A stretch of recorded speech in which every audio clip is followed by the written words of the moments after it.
Hello guys. There is, yeah, just double checking I posted on Twitter. Okay. uh, Stupid throat. Anyway, we are live. I am back with what this week will be my 4-game cycle. Just this week because I'm planning on doing something pretty. Actually, when's the 24th? Okay. Never mind. It might be a 4-game cycle, it might be a 3-game cycle, it just depends on when I get the game. But I kind of hinted at it during my stream yesterday. But the way this week is gonna go, I'm just gonna like bang this out there, get it out of the way right now. But the way this week is gonna go in terms of streams, so Monday will still be Ace Attorney, Tuesday will still be Yakuza, Wednesday will still be Persona. Will it be Persona or will it be RE5 again? No, I think it's Persona. But depending on when I get it, either Thursday and Friday or just Friday, I am planning on showcasing the hotly anticipated game that's coming out this week. That being the debut turn-based RPG by the company that I've totally forgotten the name of. But anyway, Expedition 33, I do plan on at least showcasing that on stream. I don't know whether I'm gonna be playing it on stream, but like, you know, permanently, or, you know, until I beat it, but yeah, that's the plan.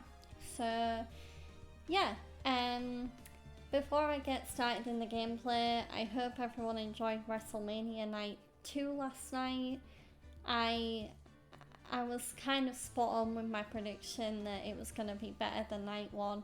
I don't know what it is, like, I'm starting to think WWE just need to make their WrestleMania, like, one night again, because it just seems like whenever they do a 2-night WrestleMania, they always, like, flunk it a little bit on the Saturday, and then the Sunday is usually way better, so I mean, I get that doing it on 2 nights, it enables them to, you know, spotlight more superstars and more rivalries on WWE's biggest stage, but is there really any point when, like, half of the matches across the 2 nights, like, either they weren't as good as expected, or the quality of them was no different than, like, a regular PLE?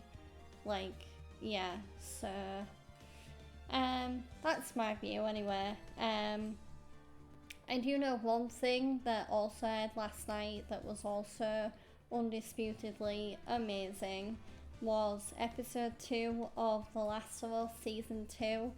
I'm not going to go too much into detail because a lot goes on in that episode. It is action-packed from start to finish.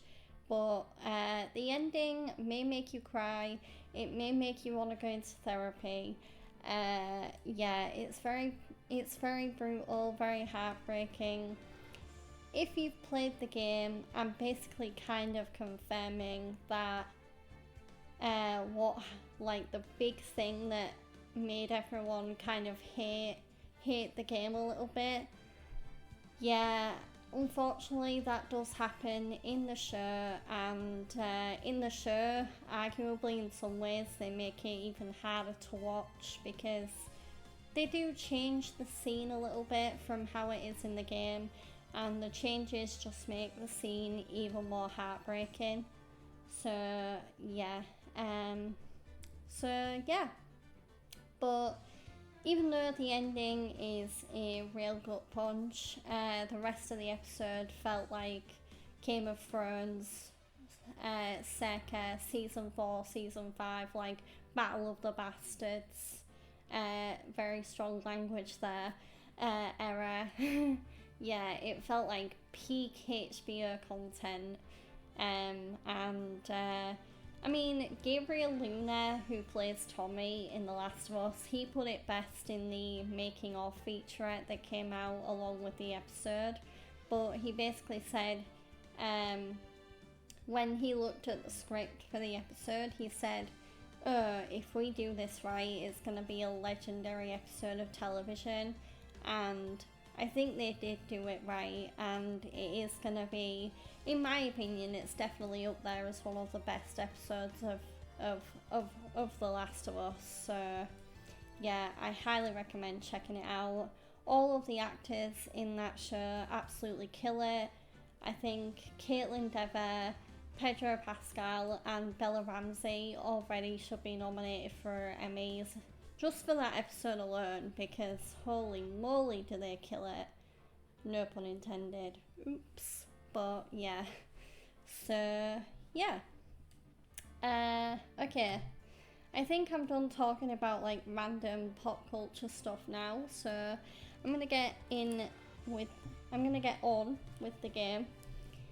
And today, in Ace Attorney, we're gonna be finishing off what is a surprisingly quick case.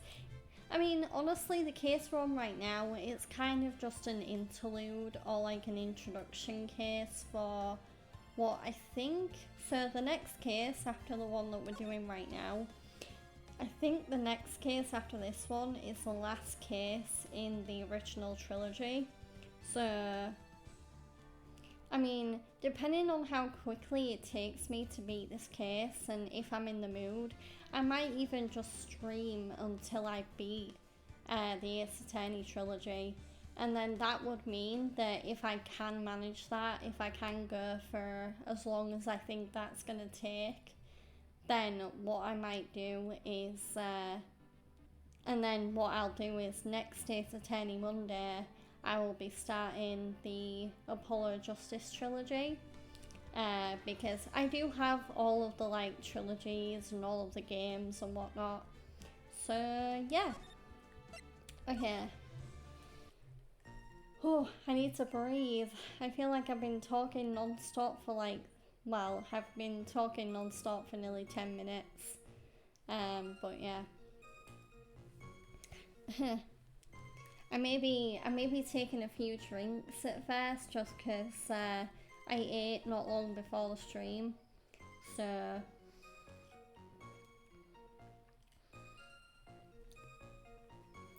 unfortunately that does mean that my body is kind of in like the, digesting food state where it feels a little winded, a little, my throat's a little scratchy. Yeah. So yeah.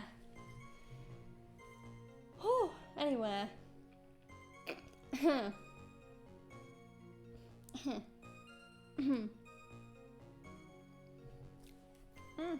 Okay, there we go. Actually, there's an eyewitness who was there when the incident took place. This photo was accidentally taken by the witness. It shows the Vic wearing the scarf, sir. It was drizzling that day. Unfortunately, it's a little hard to see what's going on. So, I know, I think it was because one of my friends was in the chat, so I kind of sped through the beginning of this case in the last stream pretty quickly. So, for the sake of like those that take a little longer to, let information sink in, and just as a nice recap, I'll go through the evidence and the profiles and stuff, just so we're definitely caught up with what's going on in the case. So I'll start with the profile. So we are not playing as Phoenix Wright in this game. In this case, we are playing as Mia Fey, who, if you remember, she's Maya's sister, and she was also Phoenix Wright's old mentor before she tragically got murdered in the second case of the original Ace Attorney game. So yeah. So yeah, our client is Terry Falls, who is aged 25. He was sentenced to death 5 years ago, so he's on death row, but he escaped from custody 2 days ago and has now been accused of murder. So the victim is Valerie Hawthorne. Make a note of the Hawthorne surname. You might remember, if you've been following my Ace Attorney walkthrough, that we have seen that surname before. And yes, there is a relation to another case when I'm saying that. But yeah, so Valerie is 23, she is the victim, and she is also the key witness in the case that got Falls on death row 5 years ago. We have Diego Armando, who the bottom half of his face might look very familiar. If you're one of those people that kind of remembers names and faces and not names anyway. But yeah, so a hotshot lawyer, my senior and rival at the office, a bit smug. We have a younger version of Miles Edgeworth, 20 years old, dubbed a genius as soon as he started as a prosecutor, and the case we're actually on actually marks his court debut. So this is the case that introduced Miles Edgeworth to the courtroom. And finally, we have everyone's favourite homicide detective, Dick Gumshoe, who is in charge of the investigation, and at this point he's still new to his position. I can't believe he's only 26 in this case. Wow.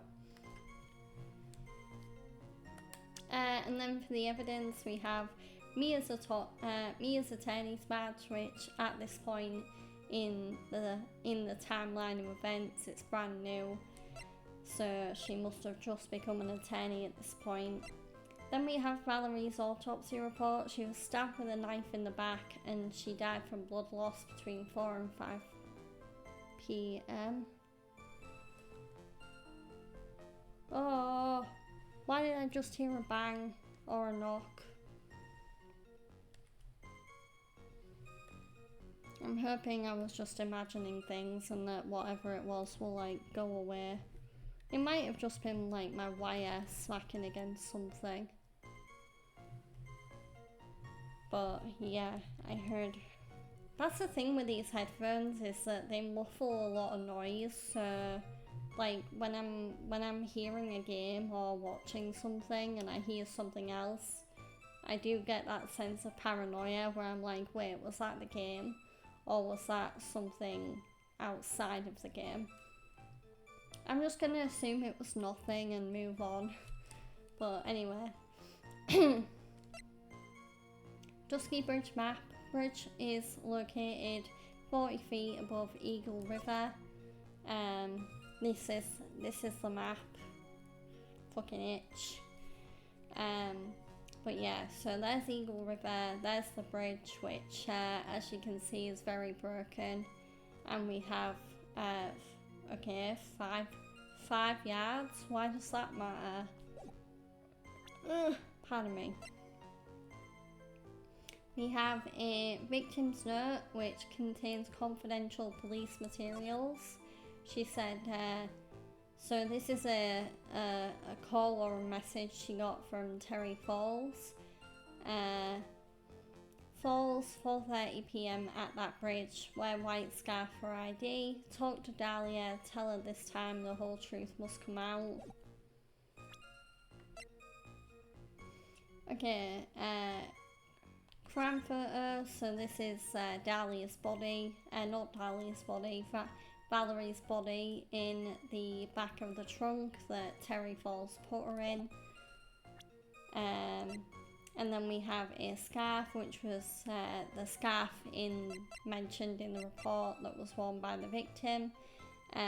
It was not found on the victim, it was found on Dusky Bridge. So yeah.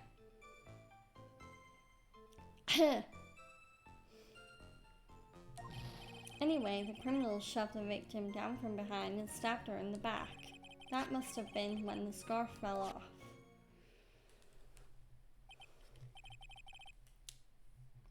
And because we're dealing with a case that's earlier in the timeline, the judge is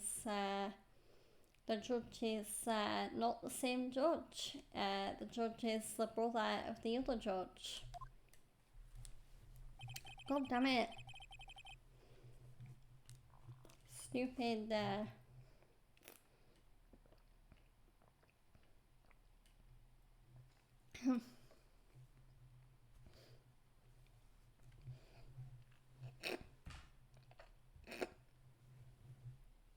don't mind me, I'm just clearing my throat. I had spaghetti bolognese for food not long before the stream, and I don't know about anyone else, but I always seem to get like bad luck with spaghetti bolognese, where I'll always end up getting like meat that doesn't quite go down my esophagus properly, like it'll kind of stick in my throat a little bit. Yeah. Maybe it's just me. Maybe it's just a me thing, because I do kind of like scarf down spaghetti bolognese quite fast, because I love my pasta. Like, I love any pasta dish. So yeah, if I get given pasta, I'll probably, like 9 times out of 10, I do eat it really fast, even though I probably shouldn't. But it's only because I enjoy it so much. You really get the sense that this bridge is very high up. It is about a 40-foot drop from the bridge to the Eagle River down below. Mr. Redgeworth, who took this photo anyway? Let's just say that it was a well-intentioned third party. Aha, a potential witness. So why isn't this person in the courtroom? Well, they said they absolutely did not want to testify. The person in question is very delicate, Your Honor. Besides, as long as we have this photo, we see no reason to compel them to testify. I'm not sure how I feel about that. Okay, so we have a photo that was taken by the witness. Can we look at the photo? Oh, yeah, it's that photo. Okay. So, as you can see, Terry Falls have both a motive and opportunity. I think it's quite clear at this point what happened on that bridge. Aha, the truth is becoming clear to me now. Huh? Yes, it's quite obvious. He's clearly guilty. No, not again. That's not fair. I haven't even done my cross-examination yet. What do you mean, Okay, let's cross-examine. I can't talk properly. Oh. Cross-examine Gumshoe. So, there's an eyewitness who was there when the incident took place. Let's press. Who is this eyewitness? She's a college student. A female college student? That's right, meaning she's female and a college student, ma'am. She doesn't do well in front of other people, so I came to testify for her. Maybe so, but as the attorney for the defense, I have the right to cross-examine her. For the time being, we're not relying on the witness's statements, that is all. Well, what is that supposed to mean? The prosecution has other, more decisive evidence. Our case doesn't rest on the vague testimony of a female college student. A female college student, eh? You mean she's female and a college student, sir? If you absolutely must hear her testimony, you'll have to give us a good reason why. Grr. Please tell us about the more decisive evidence in person. This photo was accidentally taken by the witness. It shows the Vic wearing the scarf, sir. Okay, I don't see a problem with that, but I'll press to get more information. The victim is wearing the scarf in that photo, alright. So about the witness who took this photo, what was this person doing all the way in the mountains? She was taking photos of wildflowers, apparently. There are many unusual types of flora on that mountain, Miss Faye. People in the area say it's because of the spirits that live there. Spirits? Now that you mention it, this photo, this cloudy fog-like thing, Is it a ghost? I don't believe it. No, Your Honor, no. I don't think it's a ghost. It was drizzling that day. Unfortunately, it's a little hard to see what's going on. Can we contradict that? I don't think so. Okay, press. Drizzling, huh? That's right. There was a light rain coming down. The whole place was dreary. But not as dreary as the mood that's in this courtroom right now. Haha. Looks like a cold front just moved in. In any case, the point is that the area was quite damp. There was even some fog. I even slipped and fell while I was on the bridge. It was really something. Anyway, the criminal shoved the victim down from behind and stabbed her in the back. Okay.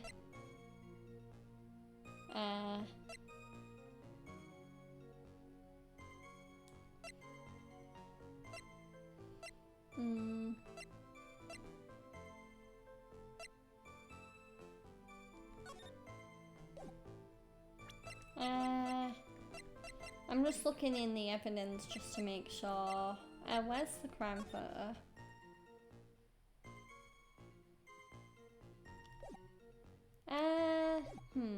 I'll press.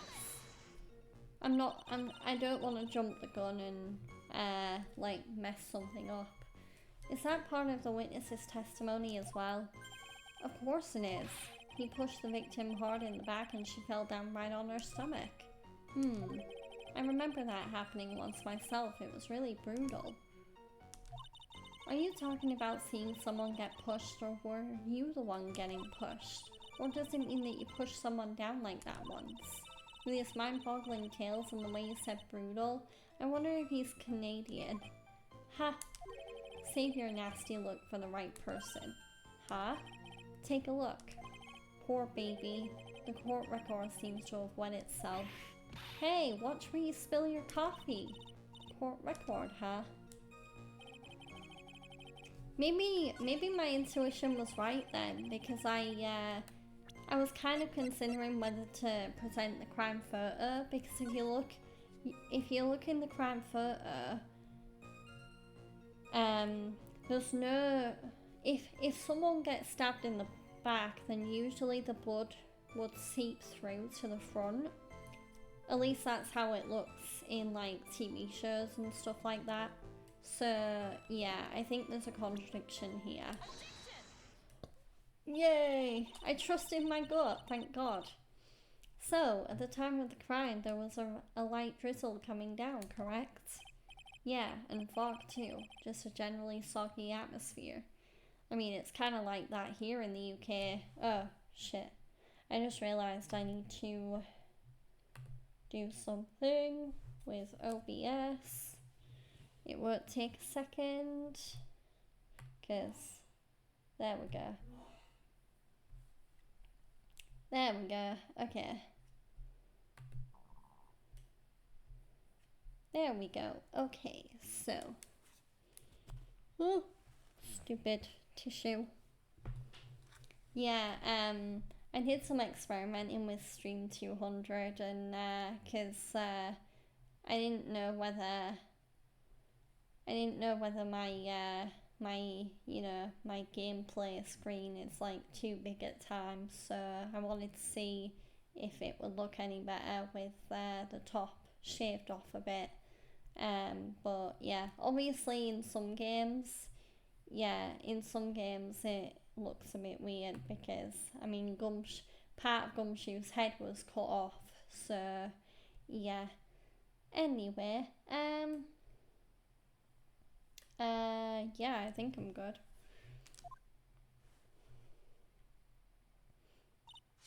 Well, I have evidence that doesn't go with the soggy atmosphere, but this is a photo of the victim's body that was found in the car trunk.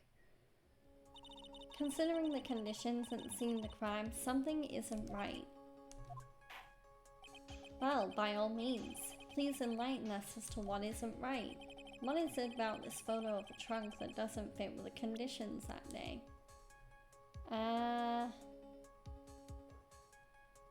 I mean...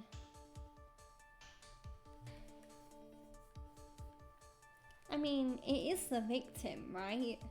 Because, the victim's not wet. Maybe that's what the game's actually trying to... I'll just point at the victim. Naturally, the answer is right here. The victim's coat. As far as I can see, there is nothing strange about it. That's exactly what's strange. Recall the testimony. What were the conditions on the bridge that day? It was drizzling and foggy. Dusky bridge was all wet. If the victim really had fallen down on her stomach on top of the bridge, then the front of her coat should have been covered in mud. That's exactly right. The other day I fell on a muddy street and my gorgeous playoff beard was befouled. I do admit that the crime scene was quite wet that day. However, that doesn't mean that the top of the bridge itself was muddy. If your honor had fallen in the shower instead of on a muddy street, your glorious hockey beard, pride of the legal league, would be wet but not muddy. Fortunately, I have yet to test that. Still, your point is well taken.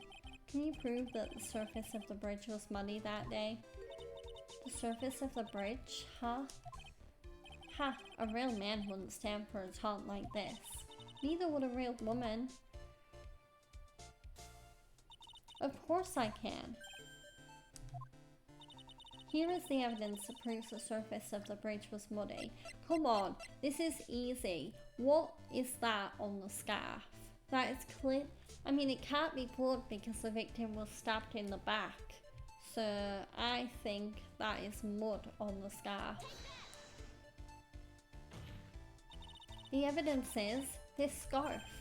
Ah, it should be obvious. If the scarf fell onto the bridge and got this muddy, it means that the bridge was obviously covered in mud. No, I can't be outwitted by this novice bimbo. Hey, same to you, buddy. Miss Faye's assertion makes perfect sense to me. I do admit that there appears to be a contradiction between the condition of the victim's coat and her scarf. Fucking... Get down my throat already, fucking food sediment.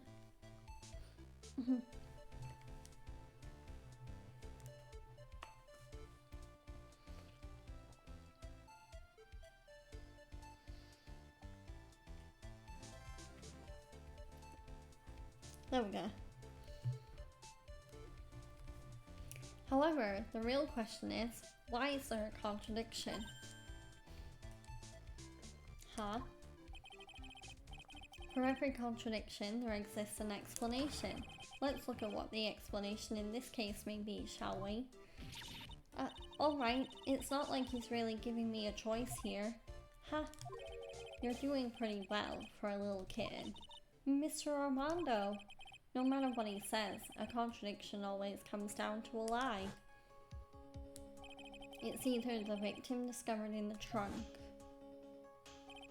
the witness's photo showing the defendant and the victim,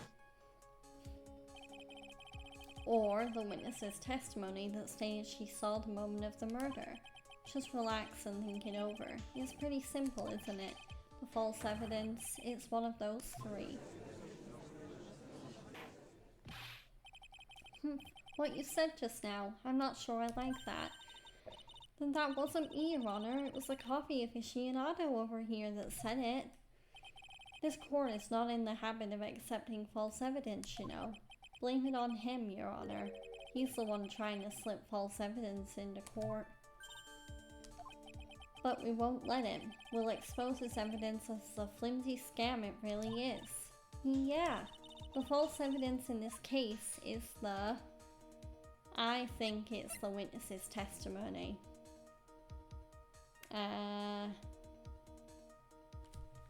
Although I'm gonna check because Isateni has a nasty habit of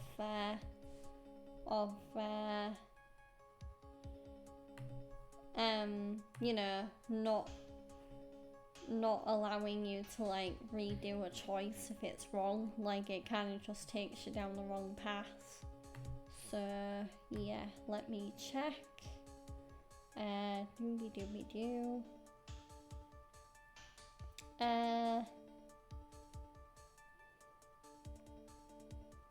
Okay.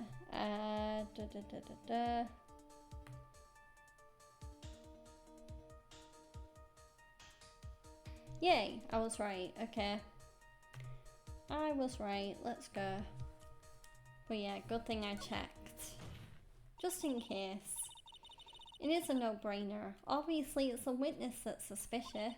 During his earlier testimony, the detective pointed out a crucial fact. The criminal shoved the victim down from behind and stabbed her in the back. Now, is that testimony exactly what the witness claims to have seen? Yeah, that's what the witness told us. That testimony is filled with holes. After all, the victim's coat isn't dirty at all. That's true. Ha! It's not just true, it's the truth. If there was a truly decisive witness in this case, I'm certain that boy wonder over there would have called them in the first place. Your Honor, the defense requests to cross-examine the eyewitness.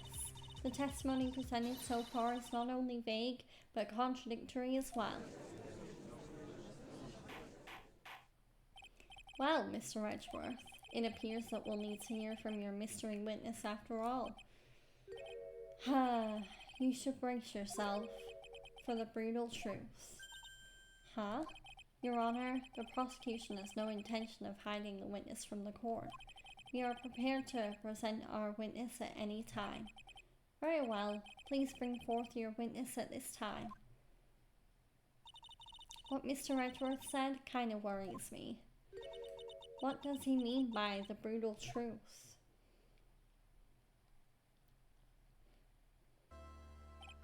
Now let's proceed with the testimony. Mr. Edgeworth, please go right ahead. Thank you, Your Honor. The prosecution summons the woman who saw the events that day with her very own eyes. This is it, Mia. The battle begins here. Witness, what is your name and occupation? Oh my god, look who it is. It is Dahlia Hawthorne herself. And yes, the same Dahlia Hawthorne that played with poor teenage Phoenix Wright's heart. And almost, and also, like, was trying to kill him. Everyone is so silent that I can hear their hearts going pitter-patter. Oh, when I look at you, how can I put it? You look as scrumptious as a double-double and a dozen donut holes. I feel like I want to hurry up and hand down a verdict just to have a bite. Jesus, Judge. Hey, not so fast. As I said before, this witness is very sensitive and delicate. I would ask the court to please exercise care when addressing her. Yes, indeed. Thank you, Mr. Edgeworth. You are a true gentleman. Miss May, you can learn a lot from this man. If he's such a gentleman, he sure doesn't act like one of me. Sir? Yes, my dear. This is my first time, so I'm sure I'll make a lot of mistakes. Anyway, I just wanted to say I'm sorry for all the trouble I might cause. Not at all. It's no trouble at all. Now then, may we please have your name and occupation? My name is, Melissa Foster. No, it's not. I'm a college student, a freshman in the literature department.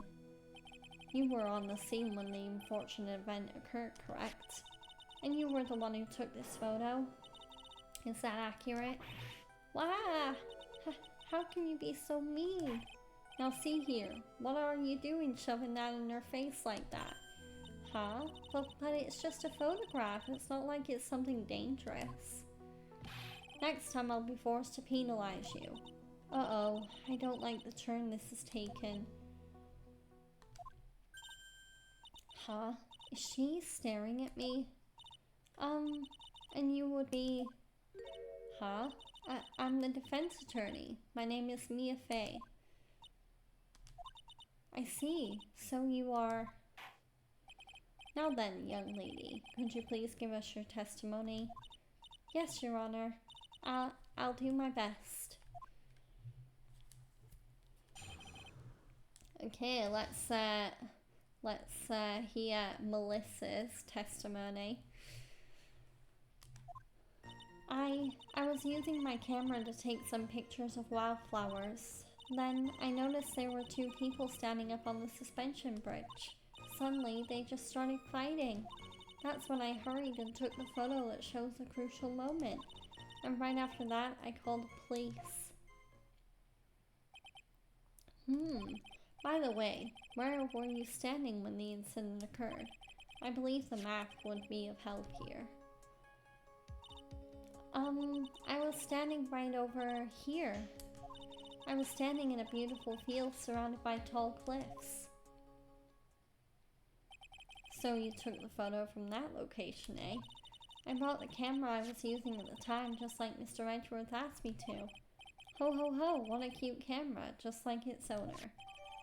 Okay, camera. Melissa Foster took this witness's photo with this, a small but powerful model. Alright then, Miss Fey, time for your cross-examination. But I warn you, make the witness cry again and you'll feel the wrath of my gavel.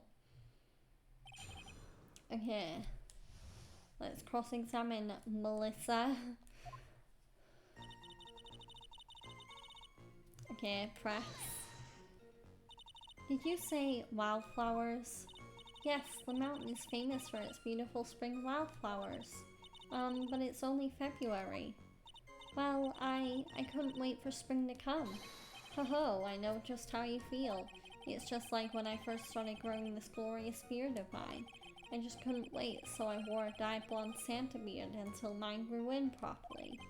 Would you mind if we got back to the facts of the case, Your Honor? Okay, press. Was there anything strange about the two of them? I'm a bad girl. I know I am. It looked like they were having a really serious conversation up there, so I decided to watch them, like some kind of peeping Tom. No, not at all. Everyone is like that. I love watching other people fight too. In fact, I can't get enough of it. Actually, that's why I took this job in the first place. Too much info, Your Honor. In any case, it's perfectly natural for you to have kept watching them, especially dressed as they were. Well, anyway, I was watching them very closely. Suddenly, they just started fighting. Press. Do you have any idea what they were fighting about? Eh? No, I have no idea. Why do you ask that? Oh, I just thought that maybe you overheard what they said.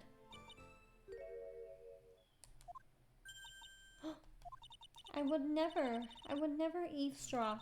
I've got more class than that. That's right, Miss Fey. Don't drag the witness down to your level. Grrr. That's when I hurried and took the photo that shows the crucial moment. So I think I know what the contradiction is, because if you look at the map, where's the map? So, Melissa says that she was behind the cliff, but then if that's true, given how tall the cliff is, there should be no way that she should have seen the witness and the victim, because if I had to guess, I'd hazard that the witness and victim were over on the left side of the bridge, like behind the cliff. So, I'll try presenting it now. No, okay. Oh.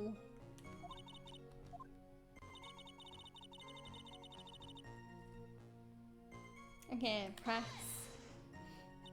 Why did you take a photo? Well, the two of them were really going at it. Ever since I was a little girl, I always wanted to be a news reporter. I guess that part of me just kind of took over. Smells like a lie to me. Yes, I understand completely. Even now, I can't completely abandon my boyhood dreams. I still use my grandson to test my comedy routines on. So he wanted to be a comedian, huh? Not that it has any bearing on this. All I could do was use my camera. So I took the photo of a crucial moment and gave it to the police. And right after that, I called the police. Fucking... I got a weird itch on my thumb and I don't know why. Fuck off. You're very fucking distracting. Stupid itch. I don't even know what's causing it. There's nothing on my thumb. Anyway, press. You called the police? Yes, because it looked to me like the murderer was going to try and escape. We were already moving before the call even came in. Thanks to the victim's note, we had already started our operation. That was certainly tough luck for the criminal, eh? If Terry Falls isn't the criminal, then there must be something strange in that girl's testimony. Be careful, kitten. That girl has a judge wrapped right around her little finger. You're going to have a tough time poking holes in that testimony of hers. You're going to have to come up with something really good, Mia.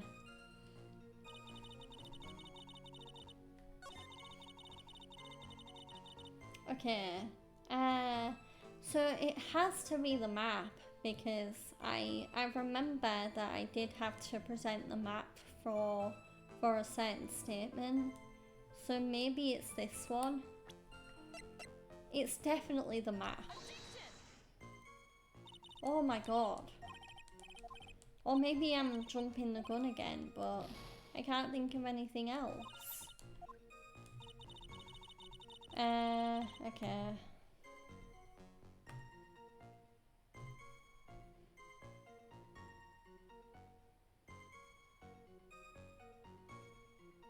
Oh, okay, never mind. I did get the wrong evidence. Oh, god damn it. Okay.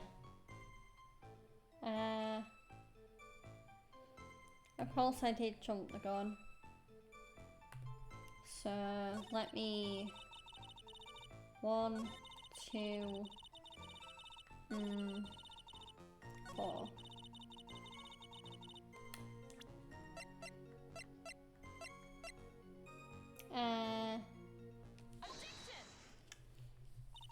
Witness, when you said you took a photo of a crucial moment, is this what you meant? All I can see in this photo are two people facing each other. You testified that you saw the two of them starting to fight. Normally that's the kind of thing we would refer to as a crucial moment. Why haven't you presented a photo like that? Well, you see, the photo we presented was the only one there was. But if you really wanted to capture the crucial moment, then what happened next? You must have taken a photo of it. Doe. My apologies, young lady, but Miss Faye's assertion is not without a certain amount of merit. He can certainly downplay a situation, can't he? I'm sorry. I'm a very bad girl. I used it all up. The film, I mean. You ran out of film? This photo was the last one. What? Unfortunately, that is the truth. I personally examined all the photos she took that day. All the other photos are of the witness herself playing among the wildflowers. The witness herself? Then who took the photos? Well, you see, my camera has a timer feature built into it. So you took photos of yourself? I remember taking some photos of myself once too. Please, no details. It seems that Miss Faye's assertion was not so decisive after all. Well, wait, just a minute. Well, if she had no film left, she couldn't very well take more pictures, eh? Miss Foster, perhaps then you could tell us about a different sort of photo. Photos of the incident that you took with your very own eyes. Mr. Edgeworth, you're quite the poet. Very well then, let's get back to the cross-examination. Let's hear your thoughts on the fight that you witnessed. Yes, Mr. Judge. Boy, this guy is really a sucker for sweet talk. Huh. It looks like the other kitten in the room is the one that's getting all the attention. Yeah, it's sickening. Okay,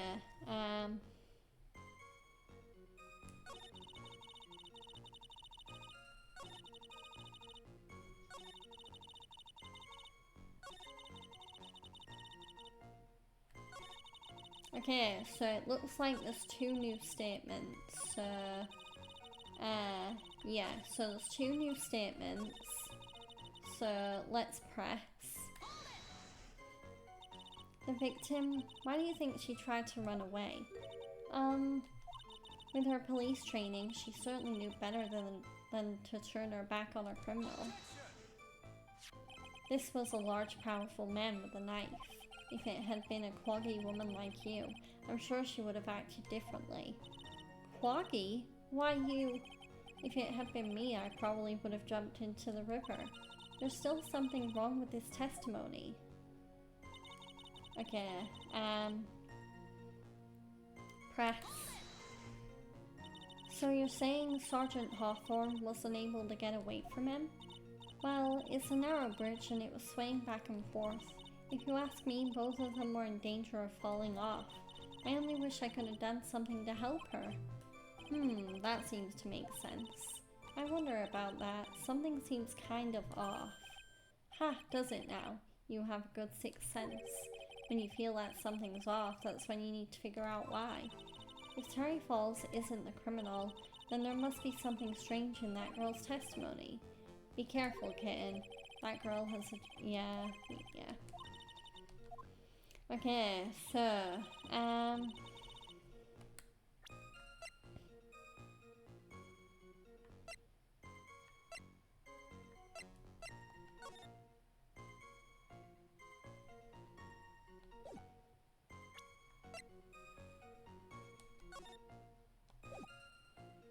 I'm just looking at the,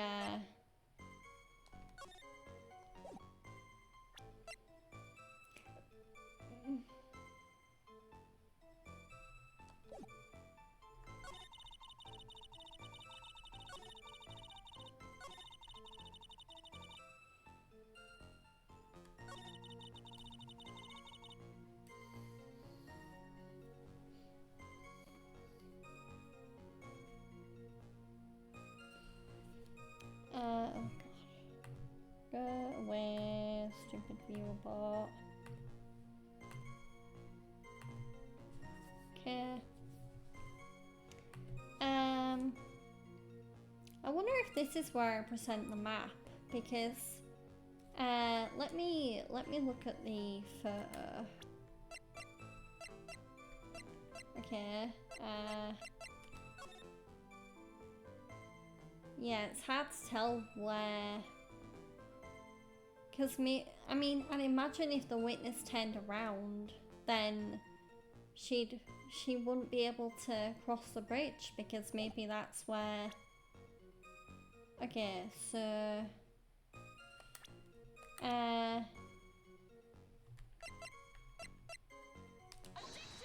there we go. I knew I had to present the map somewhere. Witness, your testimony is a joke. Huh? What? But I just... Miss Faye, I thought I warned you not to make the witness cry. One short testimony and 2 bad contradictions. There's no possible excuse. You say there were 2 contradictions? It's simple. Just take a look at the diagram of the area. According to her testimony, the 2 of them were in the middle of the bridge. Yeah, I was right. So yeah, if the victim turned around and tried to run away from the killer, then she'd just fall, you know, through the gap in the bridge.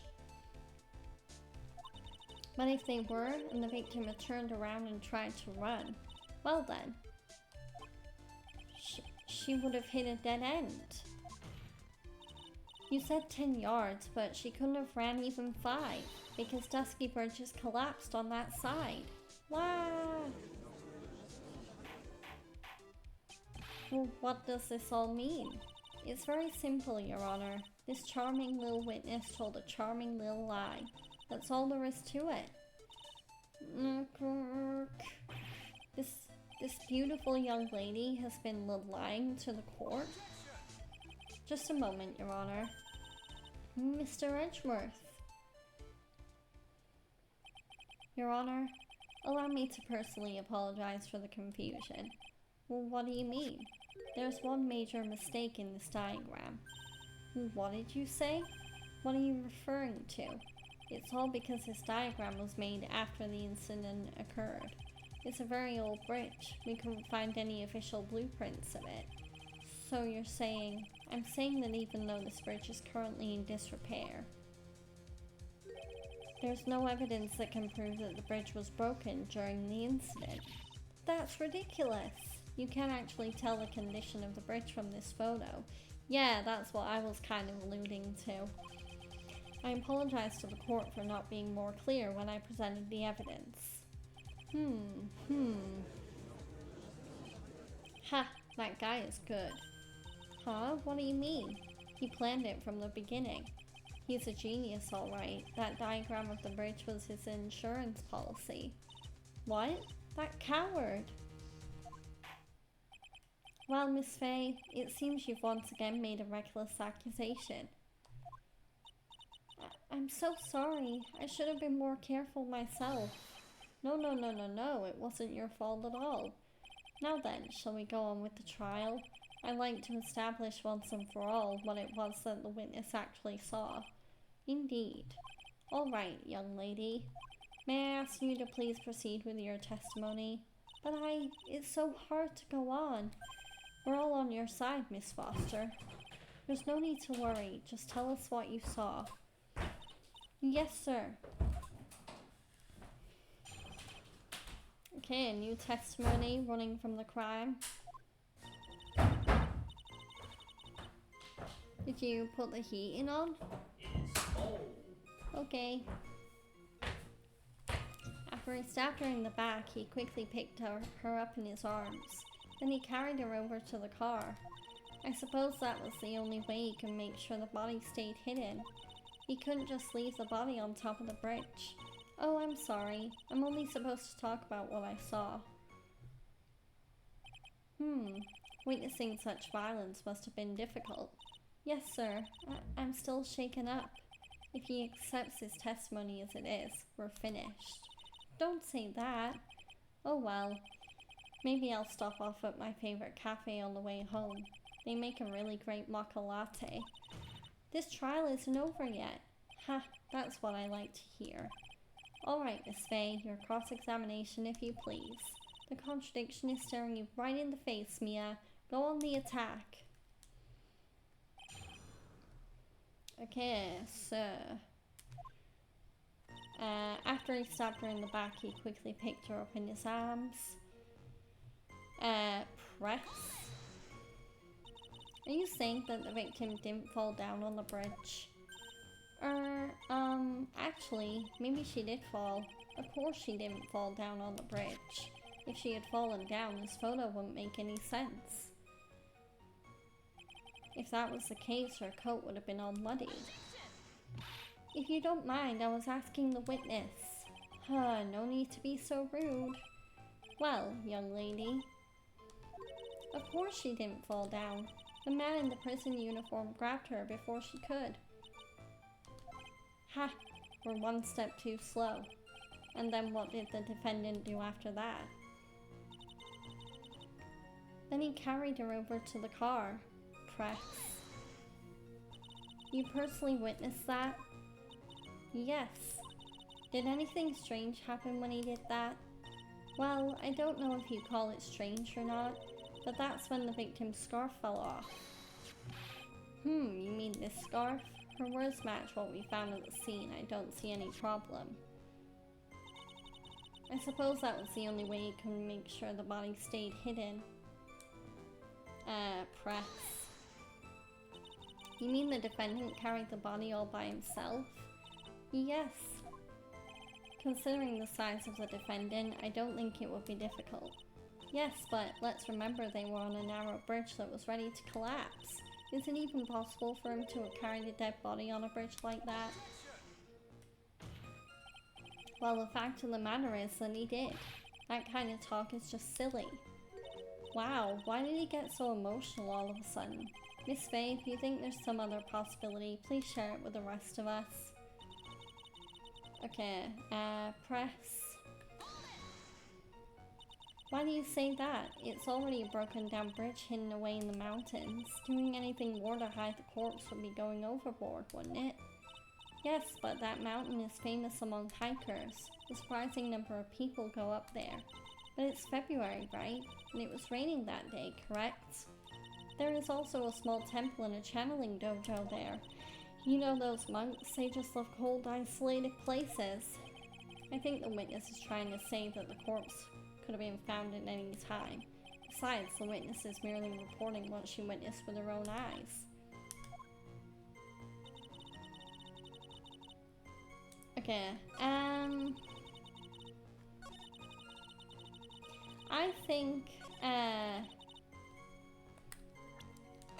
I think there's a contradiction in the crime photo, because if you look at the car, the trunk has damage on it.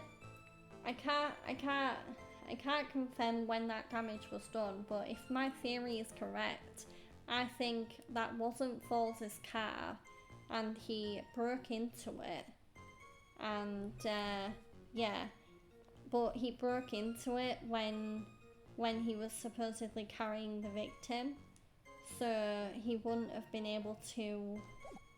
Yeah, that's kind of what I'm going with. No, I'm wrong. God damn it.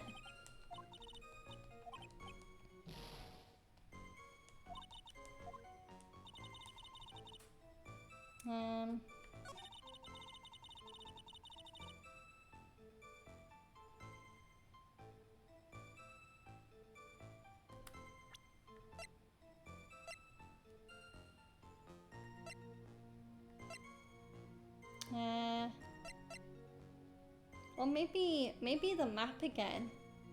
Yeah, actually, yeah, maybe that's it.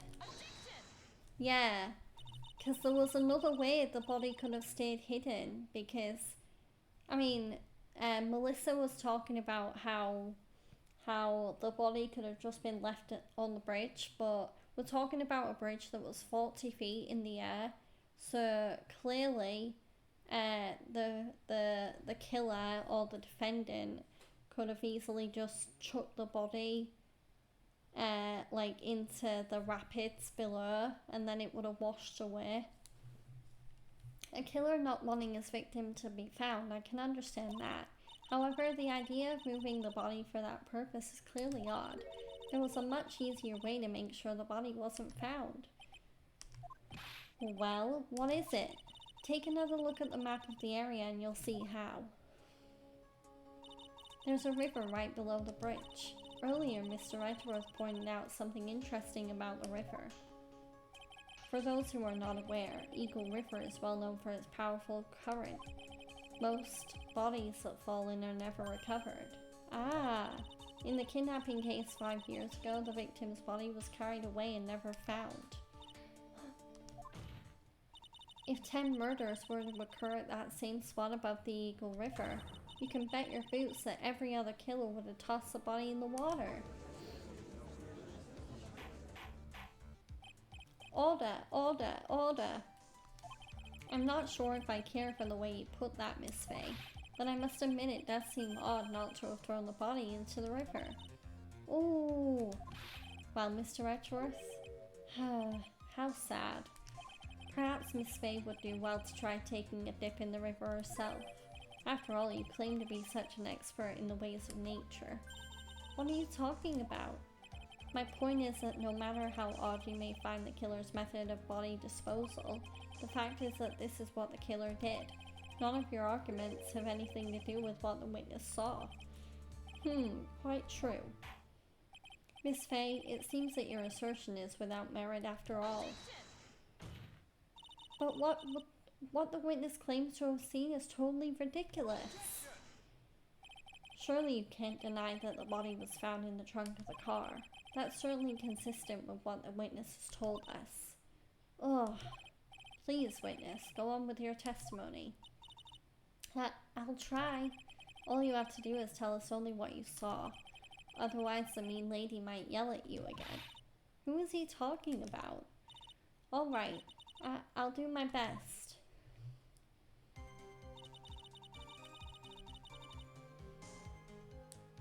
Okay.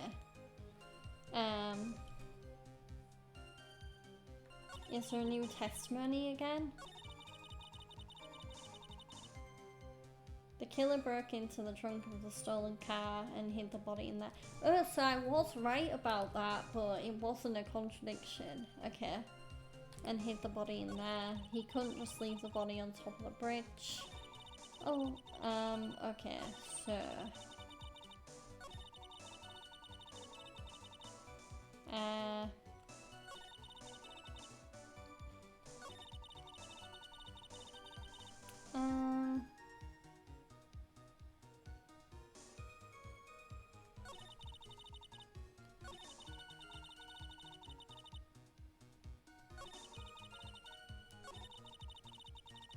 Okay, press. What did the man do then? Well, naturally, he got in the car and was about to flee. That's when I came to my senses. I said to myself, you have to call the police. And so that's when you called the police. You're sure that you saw all that with your own eyes? Yes, I'm 100% certain. Okay, press. Why do you say that? It's already a broken down bridge hidden away in the mountains. Doing anything more to hide the corpse. I already did that.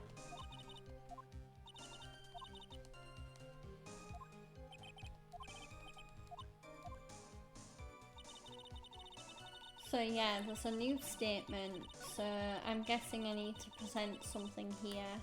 So I'm going to go for the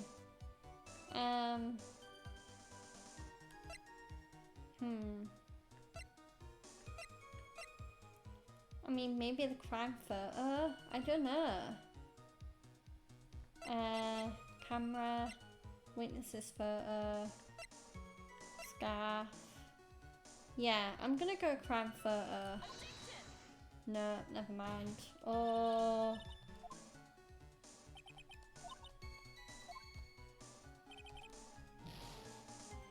Oh my god. Okay.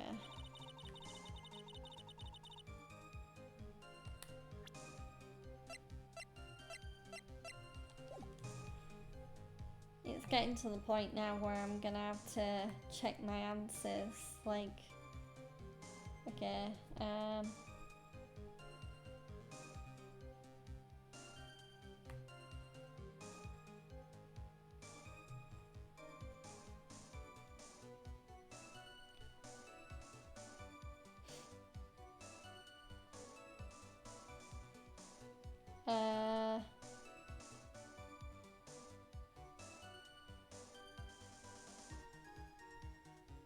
oh, so I got the right statement, I just got the wrong evidence. Okay. So, I'll present the map. There we go. Well, Miss Foster, it looks like you've done it this time. Huh? Done what? Made a crucial mistake. A crucial mistake? Like what, Miss Faye? The killer broke into the trunk of the stolen car and hid the body in there. You're saying you saw that, right? With your very own eyes? Yes, and? Oh, I get it now.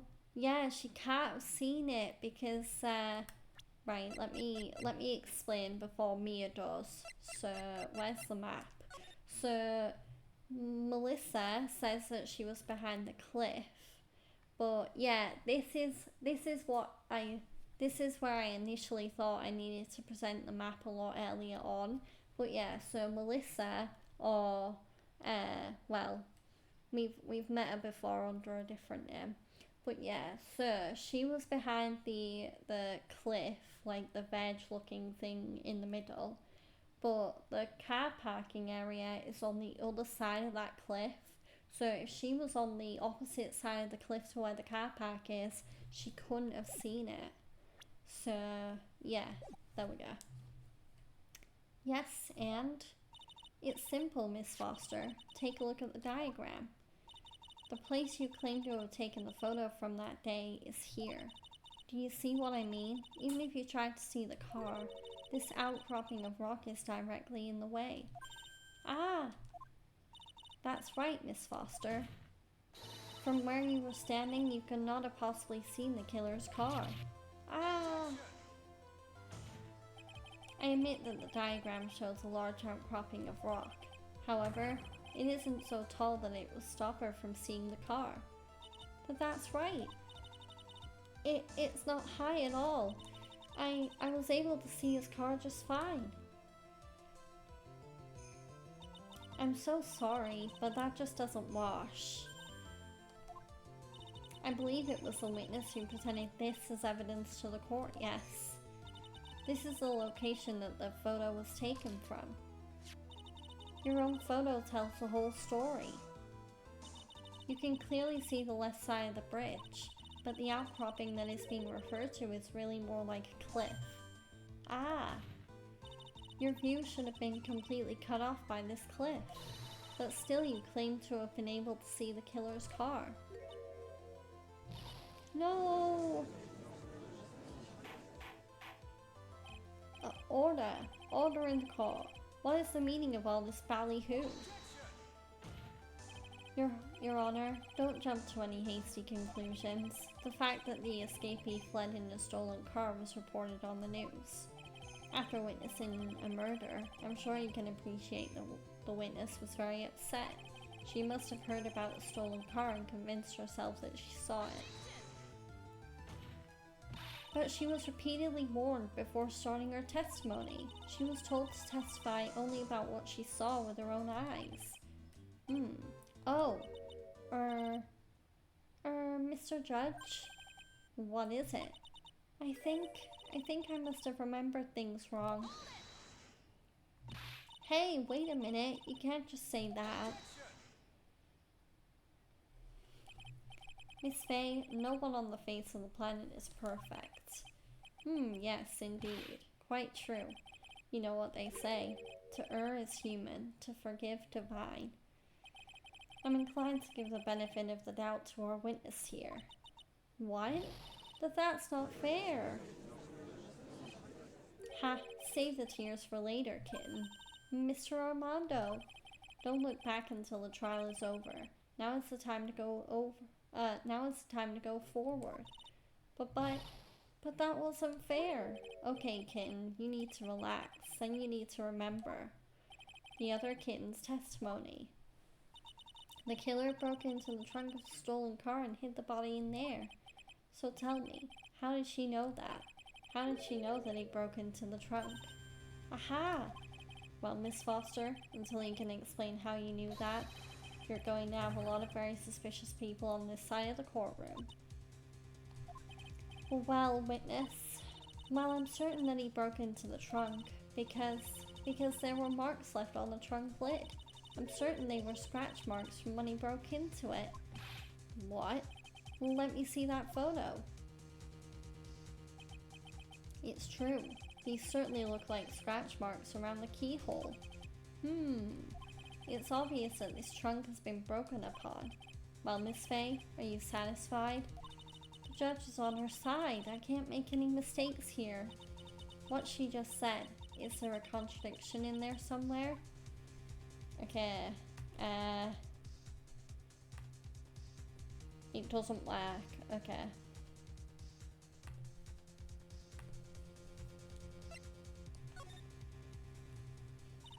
Melissa Foster, it looks like you finally betrayed yourself. What? You said you were in a field taking photos of wildflowers, but even so you knew about the scratches. The question is, when? When did you get a chance to see those scratches? Finally! I finally got her. Ha! I'm getting pretty tired of waiting over here. Then perhaps it will be faster if Miss Faye explained herself. Your Honor, there's only one possible explanation. The reason the witness had seen the scratches was... I wonder if it's her car. I'm gonna check though because I can't afford to get it wrong. She put the corpse in herself. So yeah, we're gonna indict her as, indict her as the killer. There's only one way that the witness had the chance to see those scratches. Yes, what is it? Naturally, when she opened the trunk and stuffed the corpse in herself. The person who really hid the body in the trunk of that car was Melissa Foster. It was you that did it, wasn't it? That's ridiculous. I could never. It was the man in the prison guard. He's the one that... I don't think so, Miss Foster. If Mr. Falls had been the one that put the corpse in the trunk, he would have simply used the car key. There was no need to break it open. But he stole the car. He stole it from a young couple that had been waiting at a red light, which means that the key would have still been in the ignition. Oh, I see. Thank you for telling us about the scratches, Miss Foster. Without that, we never would have uncovered the truth. Then it couldn't have been Mr. Falls that put the body in the trunk. No! Preposterous to even suggest that the witness put the body in there.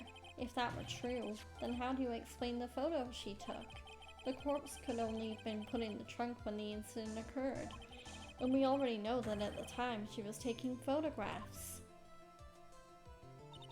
Now is your chance, Mia. Finish this thing. On the contrary, I'm not so certain about that anymore, Mr. Edgeworth. There's no need to think too deeply about it. What I'm saying is the shutter for this may not have been pushed by Miss Foster herself. There's a timer on the camera. Let's take another look at this camera and see what features it has, shall we? It has a timer built into it, even a mini tripod. Why? It's almost as if she brought this camera just to take the picture. What are you trying to say then, Miss Faye? That when the crime occurred, Miss Foster wasn't in the field as she claimed? Well, if she really did use the camera's auto timer, then the answer is yes, she was somewhere else. Exactly, she was not in the field. Would the defense please explain further? Listen, this is a crucial point. Where was Miss Foster when the incident occurred? In answering that question will also make clear Miss Foster's true identity. Well then, please answer this question.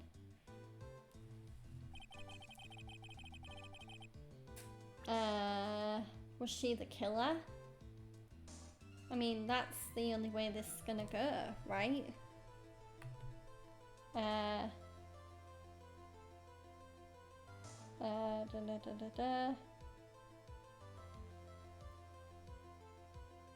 Wait, she's the victim? Huh? Okay, I clearly do not remember this case very well. But yeah, I'm having to check my answers because I don't want to get game over. Naturally, the witness was right here. But that's where the victim, Miss Hawthorne, was standing. Order, order, order! Miss Faye, what on earth? Your Honor, if I may. After parting with the victim on the bridge, the defendant fled by car. But this would mean that there was no time to put the victim in the trunk. In other words, if someone put the body in the trunk, it could only have been before the defendant met with the victim. How asinine. Of course Mr. Falls met with the victim. The only person with the opportunity to have put the victim in the trunk is the same man that killed her, Terry Falls. You still don't understand, do you, Mr. Edgeworth? By the time the witness's photo was taken, the victim was already dead. The person in the photo was not Valerie Hawthorne. What? I've never heard anything more ridiculous in my entire life. Then who exactly is the victim in the photo? It's obvious, isn't it? It's your own witness. What? It's the only possible explanation. The woman that Mr. Falls met on the bridge that day was not Valerie Hawthorne. It was you, Melissa Foster. Me? Let's remember that it was raining and foggy on the mountain that day. Mr. Falls himself believed that the woman in front of him was Valerie Hawthorne. But the defendant knew Valerie Hawthorne very well. After all, she was the woman whose testimony helped get him convicted. But since then, my client has spent 5 hard years in a federal penitentiary. He couldn't remember exactly what she looked like anymore. You are just making this up as you go along. Where's your proof? I've got it all right here. This piece of evidence will blow this case wide open. At the time of the incident, Mr. Falls had forgotten what Valerie Hawthorne looked like, and the proof is the victim's note because Valerie Hawthorne noted down that Terry Falls told her to wear the white scarf for identification. So, yeah.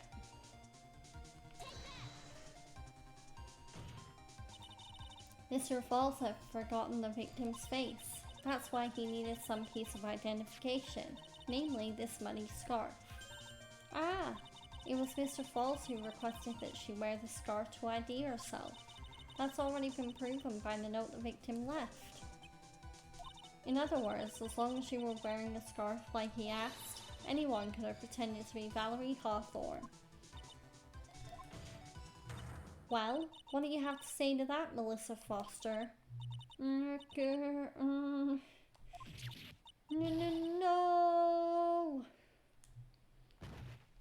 Oh wow, she passed out.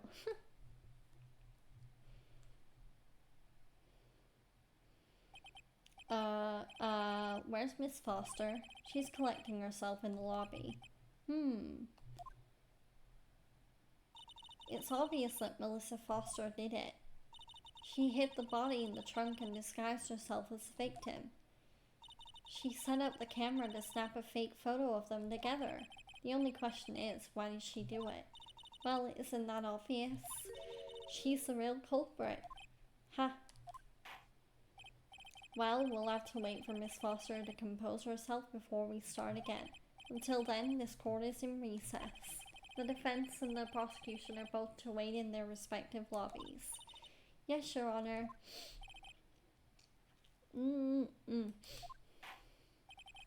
Very well, this court is in recess.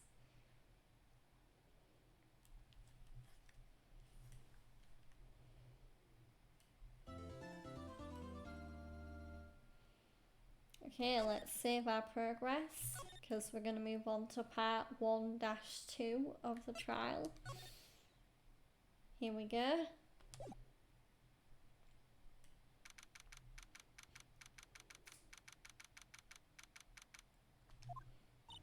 Mr. Falls, eek. I'm sorry. I want to say thanks, you're real good, you really hooked me up. Thanks, we're almost there. Once I prove that she committed the crime? Yeah, but there's one more big obstacle we've got to get past. Obstacle? Yeah, motive. Why would Miss Melissa Foster kill that policewoman anyway? Motive, huh? Anyway, we're still badly in need of information. Information, right. What we need the most is info about this Melissa Foster herself. All we know is that she's a student studying literature. And one more thing. What is it?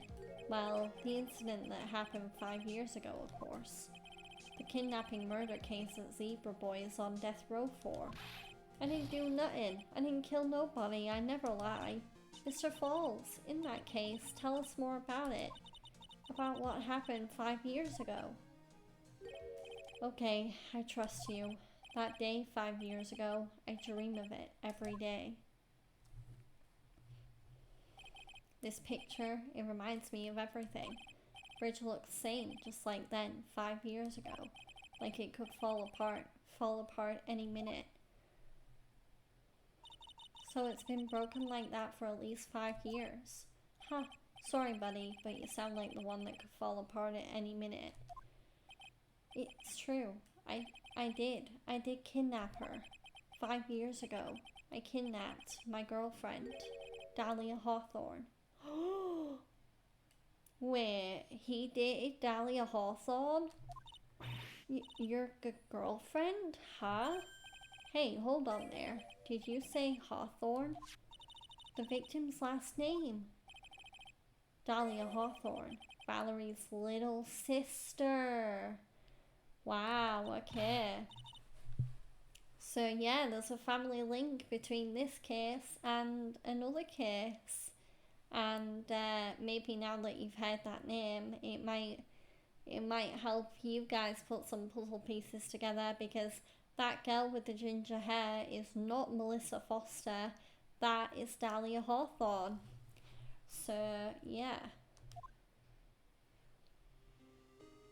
The girl, let her go.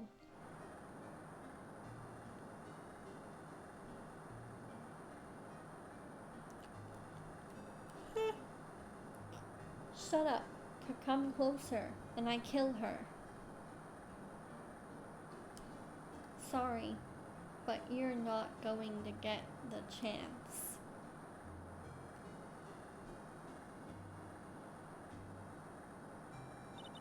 The detective back then was Valerie Hawthorne.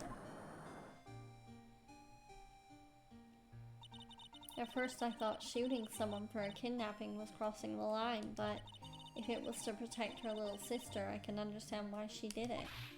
Wrong. No protect sister. Valerie betrayed me. Betrayed us. What do you mean she betrayed you? Everything. All lies. All make-believe. Kidnapping too. A make-believe kidnapping? Dahlia, my girlfriend. My love. My teen angel. Oh, did he actually say my teen angel? He's seen one too many soap operas. I do anything she says. Anything Dahlia says. Anything Dahlia says? Well, hold on a minute. What you're saying is that the kidnapping 5 years ago was planned by, yeah, me and Dahlia. And Valerie too. Valerie was in on it? Dahlia's family rich, jewelry business. We get one jewel, that's what we thought. Me and Dahlia wrote kidnap note we sent to her dad. Asked for $2 million diamond. Tell him make exchange on Dusky Bridge. We tell him Valerie make transfer cause she knew detective. Having a police detective in your pocket is a useful thing, alright. In the end, you were planning on splitting the 2 million 3 ways, huh? Yeah, but that woman.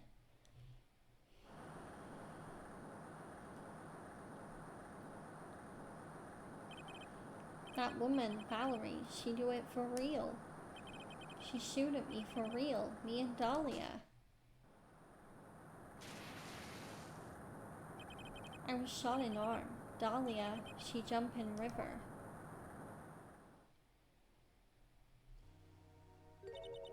Jump? You don't mean she jumped on purpose to you. I couldn't do it. I could never push her. Anyway, I blacked out. Wake up with police all over. And that's when they decide to give you the death sentence. I couldn't believe it. That woman, she betrayed me. That man, Terry Falls, he killed her. He threw her off the bridge. He threw my beloved sister into the roaring river 40 feet below.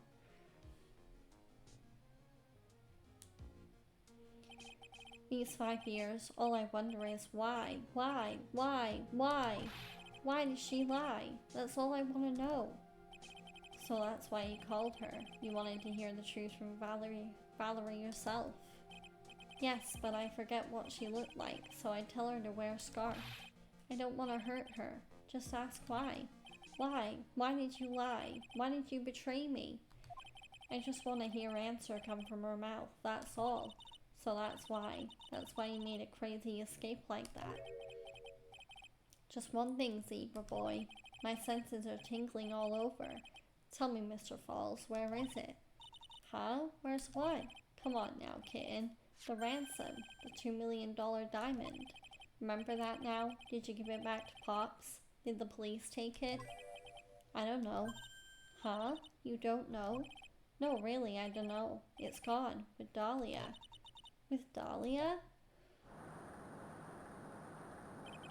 That day, on the bridge, Dahlia put it in backpack.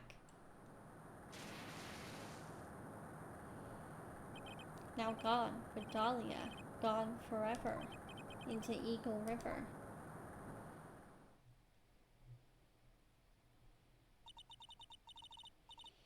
You disappear with Dahlia, huh? Wait a minute. You can come back in now, we're about ready to go. Mr. Falls, just one more question. When you said with Dahlia, do you mean the diamond is still missing, along with the body of Dahlia Hawthorne? Never found her, my sweet Dahlia. They never found her. Swallowed by river, gone. Dahlia, my teen angel. Your teen angel? How old was she anyway? Just 14. For 14? I guess you were robbing cradles before diamonds. She plans a fake kidnapping and disappears into the river with a rock worth 2 mil. Man oh man, angels these days. More like a devil. Pauls takes the fall and gets a one-way ticket to death row. Is Dahlia Hawthorne an angel? Or is she really It's time, kitten. It looks like we have a few more aces up our sleeve now. You bet. Okay, the diamond has been added to the court record. A $2 million gem used as ransom for Dahlia, lost to Eagle River 5 years ago. Training wheels come off now, Mia. You've gotta strike while the iron is hot. That's one of my rules. Remember it.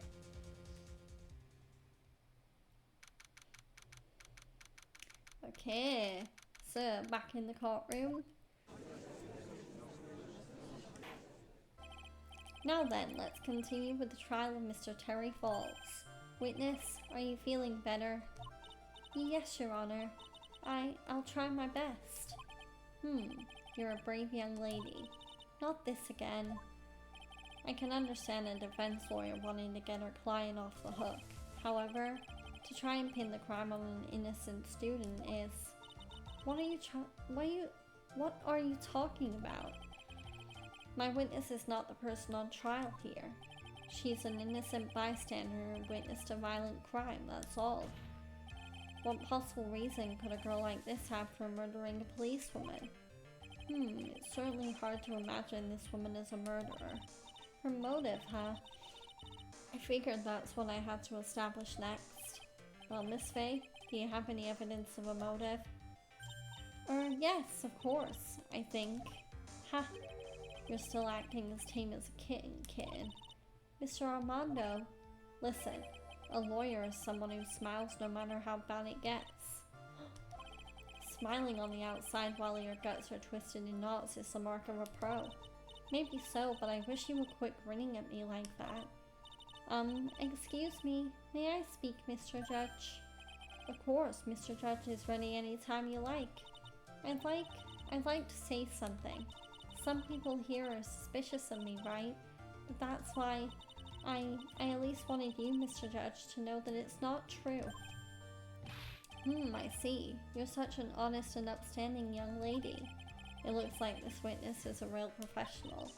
What do you mean? Look at that 100-watt smile. Just when things are darkest for her, click, she lights right up. Very well then, let's hear what the witness has to say. Okay, new testimony about Melissa Foster's history. I was out of the country until the year before last.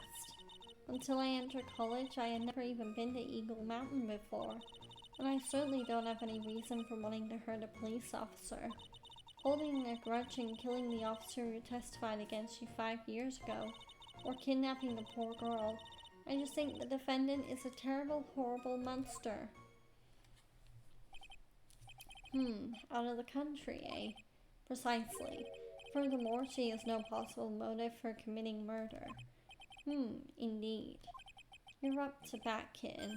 Sharpen those claws and put on your best smile. You bet. Somehow, I have to tie her to this case. Okay.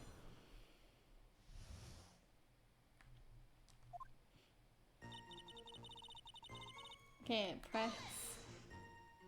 So, what country were you living in then? We were all living abroad, but after my parents were killed, it was a brutal civil war. She had to try and make her way back home alone. I lost everything. I didn't even have any personal ID.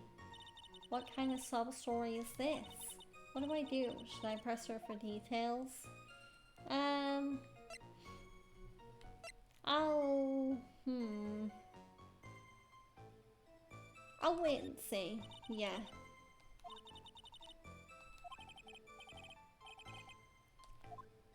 Okay. Press. So what made you decide to go to Eagle Mountain anyway? I just love being outdoors, picnics, hiking, you know, that sort of thing. You don't look like much of a hiker to me, but you do look like a digger of sorts. But Eagle Mountain is a 2-hour drive from here and no trains run through there. There are plenty of mountains that are closer and easier to get to. Well, I went there once with the college hiking club. I fell in love with its stark, desolate beauty and its cold yet romantic gloominess. Didn't know you were such a goth. By the way, what's the name of your college? The prosecution objects to any questions that involve the witness's private life. All that matters is that she is a material witness to a crime. Take a hydration break.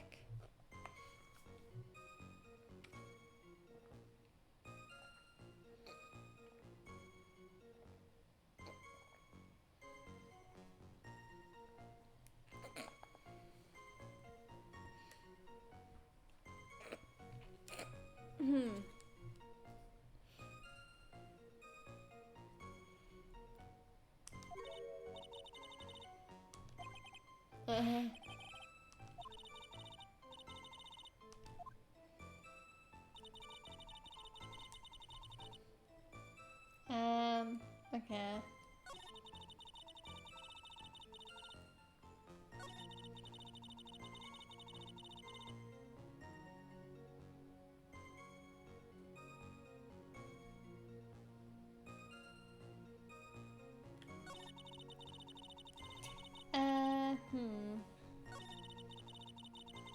Oh, god damn it.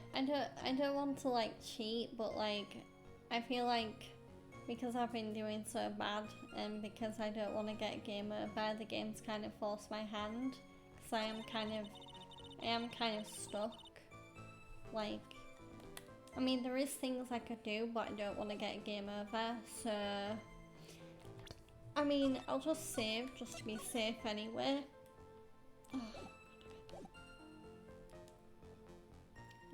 Did that work? Yeah. So, let me have a look.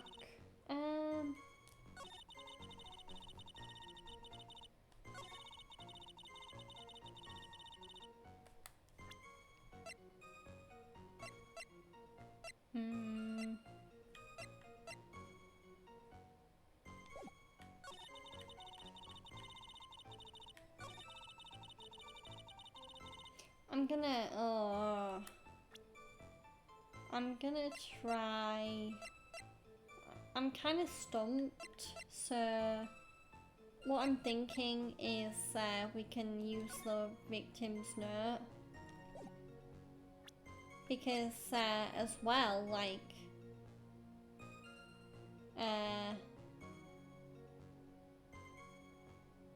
because I don't know. I don't know whether I'm jumping the gun a bit, but like I really don't want to get a game over. God damn it.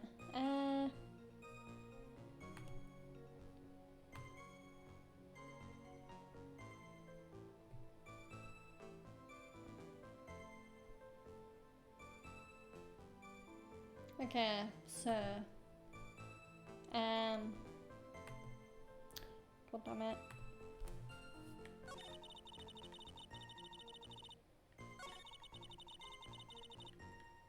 One, 2, 3.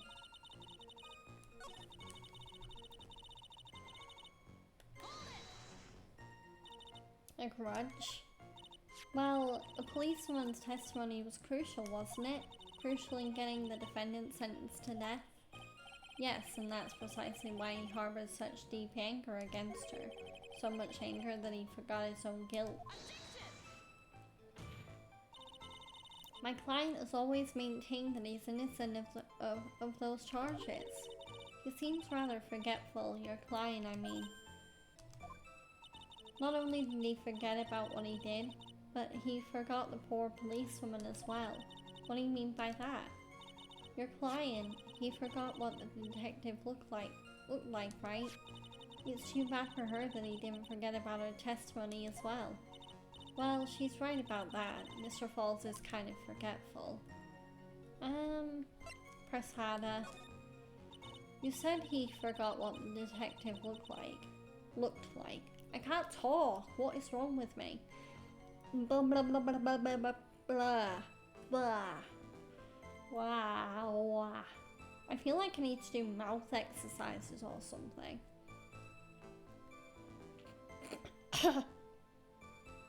and clear my throat, because my throat is just like... There we go.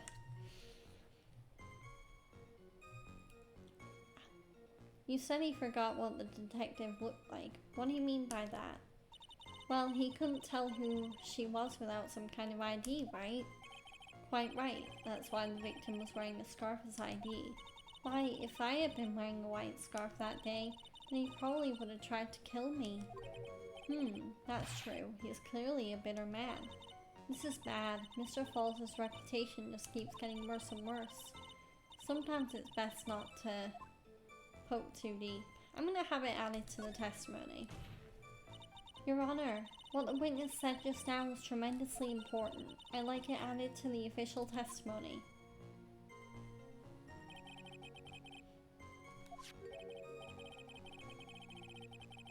Okay.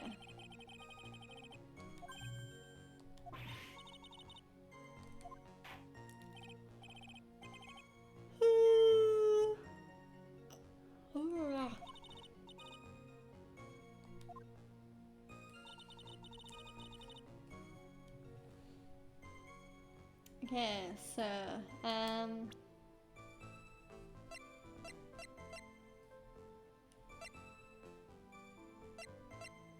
I mean, that's not really a white scarf though, that's blue. Hi, Sharp. Yeah, hair. I know, right? But yeah, I guess I'm lucky I wasn't wearing a white scarf. I don't think that scarf is white. That looks very blue to me. Oh, I'm gonna save just in case because I really don't want to get a game over.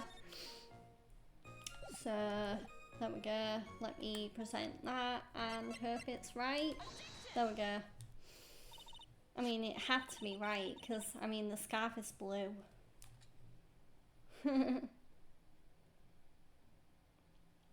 Yeah, how did she know that? Yeah, how did Melissa yeah, blah blah blah blah blah, try not to spoil the future. How did Melissa know that the scarf is white? I don't know. Or do I? How did she know Valerie was supposed to arrive with a white scarf? Yeah, I mean, the only way, I mean, the only person that should know to wear a white scarf is Valerie. And, yeah. So, how did this mystery ginger woman, who clearly isn't all that she seems, how did she figure that out? I don't know. It's hard to see in the photo, but look at the scarf the victim wore as ID. Ah, you were talking about this scarf right here, eh? Yes, that's it.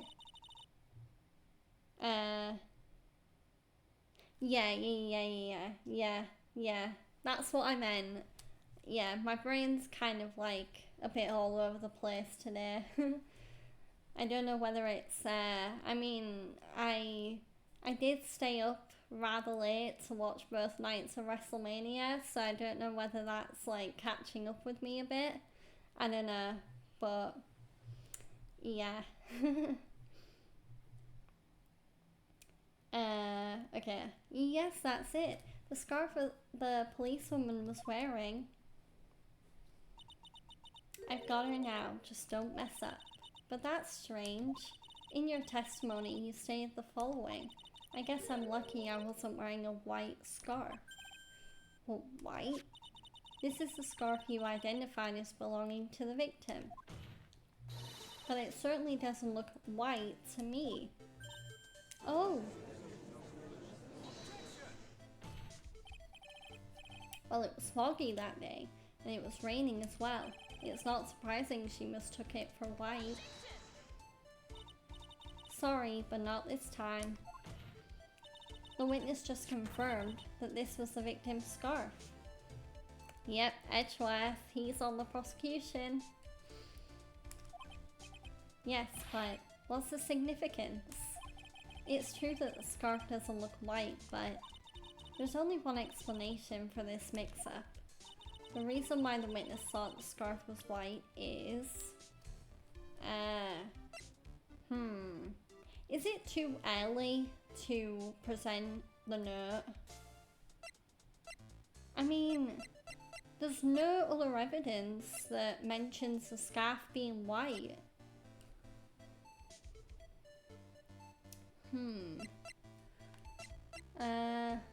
Do I go with my gut or not?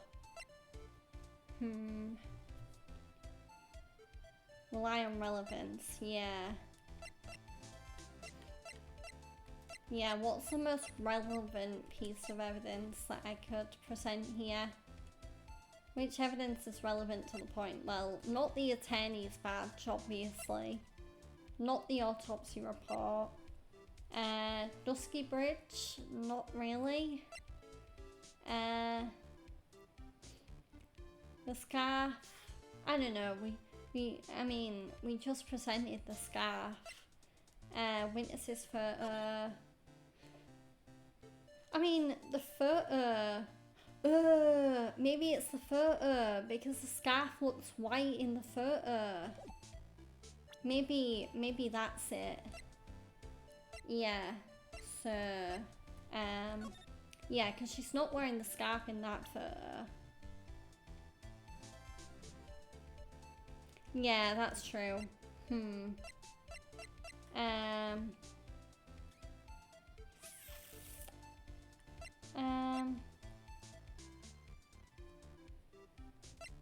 I mean, the diamond isn't relevant. The camera's not really relevant. I mean, yeah. Yeah, I'm gonna trust my gut. There we go, thank God. Oh, whew. Okay. Witness, have you ever seen this note? Note? No, never. Yeah, it mentions scarf, yeah. I wanted to go through everything and make sure I was picking the most relevant. But, yeah, because I mean... Yeah, wear white scarf for ID. But again, how does she know that? She should not know that because the note was for Valerie, not this mystery woman. So, yeah. So, I wonder if that's what we're gonna work on next. True. Yeah. I do like to think things through. I don't really... I mean, the only time I jump the gun is if I think that, you know, when I jump the gun, what happens after that is right, but...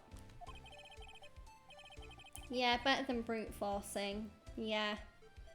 I mean, brute forcing is never fun anyway, whereas analytical thinking is a lot more fun because, you know, you can break it down and logically think through it and yada yada yada.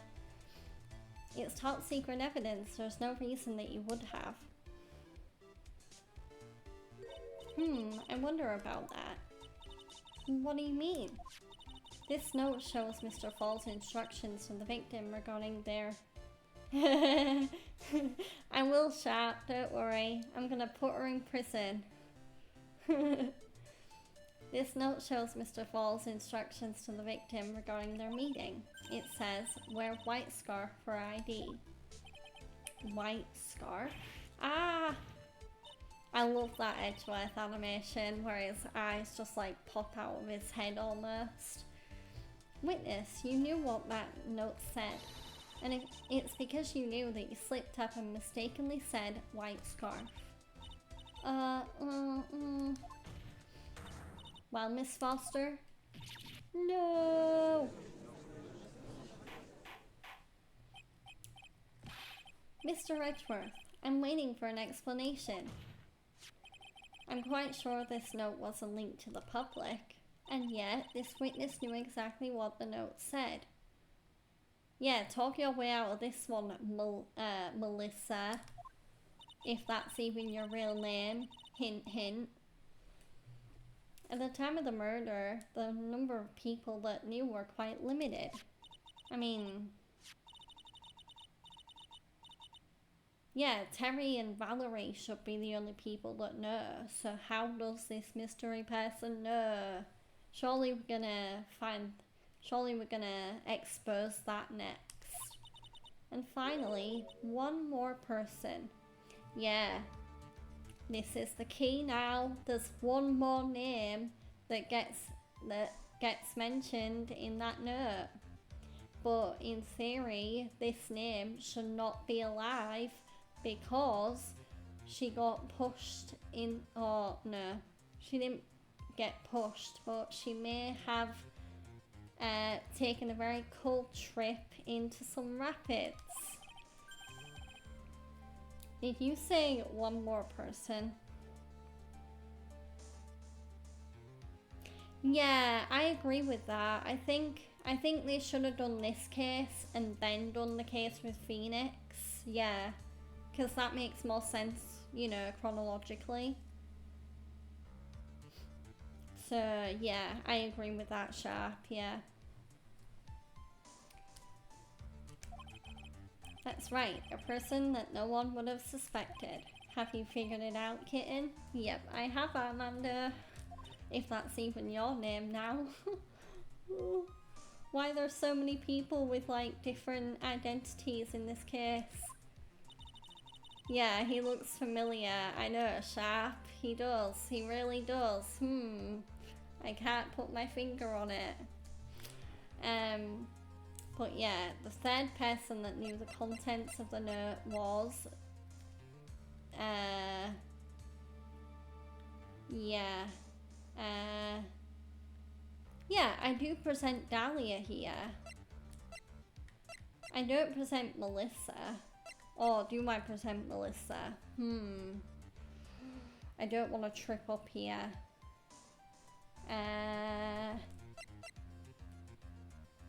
But it doesn't mention Melissa in the note, it mentions Dahlia. Yeah, there we go. I'm not gonna get tricked up, game. You're not gonna trick me up. And that person is Dahlia Hawthorne. Dahlia Hawthorne? I've never heard that name before. Look at the victim's note. This is what it says. Talk to Dahlia. Tell her this time. There is her name right there. Well, what's this? So who is this person? This Dahlia Hawthorne? Miss Faye must be desperate if she's trying to bring the dead back to life. The dead? Dahlia Hawthorne was the victim's deceased younger sister. She was killed in a crime 5 years ago. Killed in a crime? You don't mean... Yes, she was kidnapped and killed by Terry Falls. Oh. You said she was killed, but was she really? What are you implying? Of course, people thought she had died 5 years ago, when she fell off of Dusky Bridge and was lost in the Eagle River. However, her corpse was never found. And what is the age, I mean, for anyone that's watched plenty of TV shows, what is the age-old thing that we always say if we never see the body on a TV show, they're probably not dead. At least, I mean, I'm a Walking Dead fan. I know that better than anybody. There's been people on that show that have come back, even though it potentially they apparently died on screen. So yeah, I know. I know. Okay. Is she really dead, Edgeworth? Is she really dead? I don't know. I don't think so. So that would mean if she's still alive, she's 19 now. Yeah.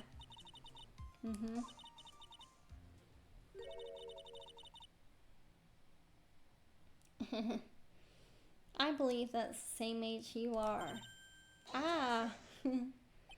Even you couldn't. Miss Faye, you're not saying...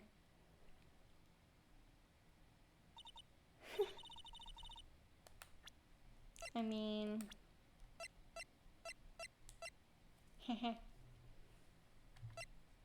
Melissa Foster.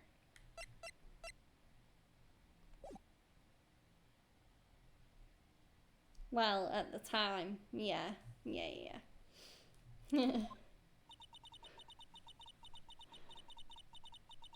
This witness before us is the girl that was kidnapped and killed 5 years ago. This girl is in fact Miss Dahlia Hawthorne. Oh! The judge's reaction. What?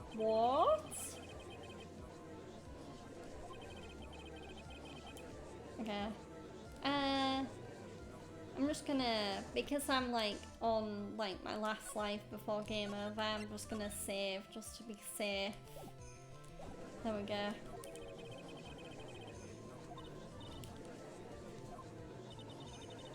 Okay. Yep, let's make Edgeworth's warm, alright.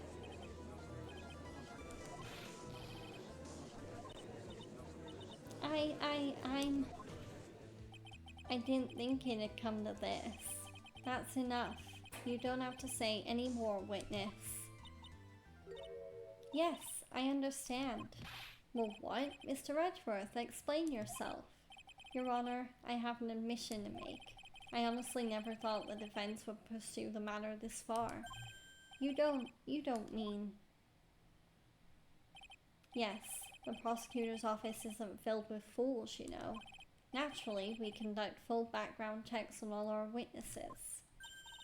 What did he say? Ha! It looks like the kid knew. He knew her true identity from the get-go. No way, but then why? If you hadn't revealed her secret, he wasn't going to say anything about it. All he wanted was her testimony, so he made a little trade. Let me introduce you to the victim's younger sister, Miss Dahlia Hawthorne. But, I thought she died 5 years ago. We thought so as well, but, well, as you can see. Why? Why did she hide her identity for 5 years? That has nothing to do with the current case. She was merely an accidental witness to a crime. Accidental? I don't believe that for a minute. For the last 5 years, she's been playing the role of victim. And now we find her acting suspiciously at the scene of another murder.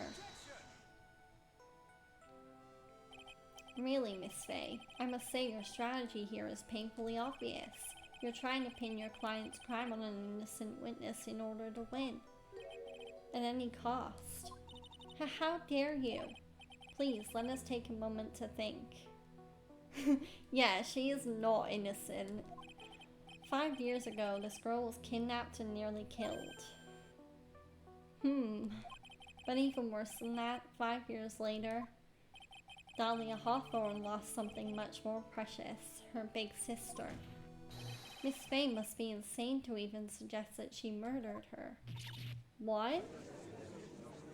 You're the insane one, Edgeworth. Are you kidding me? I'm inclined to agree with the prosecutor's logic. Miss Faye, do you have any evidence to back up your assertion? Okay, saving again. Just to be safe. Okay, there we go. What possible reason could this witness have for killing her beloved sister? Well, you see... Oh my god, Edgeworth, do think. I know, right? I thought I was winning, but somehow he's turned it around on me. Ha, I think you need a little push in the right direction, kitten. The defense is prepared to present evidence supporting our claim. Oh my. Ah, that wasn't me, it was this guy, this crazy coffee addict. I think we've heard enough empty threats from you, old man. Ha, what makes you think they're empty, boy? Because your protege looks like she's sweating bullets. Ah, I am sweating bullets. You think you're in a tough spot, huh? Of course, aren't I? No, you've just arrived at the moment of truth, that's all. Whether you win or lose, that's up to you. Up to me? The rashness of youth, how charming. This coming from someone younger than me. Now then, let's not waste any more time, Miss Faye. What motive could this witness have for murdering her own sister? Yo, one stop. Mr. 20-year-old. Oh my god. Yeah. Miles Edgeworth, 20 years old. Dr. Genius. Yeah, right. He's as thick as they come, okay? Ugh. Okay. But yeah, I think I know what holds the motive. I think it's the victim's note. There we go. The story starts after Terry Falls escaped. He called Valerie and told her he wanted to meet. This is the note she left. And this is why, because, just to explain my thinking. So, talk to Dahlia, tell her this time. So Valerie had something to tell her sister, and something tells me that Dahlia did not like what Valerie had to tell her. So yeah. Oh yeah, whatever Valerie had on Dahlia wanted to keep Valerie silent. Yeah, that too. He called Valerie and told her he wanted to meet. This is the note she left. It says, talk to Dahlia, tell her this time the whole truth must come out. Valerie Hawthorne gave Dahlia a warning. She told her she was going to reveal to the world the whole truth. The whole truth? There was a dangerously important secret between Valerie and Dahlia. That's the reason Dahlia felt she had to kill Valerie. To keep her mouth shut permanently. A terrific story, Miss Faye. If you like fiction, that is. Enlighten the court, Miss Faye. What was this secret that was so important? Where's your evidence? Okay. Let me... Kit. And now, yep. Dahlia and Valerie Hawthorne and Terry Falls. There's only one important secret that connects them all. Oh god, I'm gonna sneeze.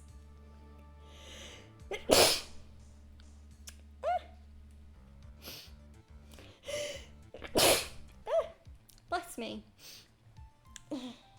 Luckily I have some, luckily I have some tissue here. There we go.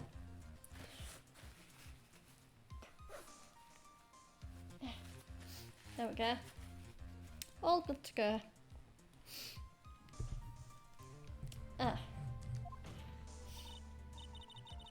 Your Honor, the defense would like to request further testimony. What testimony? Regarding the kidnapping 5 years ago, we believe it will explain a lot of things, such as the nature of the important secret between the Hawthorne sisters. Oh, very well. I'll grant your request for further testimony. I know it will be painful for you, but can you enlighten us once more, my little maple leaf? Yes, I'll try, Mr. Judge. Putting on the old charm one more time, Dahlia, but this will be the last time you hide behind your womanly wiles.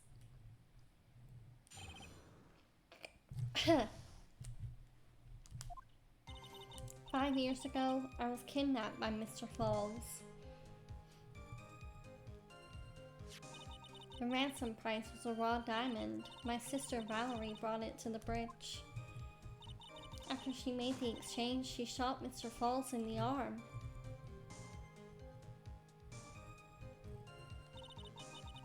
That's when Mr. Falls tried to kill me by shoving me off the bridge from behind. I survived, but I was afraid I might be kidnapped again for my family's money, so I decided to change my identity and start a new life. The kidnapping left her emotionally scarred. With her sister's help, she left the Hawthorne family and started all over again. And we're to believe after all that she murdered her sister? Preposterous. Thank you, Mr. Edgeworth. Miss Fay. Yes, Your Honor. As you've heard, the witness is still traumatized from the kidnapping. I'll ask you again to be extremely gentle in your cross-examination. Mr. Edgeworth got the jump on me again. If we're not allowed to fight. Which Photoshop?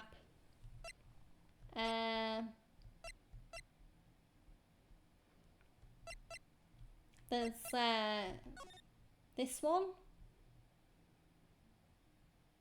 Yeah. Okay.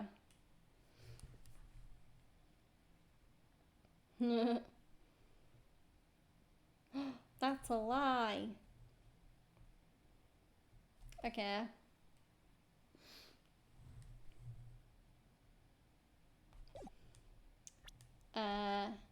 Yeah. I'll leave it up to you. Okay, so, if we're not allowed to fight, let's twist some arms. Listen up. We still got that info, that ace up our sleeve. What info? Come on, kitten. Don't say you've forgotten already. The fact that the kidnapping 5 years ago was staged. That's right, it was a fake kidnapping. Terry Falls told us that in the lobby. I do anything she says, anything Dolly says. What you're saying is that the kidnapping 5 years ago was planned by, me and Dahlia, and Valerie too. Yes, that's it. The fake kidnapping is your best shot, Mia. That's her secret. Okay, so,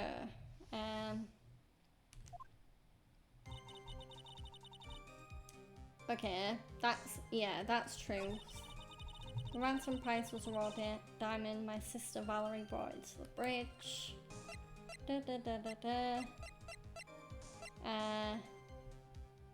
Used as ransom for Dahlia. Yeah.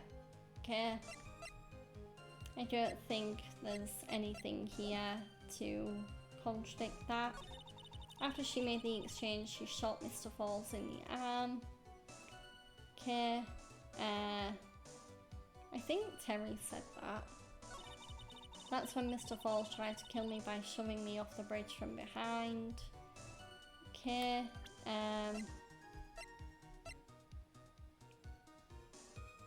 There is a chance I may need to press first.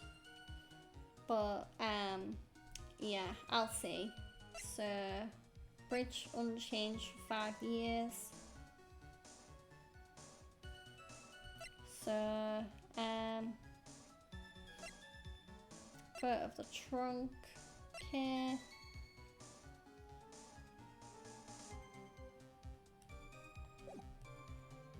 Okay. I'll save. There we go. Okay, I've saved. I survived, but I was afraid I might be kidnapped again for my family's money. So I decided to change my identity and start a new life.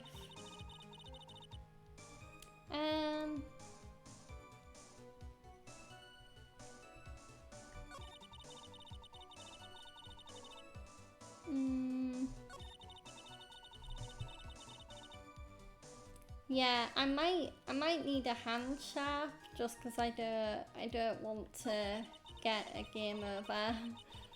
And yeah, I'm trying to think through it, but nothing's really coming to me yet. Think back to where everyone was positioned. Okay.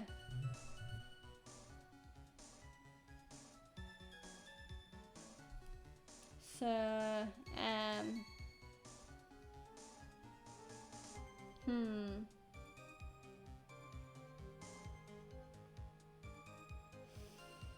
I think I might know. I just don't know.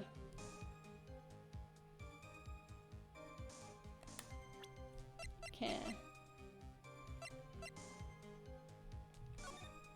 So the bridge is unchanged for 5 years.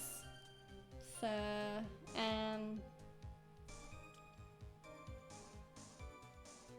yeah. Yeah, I think I know what I need to do. So, I am going to present the, where's the map? Okay. There we go.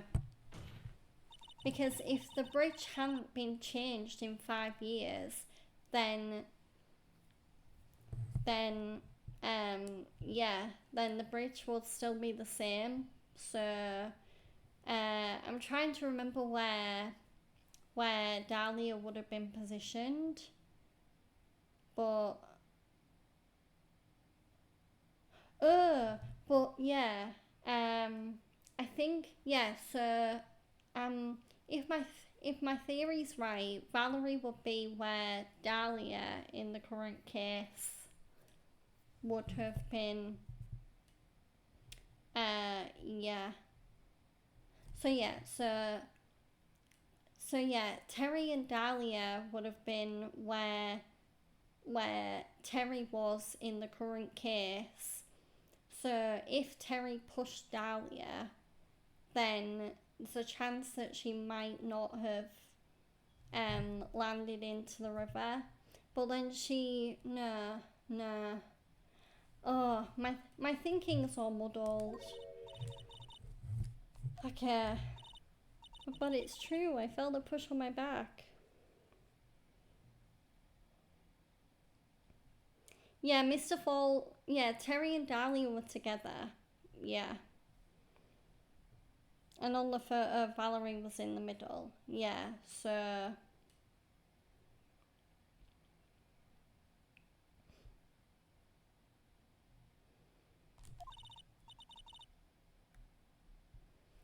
So, yeah, so if,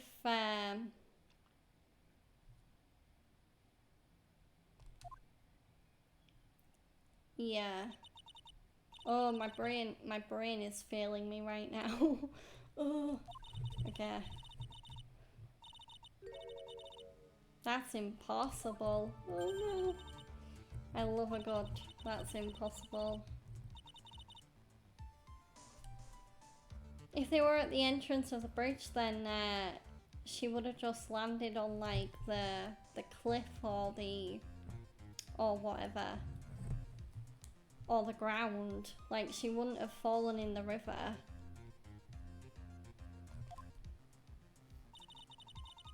Yeah, yeah. That's what I was trying to say, but my words were failing me.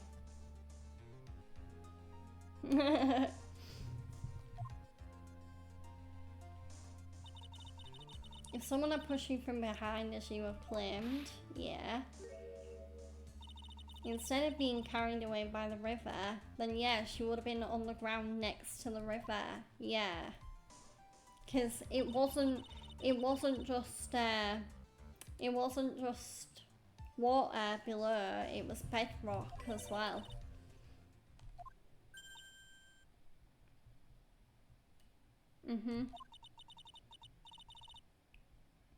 Yeah, she'd hit the cliff, yeah.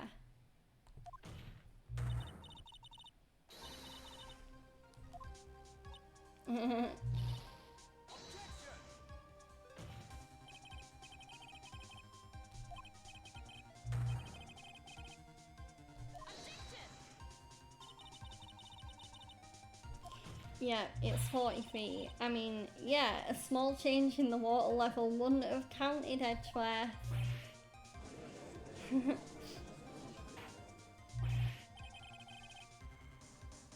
Yeah, 40 feet. That is like, I mean, oh god, I don't even want to measure how much 40 feet is, but it's like, it's way higher than like the size of my webcam anyway.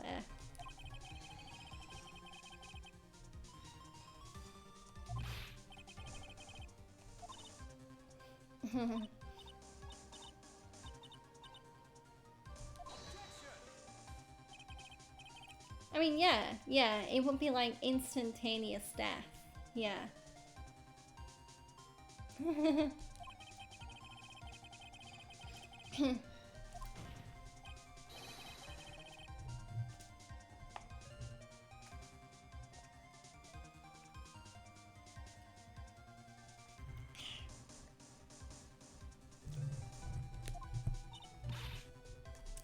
Hydration. Okay.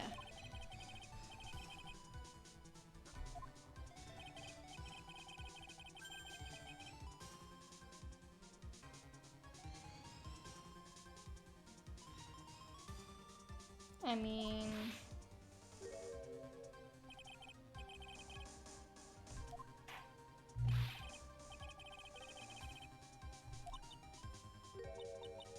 oh great. Of course she's gonna say it's correct, Judge. Why would you ask her that? Oh god. The old my outfit got caught excuse.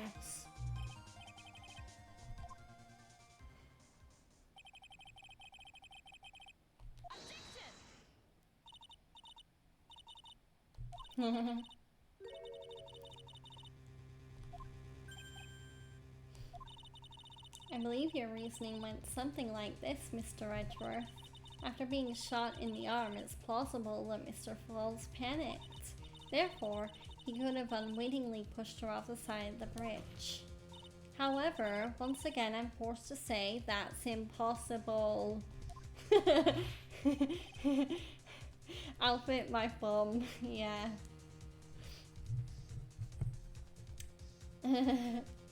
Ridiculous, what's so impossible about it? Because your flawed logic contradicts the court record. Okay, why is it impossible? Okay. I mean...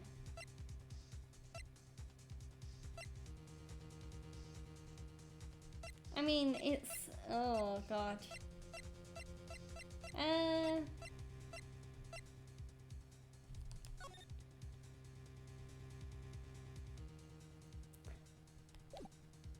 So...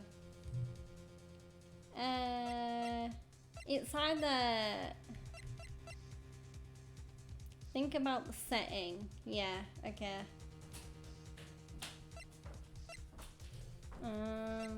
Okay. Bridge unchanged for 5 years. Think about the setting. Okay. What? Yeah, my brain's blanking again. What am I trying to prove is impossible? I really wish this game had like a log so I could like look back on what was just said.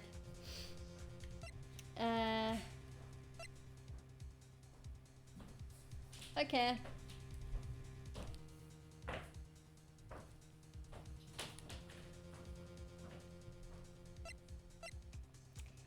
I appreciate the help. Why is it impossible for Terry to push her off the side of the bridge?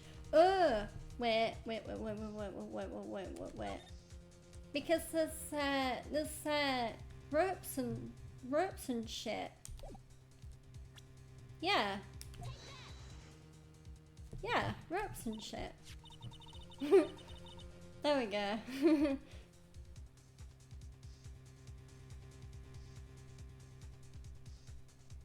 Yeah, that's a good point. The other Ace Attorney bundles do have a dialogue history. It's just this bundle. God damn it, Capcom. Yeah. Yeah, that's a good point. Oh, god damn it.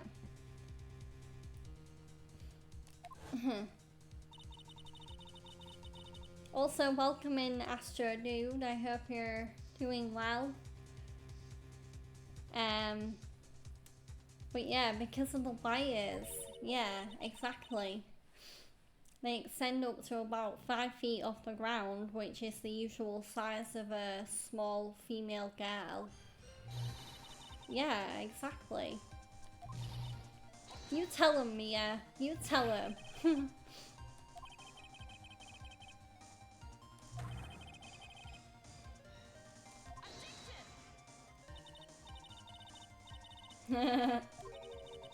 Mia just roasting Edgeworth.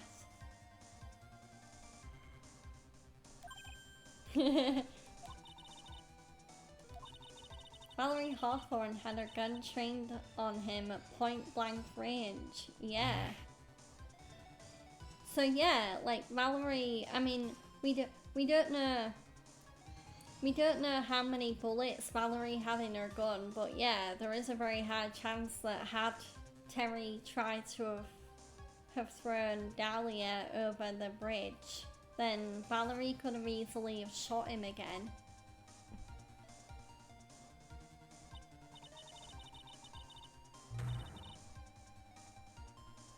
I'm really glad they did improve the other bundles. Yeah, because I mean, the Apollo Justice games were newer, so I wasn't sure whether they would improve those. But I am also very glad they improved the Edgeworth games. Yeah. And yeah, I'm familiar with the wiki. Yeah, I do use the wiki quite a bit when I need to get some like background or research characters, or yeah, because I do like doing a bit of research.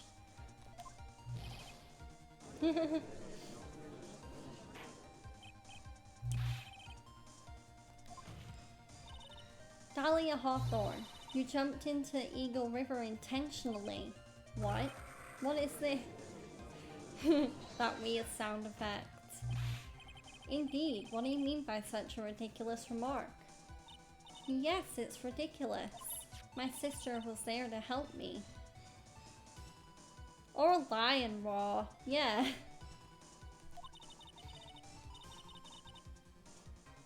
I mean, what? Did they like take the lion from the circus case and reuse his raw? I don't know. Jumping into a raging river like that would have been suicide. Perhaps, but still, that's exactly what you did. You were probably confident that you could handle the swift current, but even more so, the witness had a much more compelling reason for jumping into the river.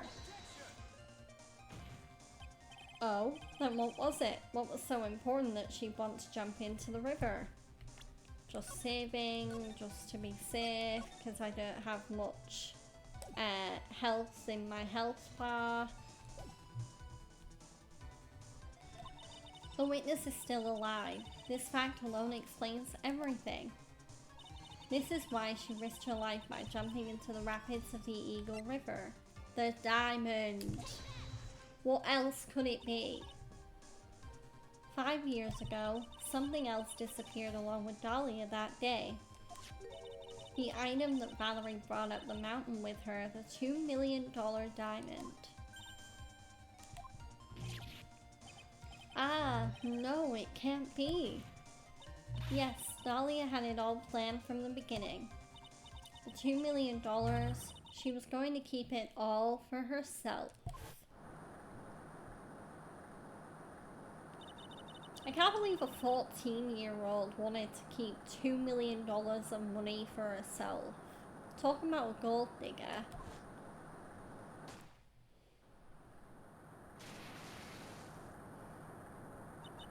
At the last minute, she betrayed him and threw herself into the river, with the ransom tucked away safely in her backpack.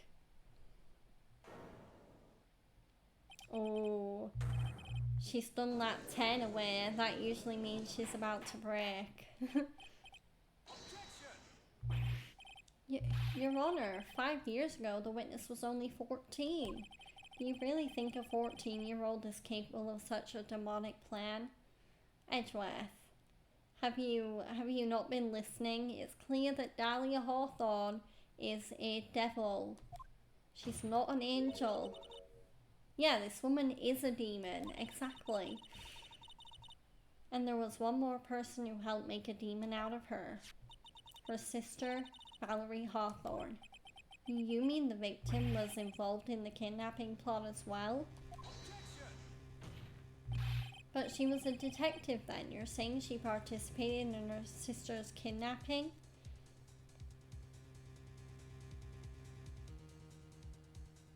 Well, yeah. Because, I mean, it's obvious. Like, I have a good memory, so... And yeah. And, plus, like, Mia mentions in the case where like, Phoenix is young and we bump into Dahlia initially, or, well, chronologically, that would be how Mia is familiar with Dahlia in that other case, but yeah. How did Miles forget his own sworn admission? Yeah. I'm sure it weighed heavily on her conscience for the past 5 years. This is the sole reason behind the victim's murder. What do you mean by that? On the day of the murder, after receiving the phone call from Mr. Falls, Valerie called her sister Dahlia. And then she told her what she was planning to do. She was going to tell the whole truth, as she wrote in her note. That is what sealed Valerie Hawthorne's fate. That is when you hatched your demonic plan to kill 2 birds with 1 stone.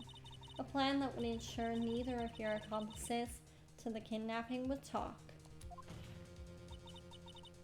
And that is why you killed your sister, Valerie Hawthorne.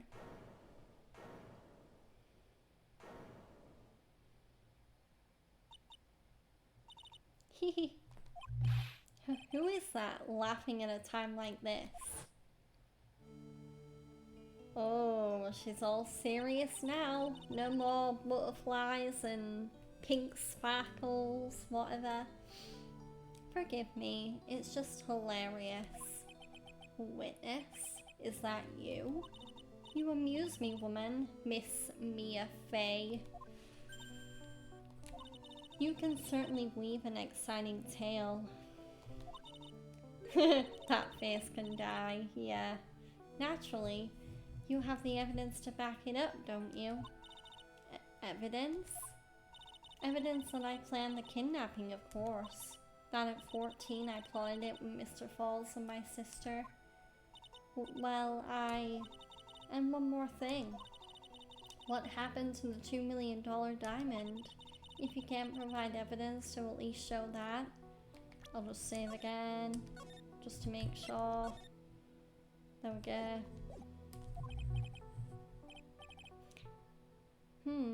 Well, Miss Faye, I don't know. What a joke. You, Miss Faye. Are you stupid or something? How can I prove a fake kidnapping that happened 5 years ago? I don't even have decisive proof of Valerie Hawthorne's murder. Well, it seems that we've come to the end. To be honest, the witness's behavior does raise certain suspicions. However, I am forced to reject the assertions made by the defense. Of course you are. Is this it? Is it really over? That girl has made a fool out of me, and there's nothing I can do about it. Ha! Without evidence, the trial is over. Who decided that? Mr. Armando! Come on now, kitten. Haven't you figured out that you can make your own rules? For example, even if there's no evidence. I will. I'll do something. Testimony. On the day in question, Dahlia Hawthorne murdered her sister Valerie. She hid her body in the trunk of Mr. Fall's stolen car and then went to meet with him, disguised as her sister Valerie. If she were to talk, someone can. Yeah, Terry. That's who can talk. I already know. Because I remember this part of the case so well, because it's the best part. Like, it's the most tragic part. Come on, Terry. Bring it home for us, Terry. Terry! Terry! Terry! Terry! Terry!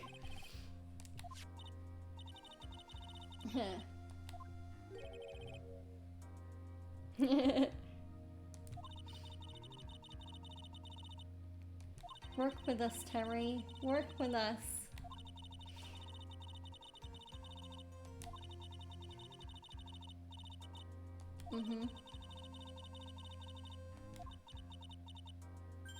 Yep.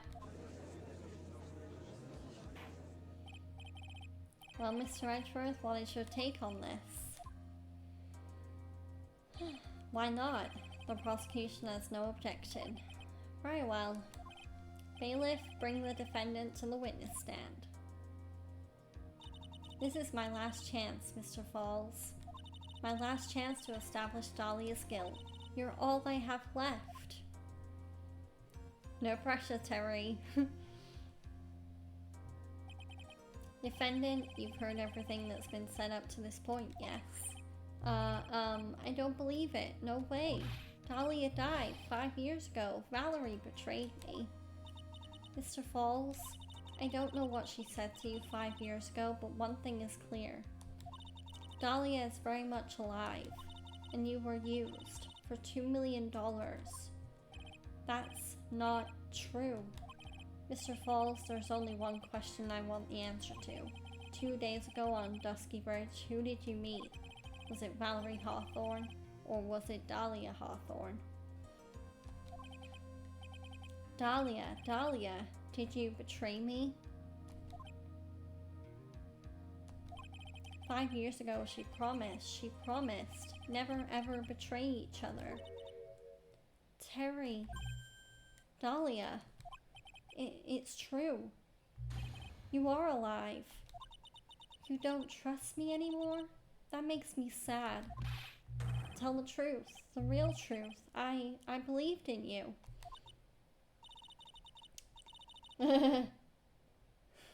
I shouldn't need to say it, you should already know. But there is one thing that I will say. My life is in your hands right now, Terry. Oh god, she's trying to sweet talk him. Dahlia. I will allow Mr. Falls to testify once and once only. Well then, Mr. Falls, yours will be the final testimony in this trial. Witness. Ah! Eek! I'm sorry, I apologize. Wake up, bruh. Water. Please, water. Can't talk. Need water. Ha. Oh well, I guess it'll have to be my coffee instead. At least it'll match the way he's probably feeling right now. Darker and bitterer than hell itself. Wow. Okay, the last testimony, who Terry Falls saw. That day, 4 p.m, I stopped the car. I was in front of Bridge. She wasn't there, so I waited on Bridge. I watched my car from Bridge. I never put no body in that car. Finally, one woman came. She stood in front of me. We talked, then she left. That was Valerie, not my Dahlia.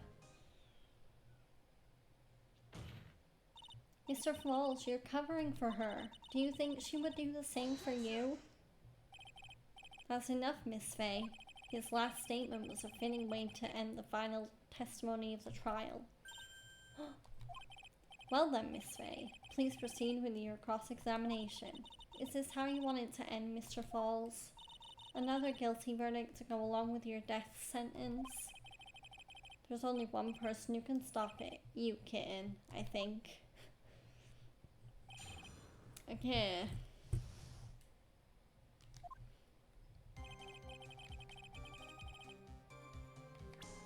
Just save, just in case.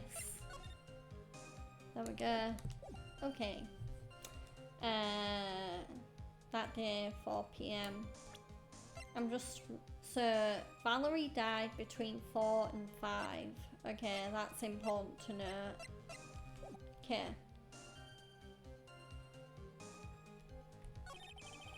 She wasn't there, so I waited on bridge. Okay. Well, yeah, she wasn't there because she was probably already dead. I watched my car from my bridge. I never put no body in that car.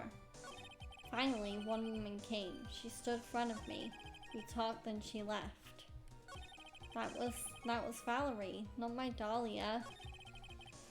Okay.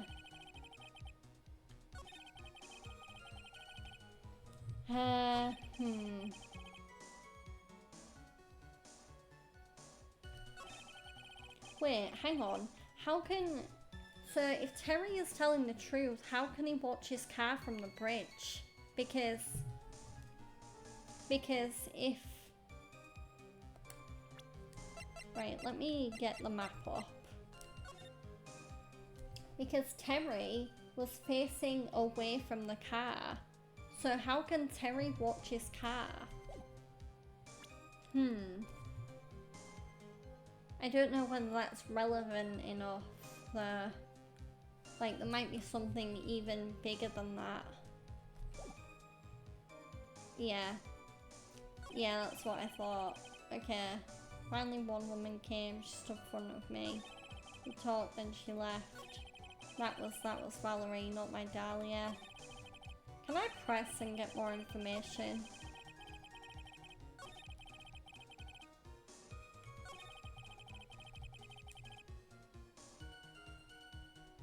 Yeah, true.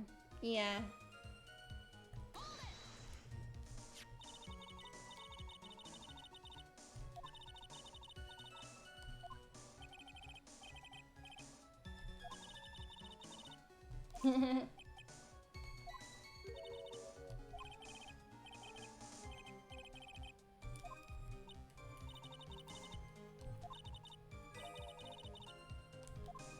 Okay, so...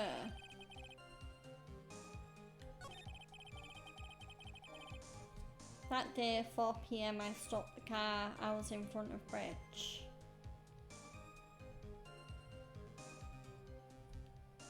What? Right, so what did you say again?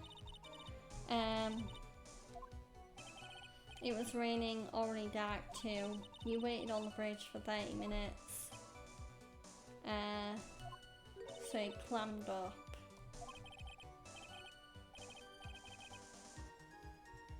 Okay.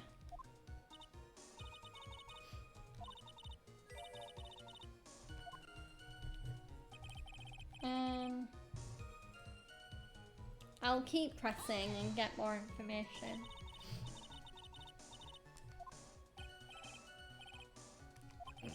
Okay.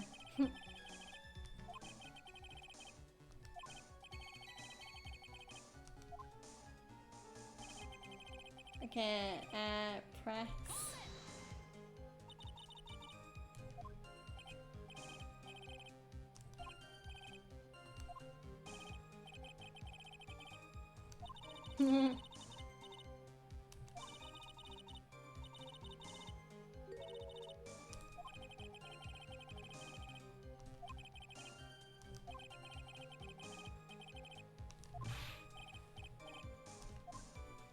Okay.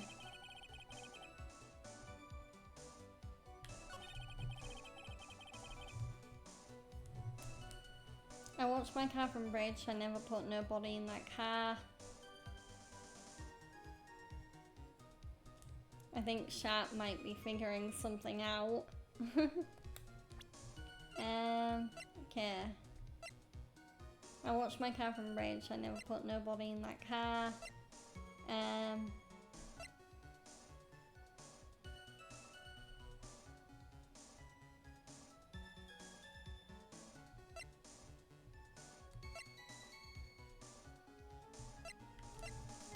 Itchy. Okay.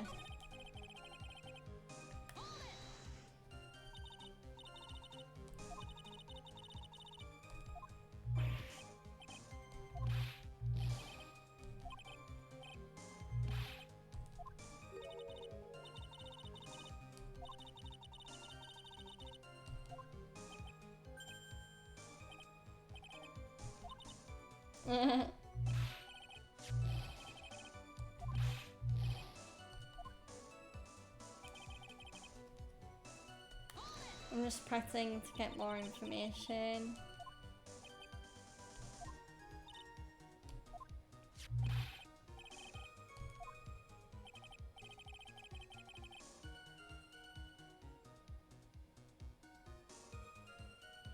Okay, so there's a lie on one of his statements. Okay.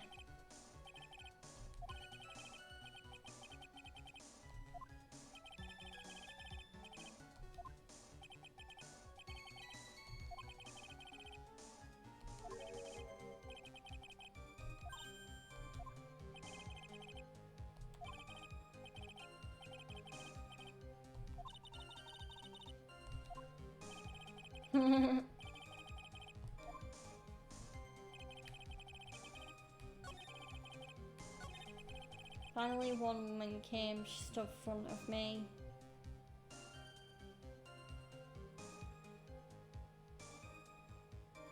Wait. But... Wait.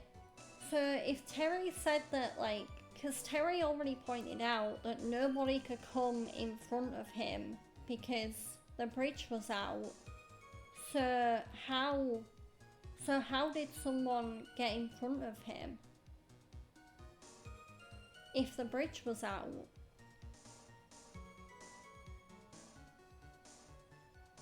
Well then, yeah. Okay, I'm gonna...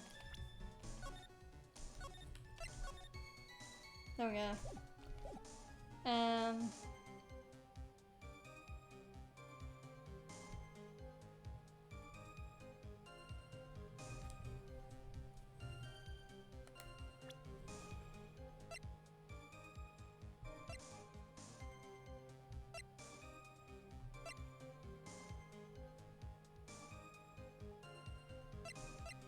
So,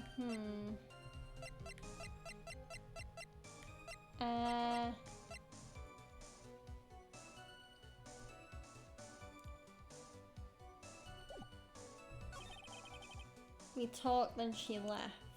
Okay. I mean... Yeah, I don't... Oh... What I'm thinking is, I'm gonna present the map, because, I mean, if Terry was saying that he was watching his car and no one could come in front of him, then, yeah, the only evidence that can prove that is the map. So...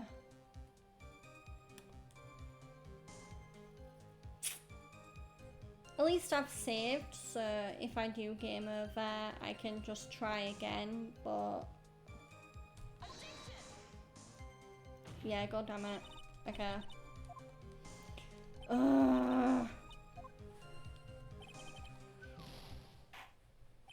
Okay. That was wrong. I know that now. Game over. But yeah, I definitely saved, so at least I'm not gonna have one of those oh no moments. He said that he was watching his car. So yeah, so how would he know? Where did he watch it from? Okay.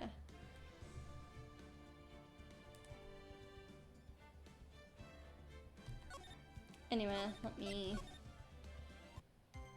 There we go. So, he said that he was watching his car from... So, he said he was watching it from the bridge. think where I could have seen it from. So,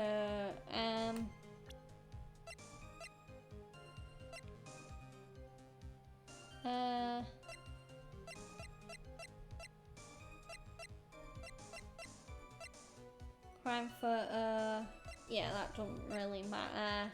Diamond don't really matter. Camera, autopsy report.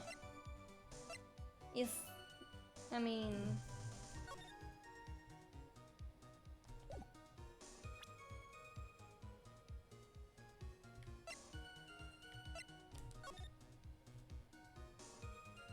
if he was watching his car, where could he have watched it from?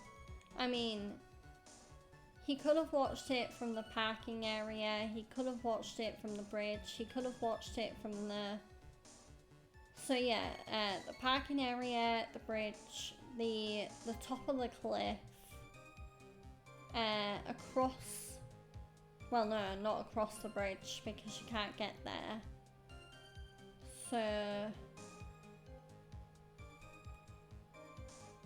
Yeah, there's like three possible places. The top, like the top of the cliff where the bridge connects to.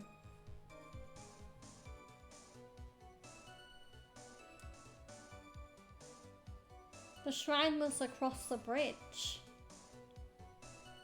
The shrine was past the broken bit.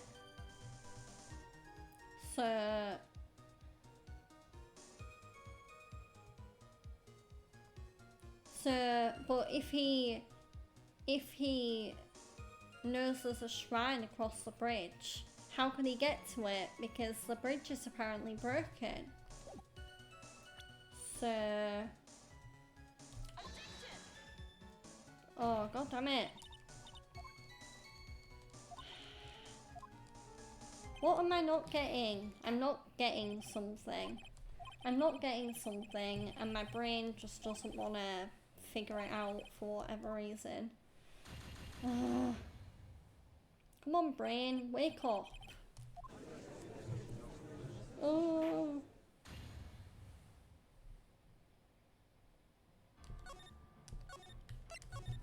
Why can't I figure this out? Okay.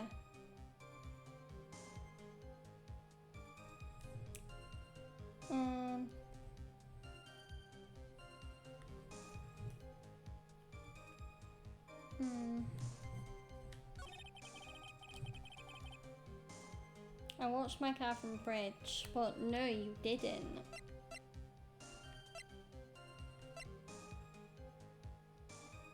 But how can I prove that? That's what I'm not getting.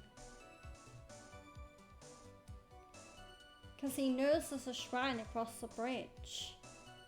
So, what? Did he watch the car from the shrine? But then we can't prove that because there's no evidence supporting the shrine.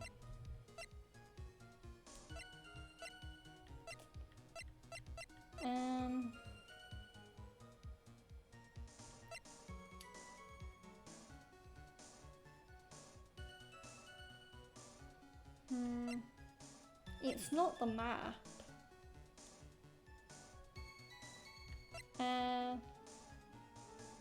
Valerie's autopsy report. Scarf. Why can't I think? I just can't. On the other side is a shrine. Yeah. So...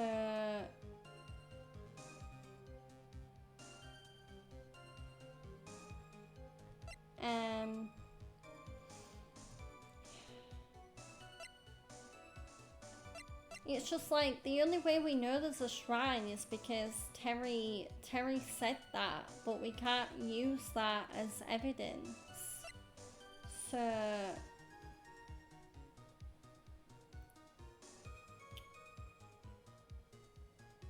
How would he know that from the left side? He wouldn't know that, but then how can I prove that?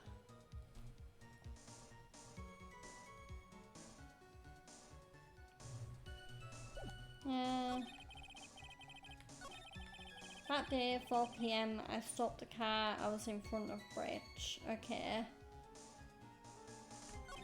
She wasn't there, so I waited on bridge.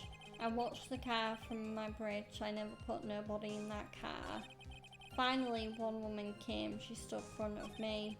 We talked, then she left. That was Valerie, not my Dahlia.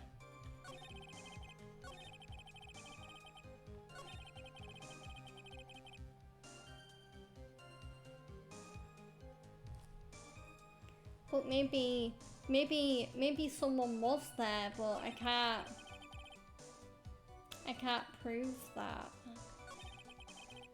Or maybe I can prove that, but I'm not thinking of how to prove it.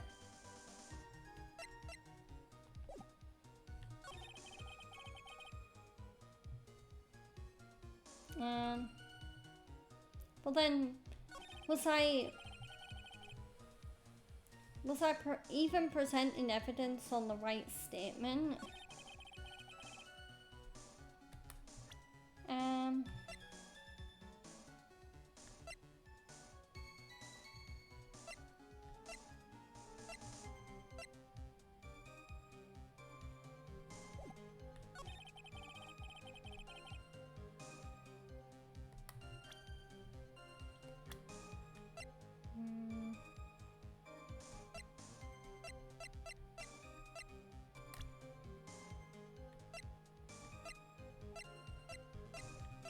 Is it? I mean, it can't be the map, so I don't think the scarf counts. Is it the victim's note? At that bridge.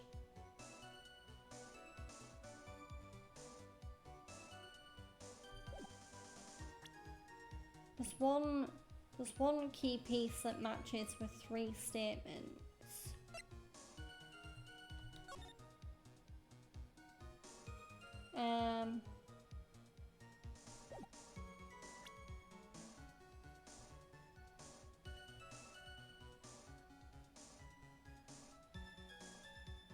I mean,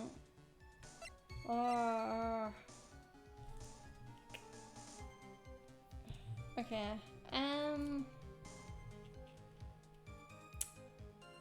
it's just my gut's giving me mixed feelings right now. I can't even trust my gut because my gut is like, oh, it might be this, it might be that. He claims no one was there, but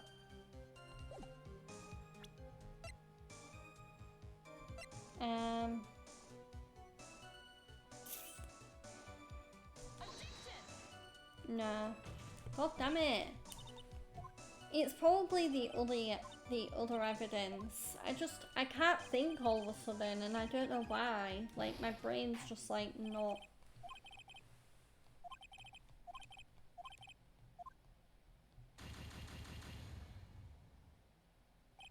It doesn't help that my eye is like twitching.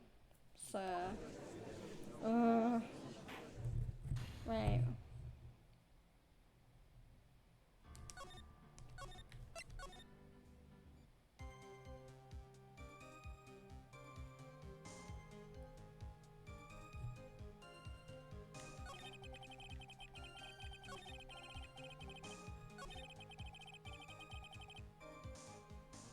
I mean, this is about the Valerie case. This isn't about.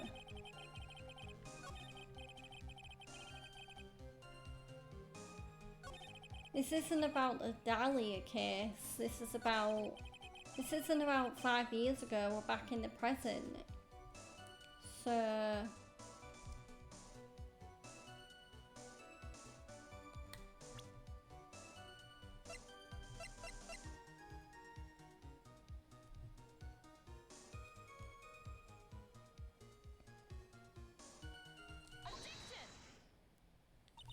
Oh, of course it was the other statement. I just trusted, oh, not the other statement. It was the other evidence. I just fucking, I'm gonna try not to swear, but like, oh, god damn it, man. 2, 3, or 4 also would have worked. Okay.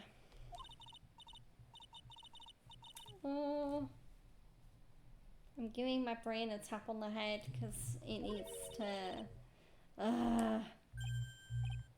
Like, why couldn't I figure that out? I was clearly missing something in my logic.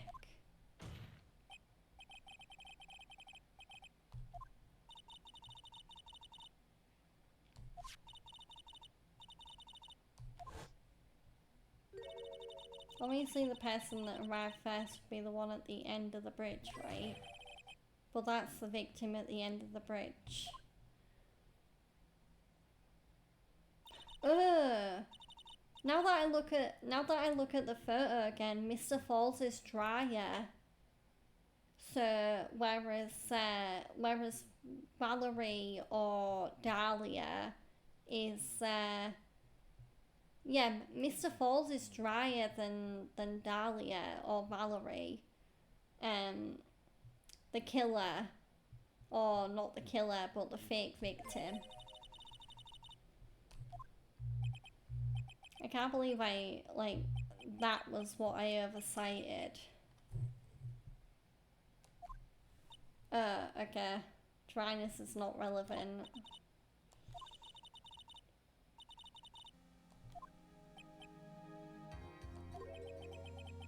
I got there around 4 o'clock, it's true. I had somewhere to go, a special place. Did you go to this special place before you went to the bridge? Yeah, it's an old temple about 15 minutes from the bridge. 5 years ago, me and Dahlia, we promised each other. We swore we wouldn't betray each other. She brought a memento to represent our love. A memento? 5 years ago, I hid it under a base of tree there. Oh, it's the locket! It's the locket! It's that locket! Oh my god! It's the same locket she ended up giving to Phoenix. Oh my god. This case really should have come before the Phoenix Wright case. Holy moly. It would have made so much more sense story-wise, because now people are... Because by doing it this way, people kind of have to try and remember what happened in the Phoenix Wright case. Like, where Phoenix and Dahlia were dating.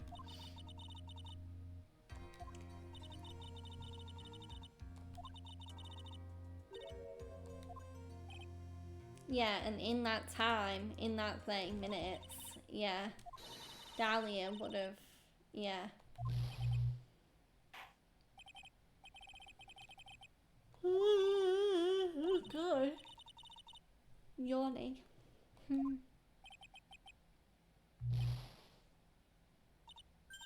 Oh no, it's this bit. Mr. Falls.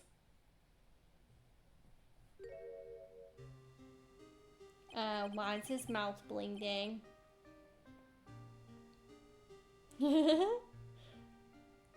That's enough, please. Witness. I promised her 5 years ago, if it ever happens.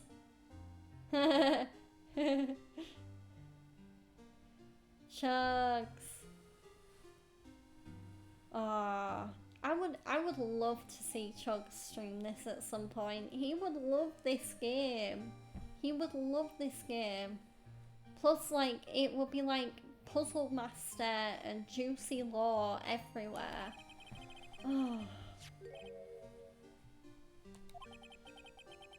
Then we're supposed to drink bottle, which has poison in it. No, stop the trial! Your Honor, we need a recess. I was stupid. Couldn't keep promise. So I did it. I drank this. No, we are so close, just a little more. I was going to prove your innocence. No, don't want that. Don't trust self. Maybe kill again. Kill sweet Dahlia again. Mr. Falls. Mr. Armando. Thanks for the coffee. Terry! Mr. Falls! No. Oh my god. And there's a reason I named this stream the Tragic Turnabout, because I knew it was coming. And so my first trial ended suddenly and tragically. It ended with no winners, only losers. Oh, Chuck's crying, Ema. No. I ended up with a wound that cut so deep into my soul, I thought it would never, ever heal. Yeah, luckily that witch gets what's coming to her, yeah. It does kind of soften the blow a little bit, because by now we already know Dahlia's gonna get her comeuppance. Whereas, I think if this case had come before the Phoenix Wright case, I think it would have made you hate... when I say the Phoenix Wright case, I mean the case where Phoenix and Dahlia are dating. But yeah, had this case come before that case, then we would have hated Dahlia so much more. Yeah. But one person, the true criminal, Dahlia Hawthorne, she left the courtroom with a secret smile on her demonically sweet face.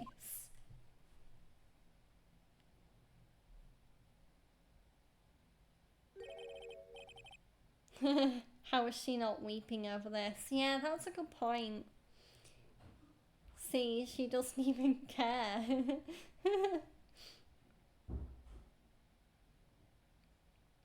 Unforgivable. That witch. Mr. Armando. We were so close to the truth, it was right there in front of us. You were just a little too soft, kitten. I hope she dies. Yikes. It's all my fault. It's all my fault that Mr. Falls killed himself. Don't cry, kitten. You're going to make my coffee all salty. I knew it. I knew I wasn't cut out for this. Mia.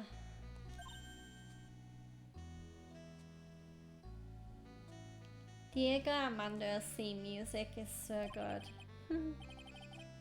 It sounds like a classic kind of like rom-com, like jazz music. God damn, he cut his hand open. The only time a lawyer can cry is when it's all over.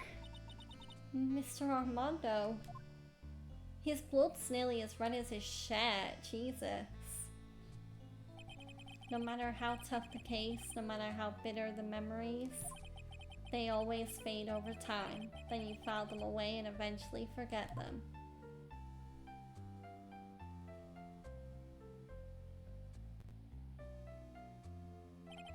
One year later, in this very same courthouse, I myself got wrapped up in that case.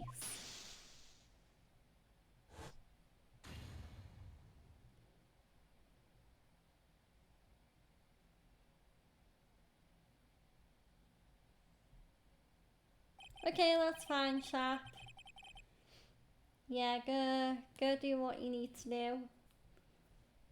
I'm thinking I might still be on for like another hour just because I really want to get into the next case. So yeah, feel free to come back after you've made your phone calls. Only after that did Dahlia Hawthorne get put on trial for her crimes.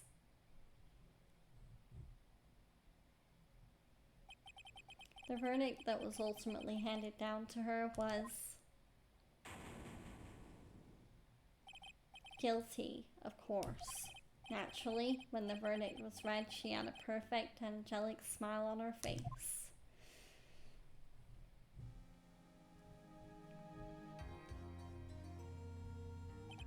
It was finally all over.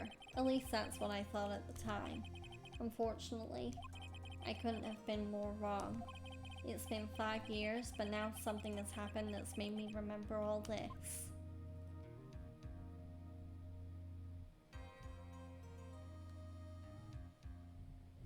And that was Turnabout Beginnings. So I got an achievement for that because I have played the original Ace Attorney trilogy before, but I completed it on console. So yeah, there's still achievements on the PC version that I can get. Whereas on the console version, I'm actually very close to platinum. So I mean, this game is pretty easy to platinum as long as you know where to find like the ladder versus step ladder conversations and stuff like that. Okay, episode 5. So now it's time for not just one of my favourite cases in this game, but one of my favourite cases in the entire original trilogy. This next case is going to be epic. But yeah, it's time for Bridge to the Turnabout.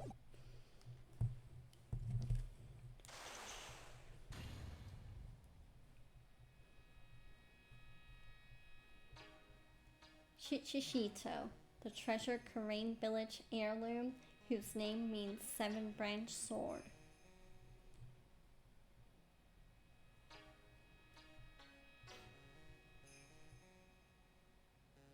It is said that this sacred sword represents life itself.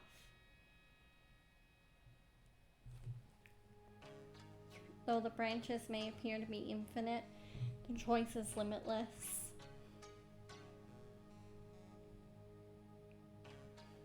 Like our destinies, the sword comes to but one end, one merciless point.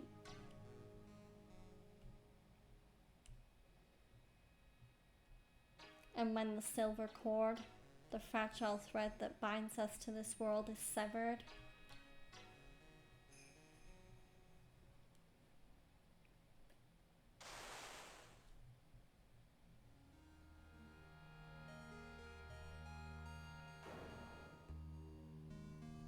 the illusion is revealed and the implacability of fate is finally laid bare.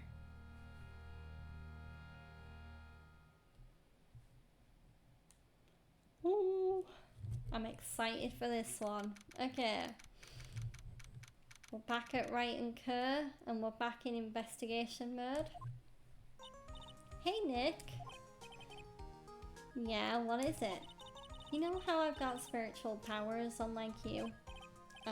Sure, you are a spirit medium after all. But just like you, if I don't keep my powers sharp, they get dull, right? I guess so, yeah. Glad you agree. Okay, Pearly, you're up. Pearls. So, that's why we need to go on a special spiritual hotspot tour, Mr. Nick. Huh? I'm lost. What's this magazine you're shoving in my face? It's the New Year's issue of Oh, Cold! Winter Spiritual Location Special. Oh, Pearls looks so happy. Maximize your spiritual powers for just one night of intensive training. Oh, it sounds too good to be true. I'll say, it sounds more like a scam to me. It's at a spiritual retreat called Hazakura Temple. It's way up in the mountains and I bet it's nice and cold. Just perfect for training. Now I definitely don't want to go. You know, I think I've heard of this temple before. It's a famous channeling dojo. It's hard for even real spirit mediums like us to make reservations up there. Reservations for a temple? Are you serious? Don't worry, I've already made special reservations just for us. Yeah, and I signed up for the special course. So that's nice, and the timing couldn't be better, since we don't have a case right now anyway. Alrighty then, it's settled. Well, come on, don't just stand there, start packing your stuff. Yeah, Mr. Nick, you better start packing your stuff. Huh? Me? Why do I have to go? Well, we have to be accompanied by someone over 20 years old. Hey, I don't have anything to do with spirit power. The only thing I can channel is a TV. So, is there a heated pool at this Hazakura temple? No, but you can stand under a freezing waterfall. Sorry, but I think I'll pass. I hate cold places. What? No way. How can you be so selfish? Come on, Mr. Nick. Look at this place. Doesn't it look beautiful? Nope, not going. I'm gonna be nice and toasty at home. What the? What is it, Mr. Nick? Let me see that magazine. Oh, no way. Oh, it's the familiar face again? This nun. Is she a friend of yours or something, Nick? This girl. It's... My name is Dahlia Hawthorne. I just want to say, it's an honor for me to be here in your noble presence. Honestly, how can any woman ever count on you for anything? You disgust me. But it can't be.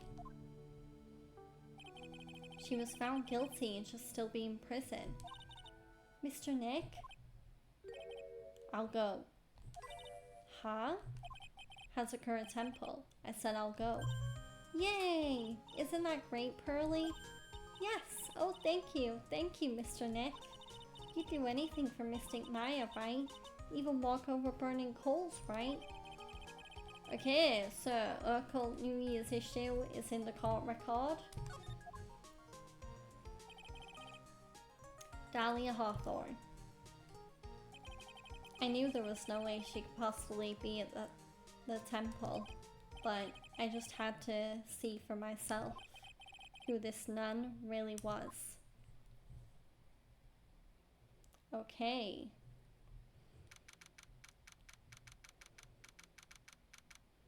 Hazakura Temple main gate. Brr, it's so cold here, Nick. Maybe you should put on something warmer for a change. Well, it's supposed to be cold. It's just training. Achoo! Her teeth are chattering so loudly it's all I can do to make out what she's saying. Wow, Mystic Maya, so this is the famous Hazakura Temple. Pearly, achoo! Well, well, well. How nice to see you here. Welcome to our temple. Oh, thank you. Achoo! Oh, my. Thank you for coming all this way. Come now. You must have been cold. What's with the past tense? We're freezing in a human popsicles as we... Well, we are high up in the mountains after all. In any case, we shouldn't speak here. Please follow me inside. Thank you. I was starting to think I would... Oh, yes.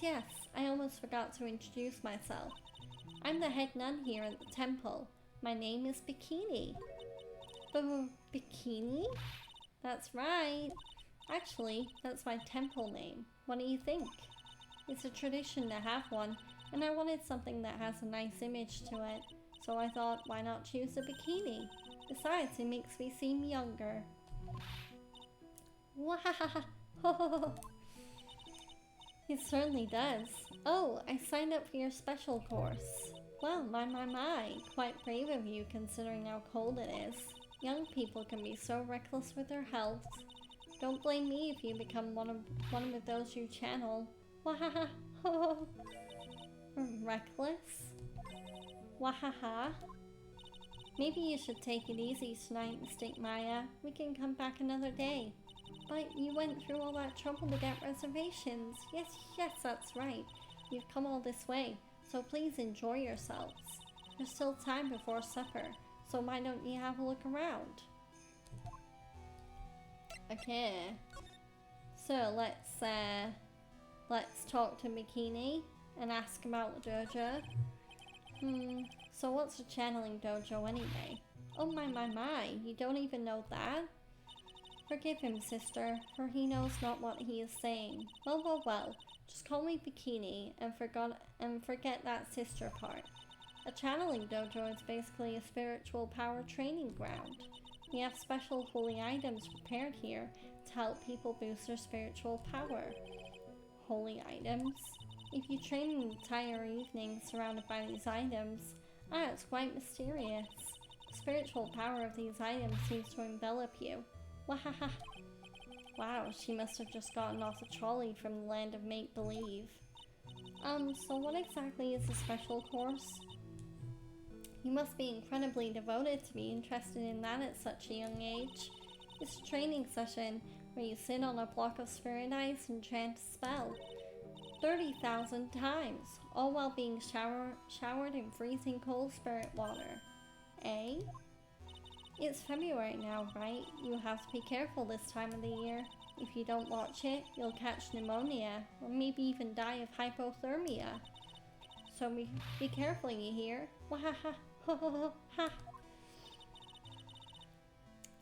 How am I supposed to be careful?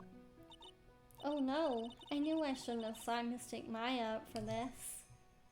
Okay, now let's ask about what Phoenix is here for, the other nun. Sister, about this picture. Well, look at that. I must say I look rather divine here, don't you think? Oh, yeah, unforgettable in every way. You mean it? Oh, I knew it! Ha ha ha! The makeup is pretty tough, but Iris helped me out. Iris? The cute little girl in the photo. She looks just like me, doesn't she? We're just a small temple here, so she and I run the entire place. Really? That kind of sounds like sorry to cut in, but this Iris, where is she right now? Oh, just listen to you. You haven't come all the way up here just to find a girlfriend, have you? Pals is glaring at Phoenix.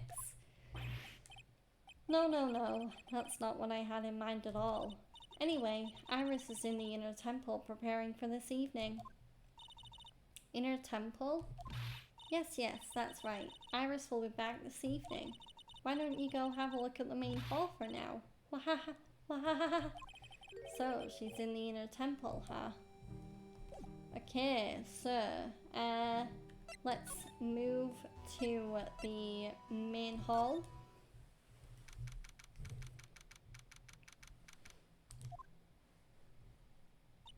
The main hall.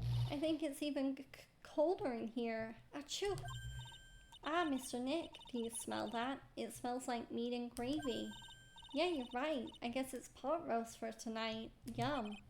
Weird, I thought they would serve something a little more, well, traditional. What are you talking about, Nick? You think monks and nuns just sit around eating rice gruel all the time? Mystic Maya is right.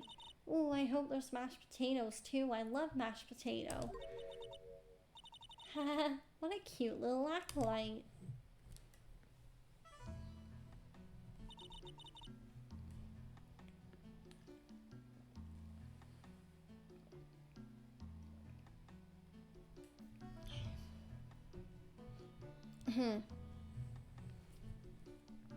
Very interesting lady here. Greetings to all of you. Oh, hello.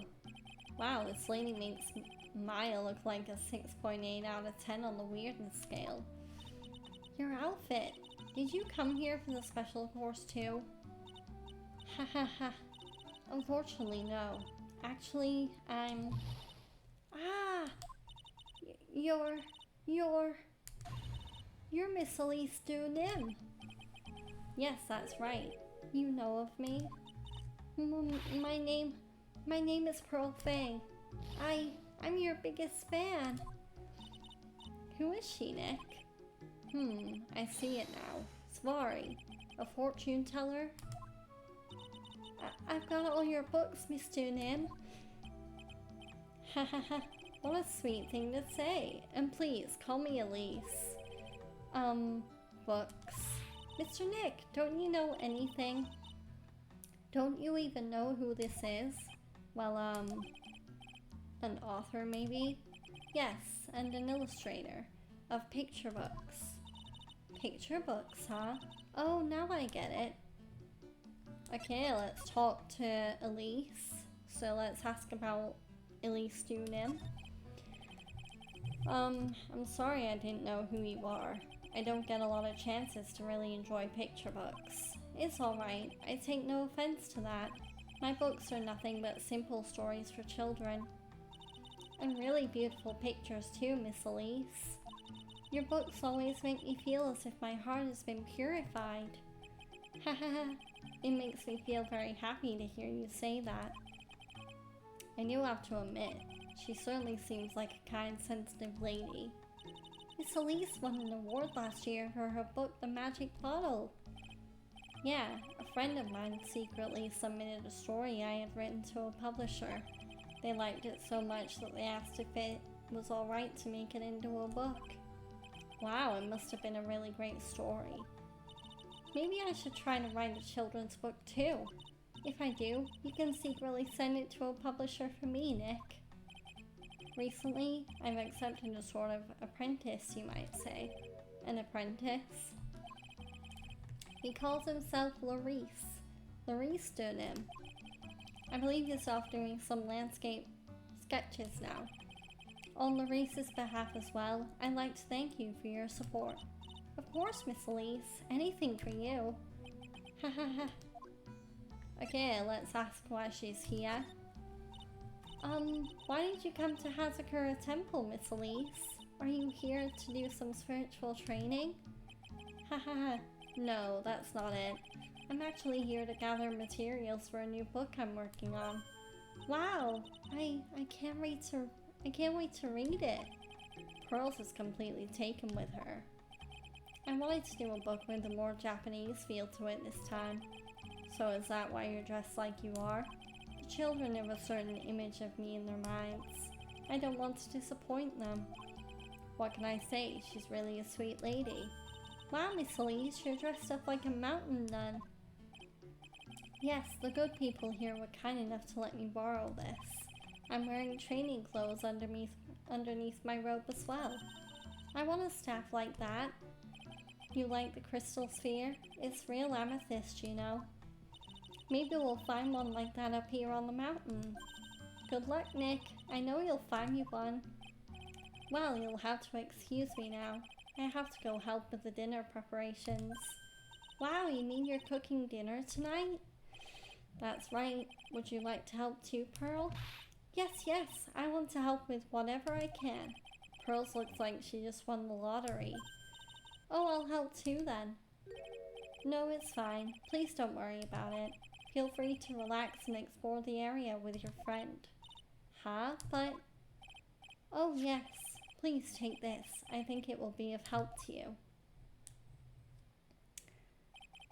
Wait, that bridge looks familiar. Ooh, where have we just seen that bridge? Oh, so now we're coming back to this area in the present. Oh, this just got interesting. Okay. Well, if you insist, I guess we'll take this chance to go check out the other temple. Okay, so we got the Hazakura Temple map.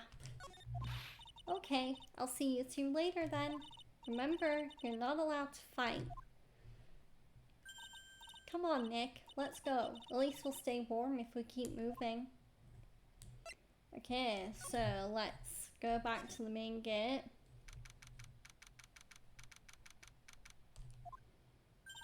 Huh? Where did Sister Bikini go? I guess she went to the inner temple to go help that other nun out.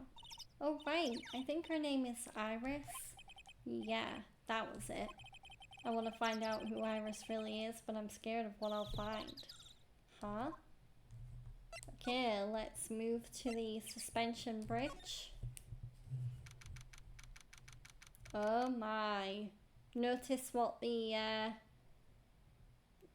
stone says next to the bridge. This is Dusky Bridge, aka the same bridge that was featured in the case that we just completed, where Terry Falls killed himself to basically protect Dahlia. Wow, look at this broken down old bridge, Nick. Yeah, and look at that big canyon below us. Hey, there's a river down there. It looks like it's flowing real fast. What's wrong, Nick? You look like you've seen a ghost. I'm just not very good with heights. Oh, hey, I've got it. Maybe you should face your fear and try hurling yourself off the edge. You know, 1, 2, 3, jump. It might be just what you need to get over your fear of heights. Yeah, death is a real good way to overcome phobias, alright. Anyway, it sure looks like a rickety bridge. Can't argue there. That's probably why it's called Dusty Bridge. Read it again, Maya. It says Dusky Bridge. Well, it's practically the same thing. Anyway, the inner temple is just up ahead, right? So let's go and check it out. Oh, why isn't there another way across? Okay, some rather interesting footprints. What else have we got here? We've got some letters are engraved into a roughly cut boulder. D-U-S-T-Y bridge, huh? It says Dusky Bridge, okay? Come on, Nick. Take a look at that bridge and tell me it's not supposed to be dusty. This sign is obviously wrong and I'm gonna fix it. Now give me a pencil, Nick. Do I look like a pencil holder to you? Okay. So we have a telephone here. I can't believe there's a public phone here. Who would ever use it? The people who live here, I guess. I doubt they have any real phones here. Yeah, but it took like 20 minutes to walk here from the main hall. It would have been smarter of them to build the main hall here, don't you think? Maybe you should work on channeling someone who makes logical sense, Maya. Ouch. Okay, Heavenly Hall is that way.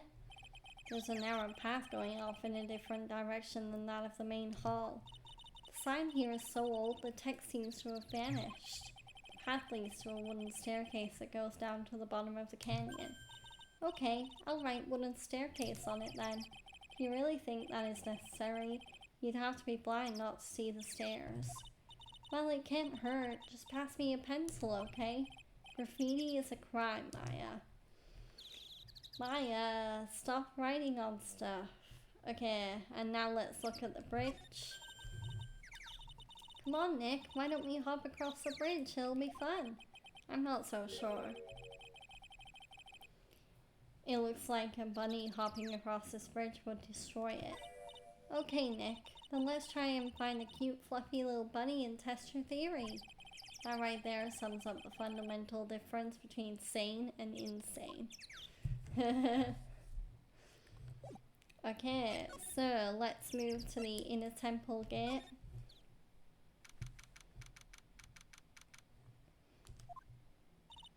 Whoa, that bridge was shaking like jello in an earthquake. And at least half of the wood on that rickety bridge was rotting, I bet. Not to mention the last part only had like one board left on it. What's wrong with you? Your face is all green. Can you not pick on me for a second? I'm still trying to get over the shock that we made it safely across that death trap. Yeah, I guess I'm a bit surprised too. Yikes, that temple is in bad shape. It looks like it could collapse at any time. I guess people don't use it often. Is this really where you're going to train tonight? That has to be it. It's kind of creepy around here. Like a ghost might jump out at you or something. A spirit medium afraid of ghosts. Isn't it ironic, don't you think? Yeah, she's afraid of the very thing she's channeling. There we go. Okay, looks like there's something written on it. I can't read it, but if I had to take a good guess, I'd say it says Inner Temple. What's the point of a sign if you can't read it? Must be tough for the mailman when he's delivering here. I guess the sign is a good indication of how long the place has been here. Okay, let's slide. So Oh, wow. Look at these neat Buddha statues. Maybe I'll take one home with me. Maya. But there are so many. They wouldn't notice if I took just one. Are you kidding? Of course they'll notice. What are you gonna do with one of those anyway? Put it in the office, of course. We can trade that wooden statue in the office reception area for one of these. You know, come to think of it, where did that wooden statue come from anyway? Maya probably stole it. Okay. Hey, there's a giant robot buried in the snow.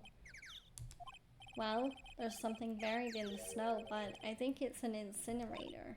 Oh, hehe, but you've gotta admit it looks a lot like a robot. I'm sure. Anyway, I don't think it gets used much. It's looking pretty rusty. Hey Nick, do you think this giant robo-incinerator can walk? I told you it's not a robot, and it's not especially big either. Bah, you have no imagination. I thought it'd be real neat if you had to feed it to advance. A fight between a lawyer and an overgrown furnace? Who'd ever pay to see that? I mean, some people might, if they have eccentric taste, maybe. Okay, hey, a half-open gate. That's practically a welcome mat. Yeah, except the sign on here says no entry. Nick, rules are made to be broken, you know. You expect a lawyer to go along with that? Oh, come on. You're such an old lady sometimes. Let's just go. Don't blame it on me when Sister Bikini puts a curse on you. Now you've got me scared. Let's just forget about it, okay? Okay. So that's the inner temple up ahead, huh? It looks kind of run down. Well, it wouldn't be very temple-like if it was all bright and shiny. So you're training here tonight, huh? Yep, then everyone will see my spiritual powers. Oh god. Sounds like your stomach wants to show off its digestive powers instead. I wonder if that roast is ready yet. Okay. And yep, so let's move into the training hall. Ooh, this is a very ominous room. Man, look at this place. It's just a tiny freezing cold room. So this is where you'll both be training, huh? Huh? What do you mean both? I'm the only one. Really? But I thought, Pearlie's just a little kid. She couldn't handle this kind of training. So says a girl who I can barely hear over her teeth chattering. Anyway, the real training room must be behind that door over there. Yep, definitely getting the feeling it's back there. Even I can sense that there's something supernatural about the cavern behind that door.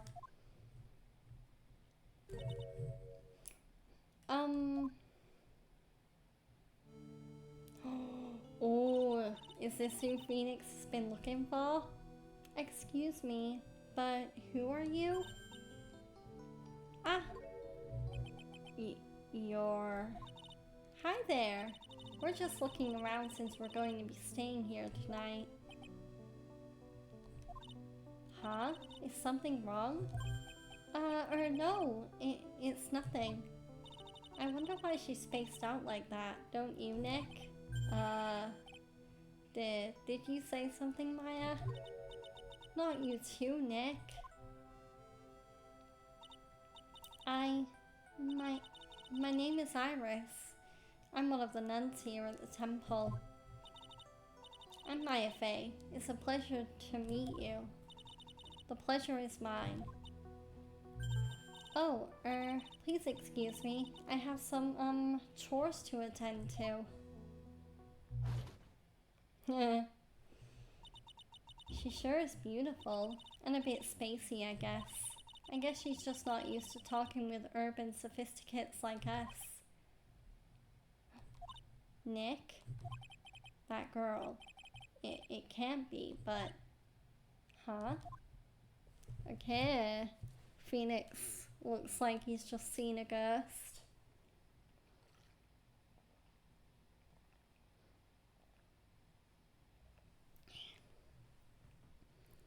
Hydration is important. Okay, examine. Okay, a hanging scroll. It doesn't look that old. Ah, what is it? Why did you scream like that? Then this scroll. It's my mother. Oh wow. What?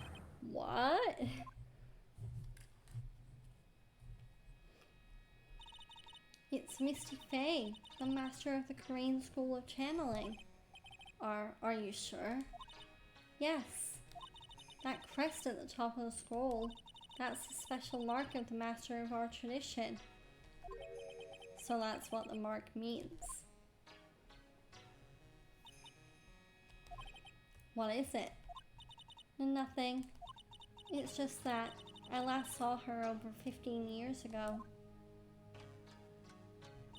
If it wasn't for that crest, I wouldn't have even known it was her. My own mother. And I can't even recognize her face. Maya. Okay, hanging scroll has been added to the court record. Shows Misty Faye, master of the Korean technique.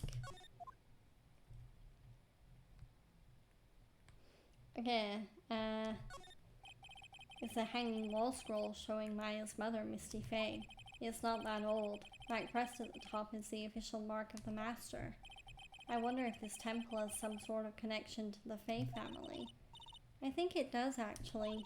Supposedly, it was founded by a branch family member of the Korean school. I'll have to ask Bikini in more detail when I get the chance, about Maya and the Faye family in general. Okay, let's look at the weird cage. The actual training area must be on the other side of this door. I wonder what it's like. Booey, it's locked. Come on, Nick. You know you want to open it for me. I can't. You've been in a kind of bad mood lately, haven't you, Nick? Zavari, I know what it is. IRIS. Iris and Nick sitting in a tree. KISSING. Oh my god. That was too funny. Okay, and now let's look at this weird set of drawers. Look at this antique dresser. I wonder if there's anything valuable inside. Let's have a look.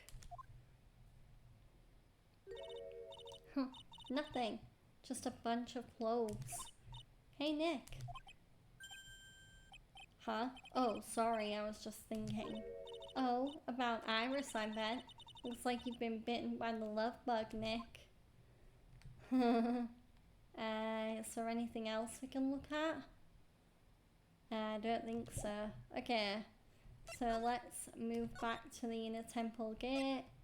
And then let's move back to the suspension bridge. There we go. Phew, we managed to make it across Dusty Bridge.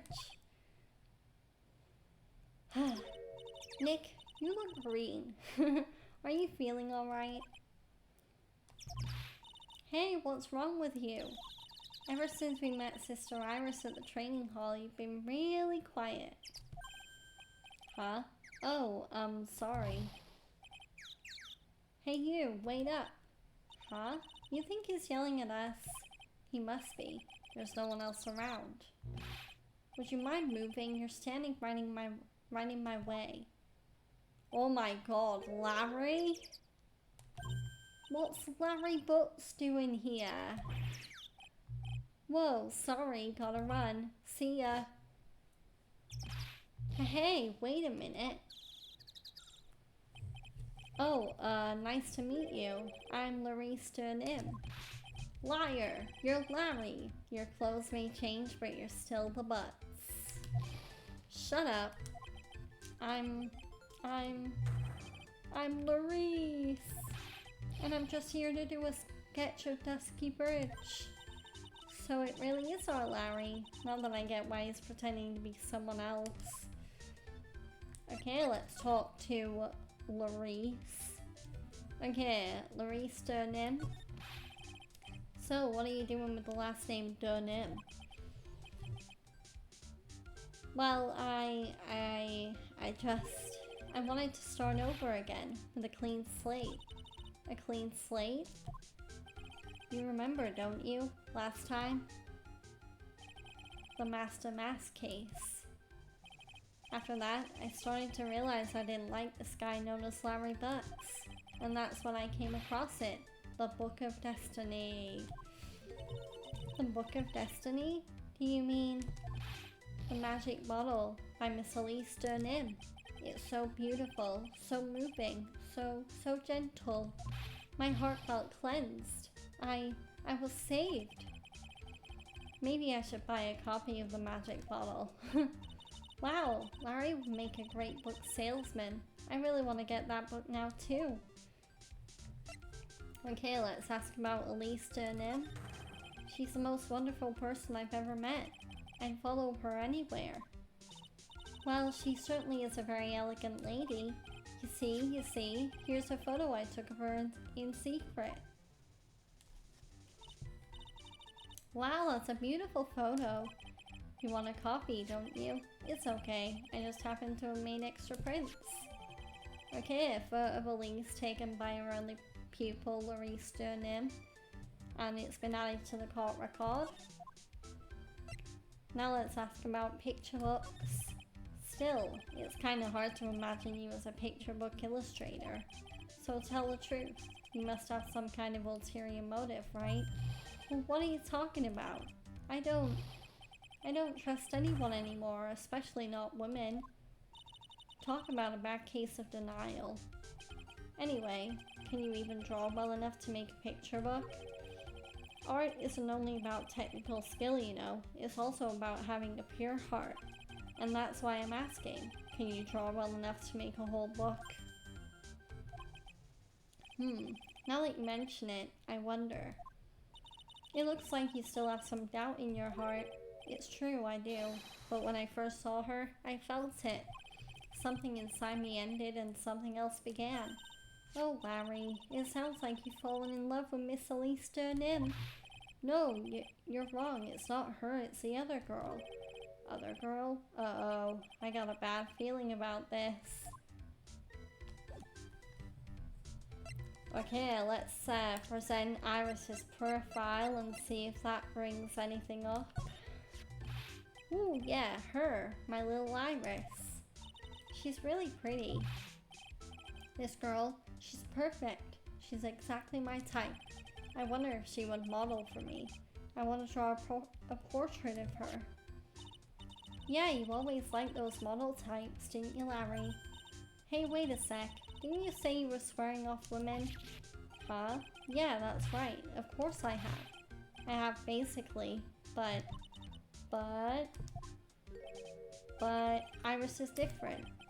I feel like I still have one chance left at the dream. This guy will never change. Everyone! Hey, Pearly. Dinner preparations are complete. Please come quickly to the main hall. Alright, I can't wait to dig in, Pearly. I'm going to go to the inner temple and call Sister Iris. I also want to have a look at where Mystic Maya is going to be training.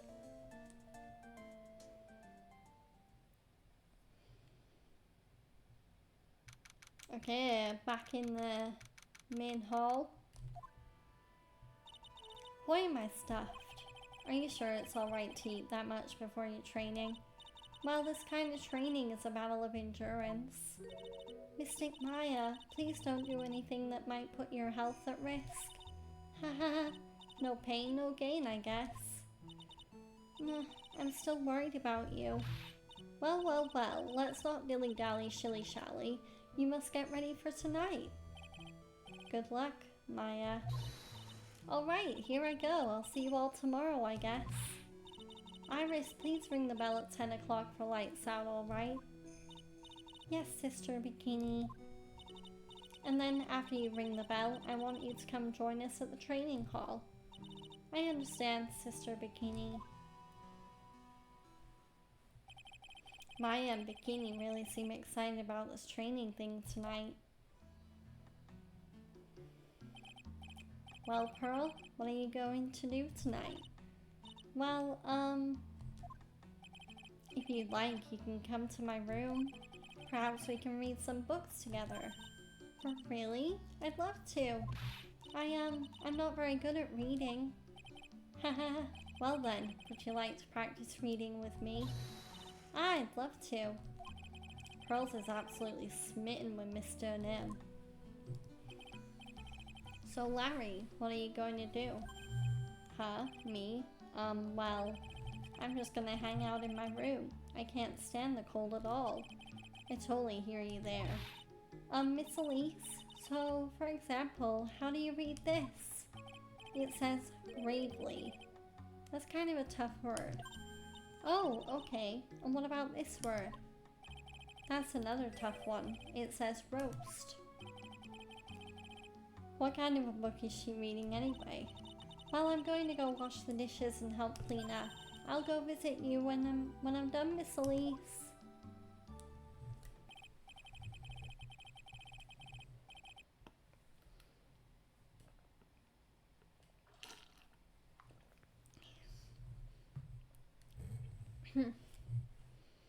Well, not much to do except head to my room and huddle under the covers, I guess.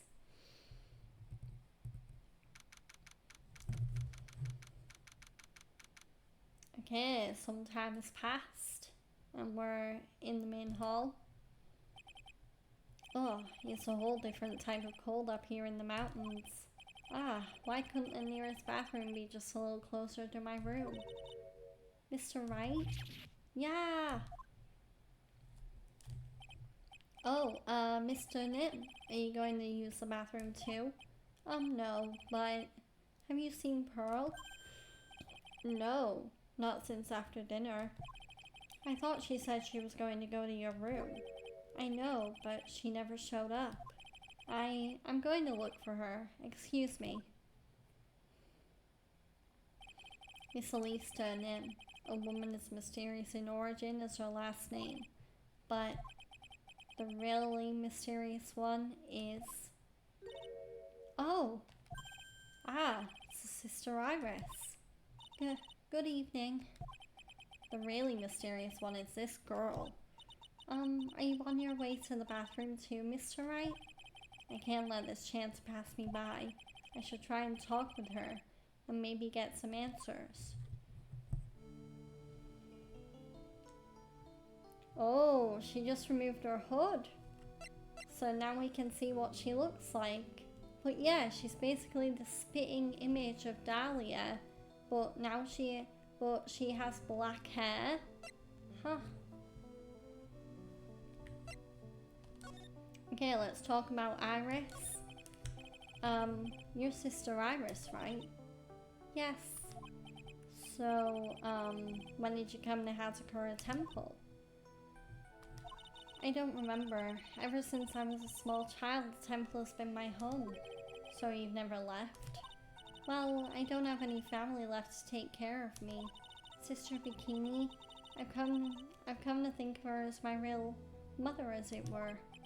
Ah, I see. But didn't you go to college? Or maybe enroll in the Ivy University Literature Department? No, I never had an interest in going to a big university like that. My training is all the education I need. I see. But once in a while, when I get the chance, I make a trip to the nearby town. I can use a computer and a cell phone too. That's not exactly something worth bragging about. But I don't see any Cyclops, so I guess that means she's not lying. But please don't stare at me like that. Okay, let's ask about Hazakura Temple.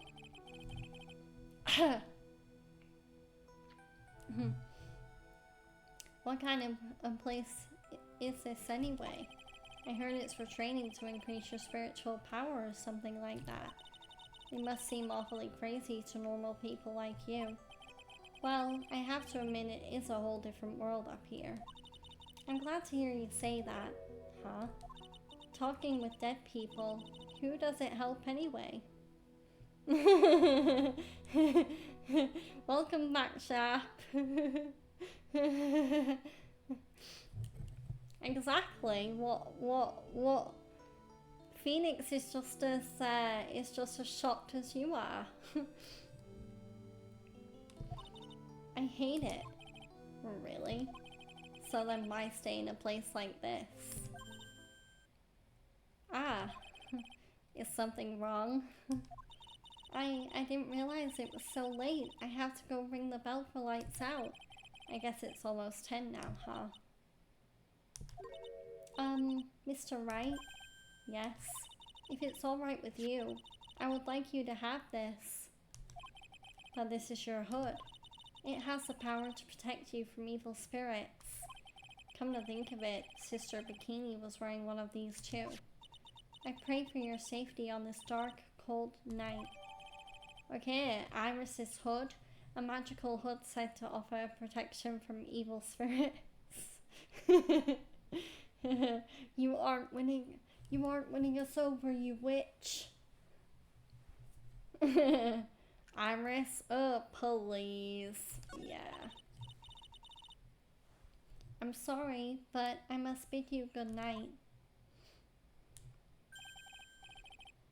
Wait a minute, Sister Iris. Yes? Just now you called me by my name. You said Mr. Wright. How did you know my name? I never introduced myself. But that's... Sister Iris, please tell me the truth. You and I, have we ever met before?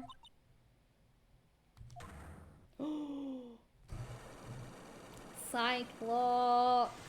And there's 5 of them, holy moly. Iris? Oh. It's almost 10 o'clock. Perhaps we can speak again tomorrow.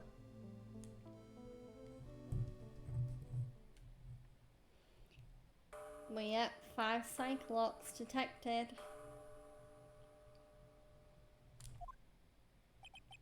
So my hunch was correct. She does know me. I'll have to try and talk with her again tomorrow.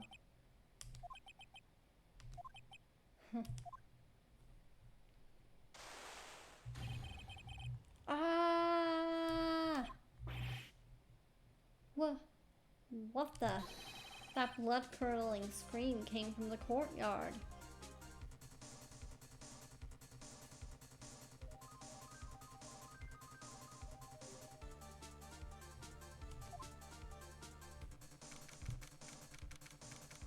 Oh my god.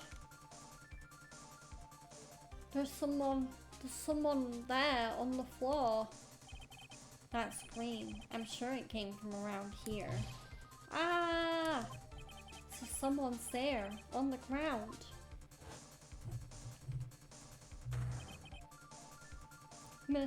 Mr. Nim!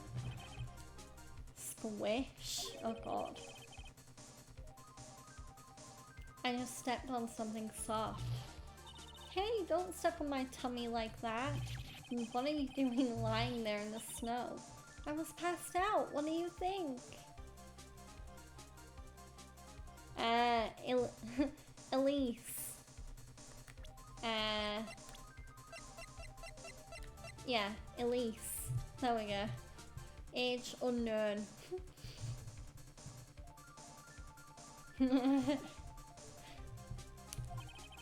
So that blood curling scream was... Forget about that. Hurry up and call the police. Is there even a phone in the main hall? No, but we still get reception up here in the mountains. You must have a cell phone on you, right? I did bring it with... Oh, you're useless. I mean, even Iris has a cell phone. You've got no choice. You'll have to use the public phone by Dusky Bridge. Hurry, hurry, hurry! Run as fast as you can. Yes, ma'am. If you don't hurry, Iris will.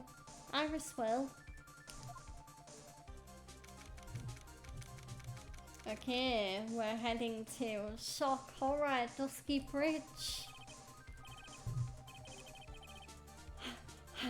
It's farther than I thought. The bridge is just up ahead. I have to go tell Maya what happened too. Ah! The bridge is on fire!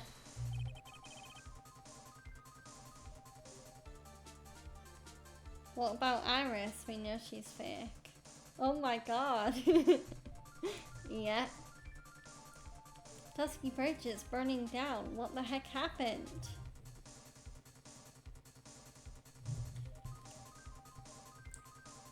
Hi Emily, happy Monday. My Easter went well.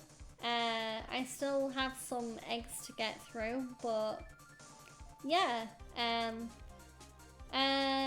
The main thing I was doing was watching wrestling. Yeah. I very much enjoyed WrestleMania, which was the big WWE event of the weekend. Yeah. I also went to my fiance's dad's on Saturday. So yeah. I had a really nice weekend.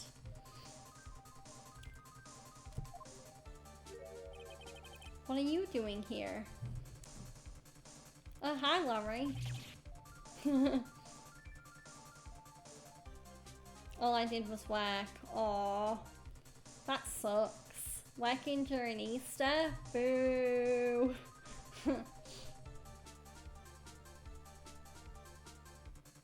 Ah!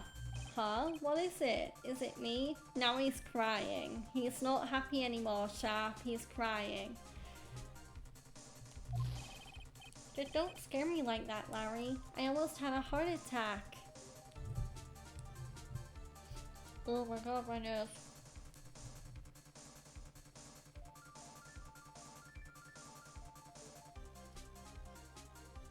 Oh, you watched Sing 2? Yeah. Yeah, I swear I watched stuff at my fiance's dad's. I swear I watched stuff at Fred's dad's. I've been watching a really amazing show called Breaking Bad. I'm currently on season 2 of Breaking Bad. So, yeah. Breaking Bad is like, it's a really dramatic show. It involves a lot of drugs, but it's kind of funny and it's also very action-packed. But yeah, Breaking Bad is such a good show. It's my first time watching it, but it has been one of those shows where I've always wanted to get into it. So, yeah. Wow, no extra pay, Sharp? Oh, that sucks. But yeah, bridge is on fire. No. But yeah, so I watched Breaking Bad. What else did I watch? I also watched wrestling. I watched NXT Stand and Deliver when I got home. So yeah, that was good because that was on Saturday before WrestleMania. So a lot of wrestling. My name isn't Larry, it's Larice. Larry, hurry up and call the police. I'm going to the inner temple. Don't be stupid. The bridge is nothing but a burning wreck right now. Oh, now he's crying about it. Okay. Listen to me. There's been a murder here at Hazakura Temple. What?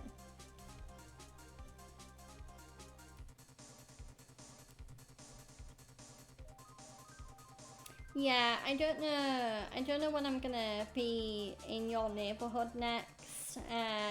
Yeah. I'll have to see, cause, yeah. I mean, I sort of plan things on the day, so I don't know when I'm gonna be at my dad's next. Like, I'm very spontaneous. I don't really plan things ahead too much. But yeah. Pardon me.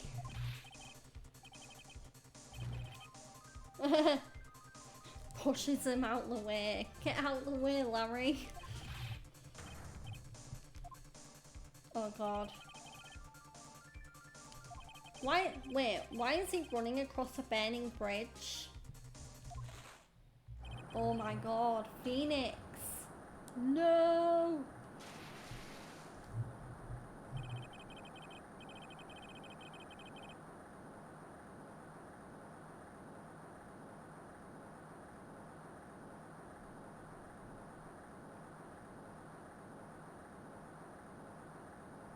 Well, yeah, that was, I mean, no, you saw me in June of last year before Taylor. That counts. I mean, we still saw each other. But yeah, yeah, there is no one else, right? I don't know, Sha. I don't know. Oh god. Oh no. Another scream? To be continued? Game, don't leave me hanging like that. No. Oh my god. Okay.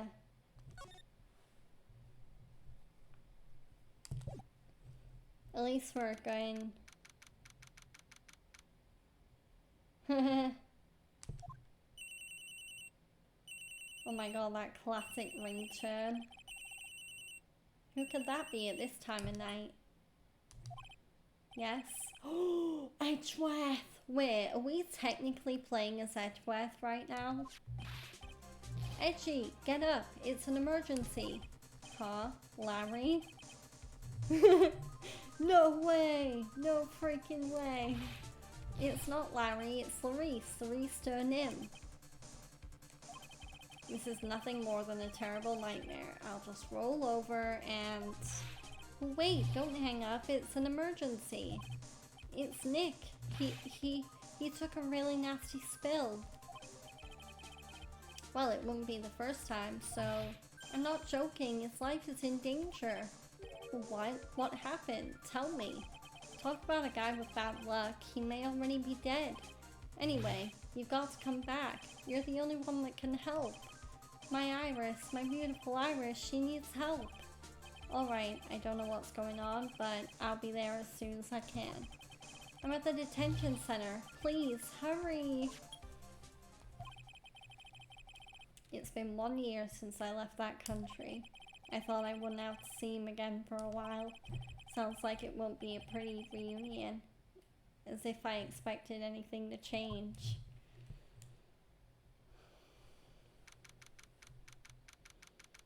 Okay, we're at the detention center.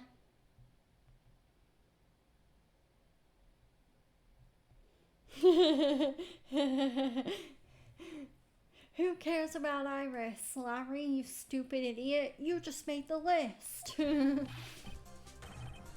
Throwing in a Chris Jericho reference in there.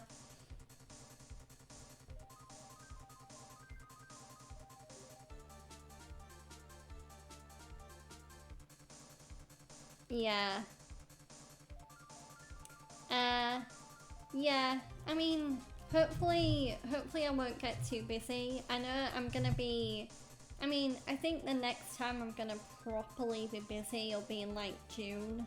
So, I'm just enjoying, like, you know, the calm before the storm, before things get so busy. Yeah.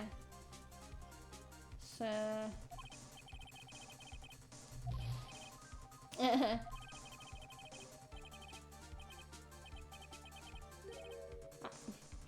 Iris's bikini.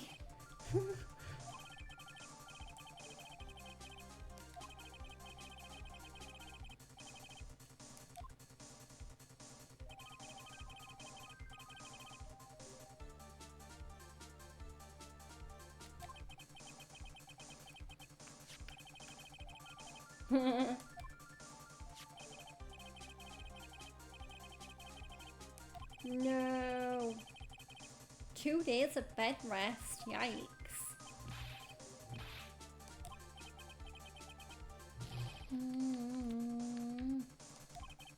And here I was convinced he was the one the police had arrested.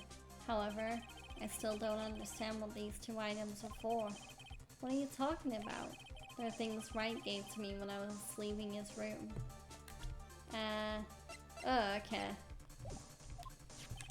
This is the first. He said some nonsense about being able to see in people's hearts with this. And the other, he couldn't possibly be asking what I think he is, could he? I'm begging you, Iris's trial starts tomorrow.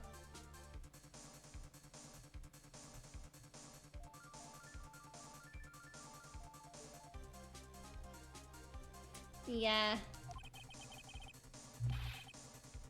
Yeah. That day, I'll never forget that day. Like, just like seeing Taylor Swift, it was my dream concert. It was amazing.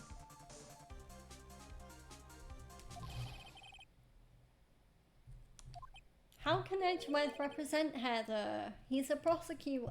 He's meant to be the one, you know, calling the witnesses and getting people guilty, not innocent.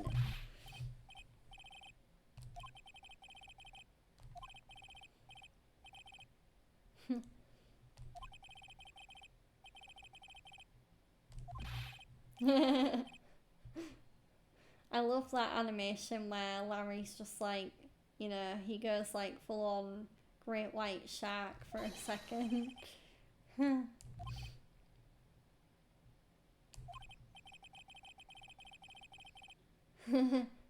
Maybe he needs to go back there. Yeah. Edgeworth, you never should have left. Then maybe the judicial system wouldn't have fallen into such disrepair. There we go.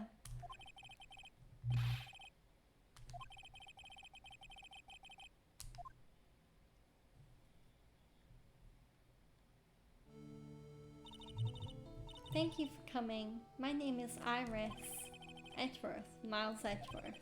I don't know if I can be of any help, but...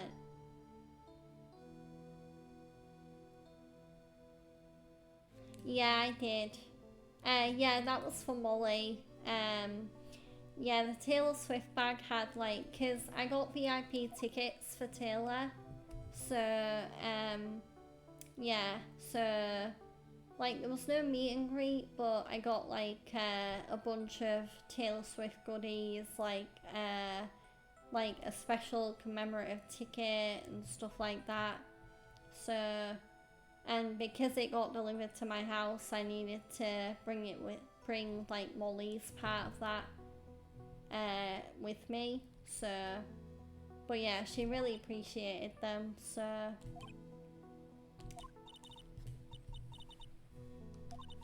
because yeah, Taylor Swift sold out so fast that I kind of figured. I mean, I had enough savings that I was like, I really want to see Taylor. Absolutely. Taylor Swift is my number one for sure. Yeah. And I definitely will go see Taylor again if she tours again in the UK. I think, I mean, I'll be surprised if Taylor tours in the UK again soon. I think, I mean, she put on one hell of a tour with the Eras tour, so yeah. I think she'll have a bit of a break from touring, and then maybe the next time she releases a completely original album she might tour, but I don't know.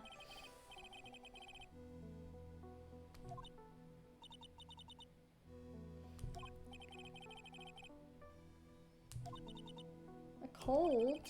Oh no.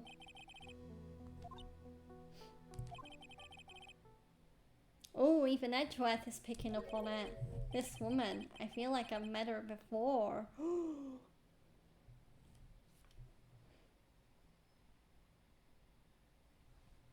Oh no way, Leanne from Little Mix was at WrestleMania. Yeah, there was so many celebrities at WrestleMania. Vanessa Hudgens was there as well. Gabriella from High School Musical.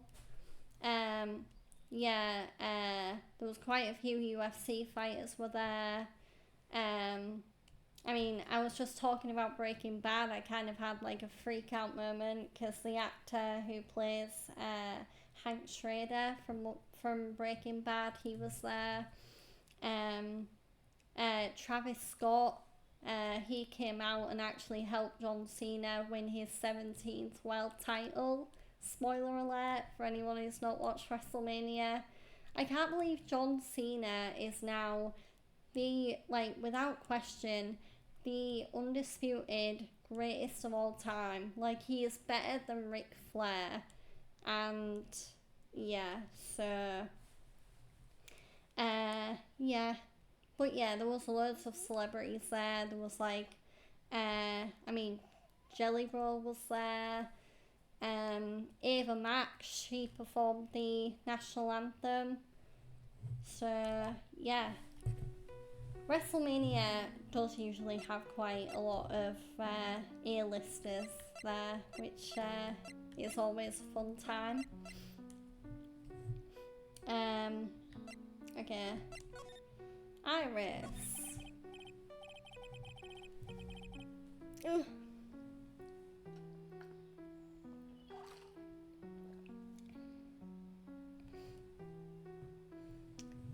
Yeah, I've been watching The Last of Us season 2. A new episode just came out last night, and one of my favourite characters, both in that show and in the video game that The Last of Us season 2 is based on, is Tommy.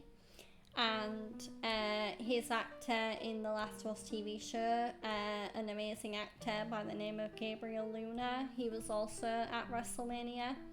So I was like, oh my god. I also know him from... Gabriel Luna's been in... He's kind of one of those under the radar actors who you don't know it from looking at him, but he's been in quite a few things like Terminator Dark Fate, Agents of S.H.I.E.L.D., The Last of Us. Yeah, he's... yeah, Agents of S.H.I.E.L.D. is such a good show.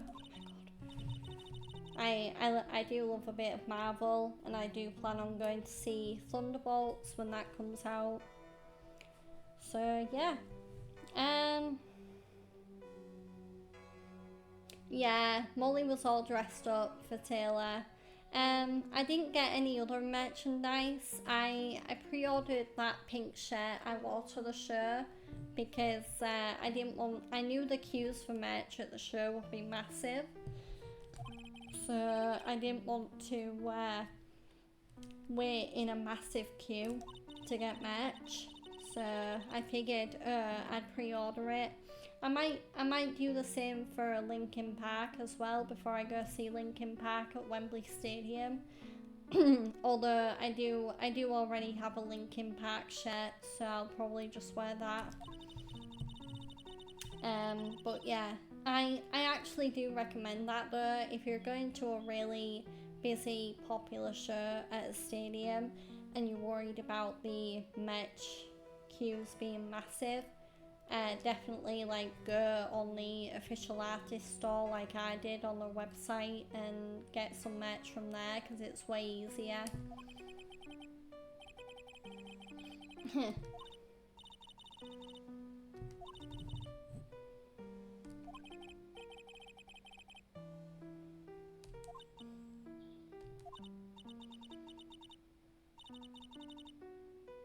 Oh, is she trying to return? Okay, the night of the crime.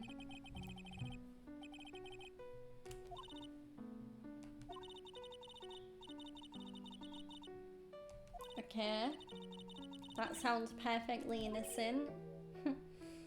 I say that, and yet this woman literally resembles a demon. Like a demonic woman.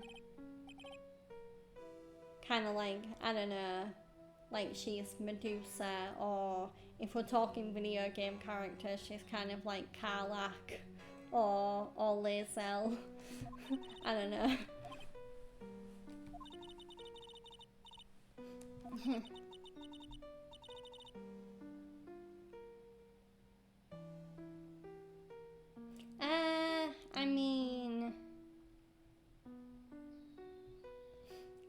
I mean, I would like to, so the next time I go to a wrestling show, I would like to get another, like, signed photo, because I remember when I went to WWE in May 2019, and I got a signed photo for one of my favourite female wrestlers, a woman called Becky Lynch. So I'd like to get more signed photos. It's a shame, I mean, the superstars or the wrestlers are the ones that sign the photos, but they do it kind of like, you know, they just like sit down and like sign loads of the photos earlier on in the day. It's not like done right in front of you. So, although it is definitely their signature. But yeah, that's still so cool that I have a signed Becky Lynch photo. But yeah, I'd definitely like to get more. Yeah,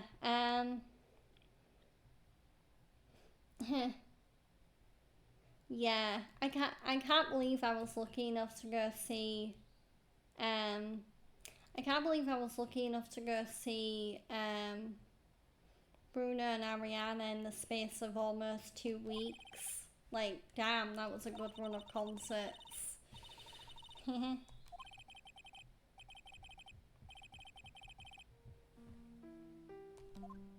Okay, frightened.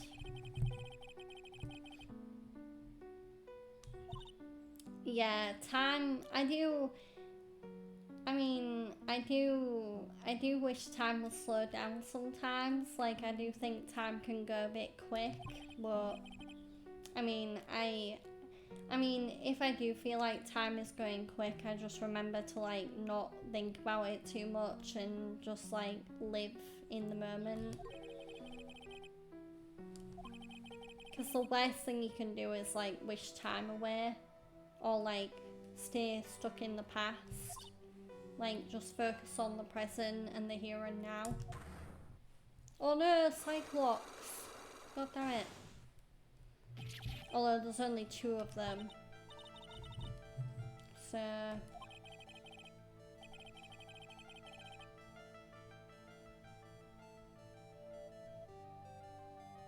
yeah, 6th of May. And Ariana was the 18th of May.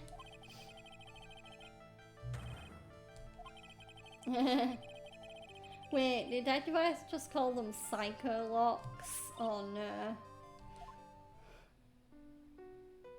Psycho Goldilocks.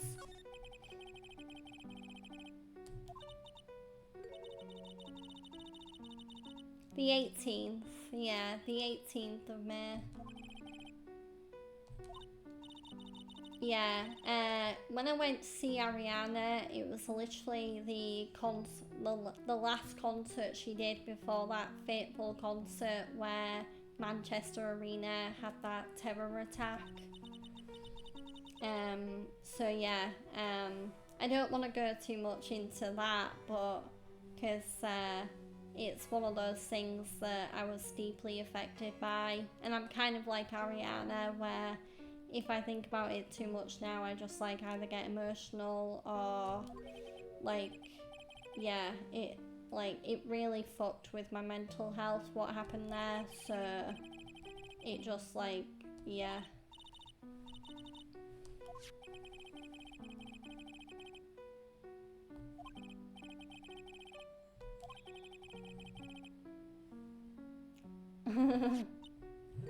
No. I mean, it's so weird because, like, we're so used to seeing Dahlia, who's, like, the Hellspawn and the demon, and then you get this really weird contrast with Iris, where she seems genuinely innocent, like, she's not...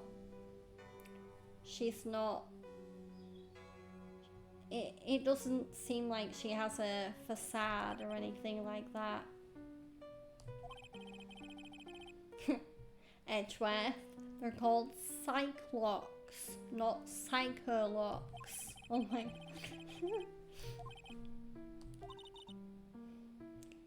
Psycholocks makes it sound like, I don't know, like a demented version of Goldilocks.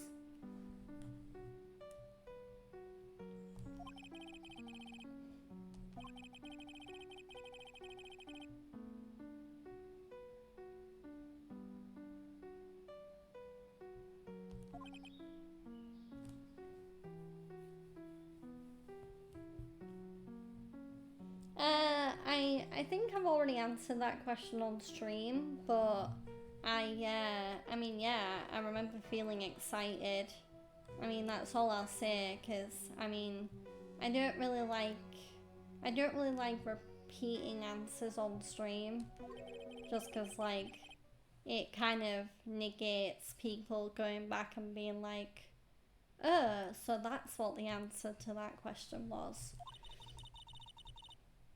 But yeah, I was very excited, obviously. I mean, why wouldn't I be excited? I mean, it's Bruno and Ariana. What I usually do when I go to concerts, whenever I'm in the car, I usually just listen to music. Yeah. The next event I'm going to, though, which is the anime convention, it'll be a little bit different because I'll be the one driving. It'll also be my first journey driving on the motorway. I have driven on the motorway before, but yeah, it was more in like lessons and a little bit of practice. But yeah, I'll be going on the motorway for like a proper journey. A little nervous, but I also know what the rules are. I do know what to expect, so I think I'll be fine.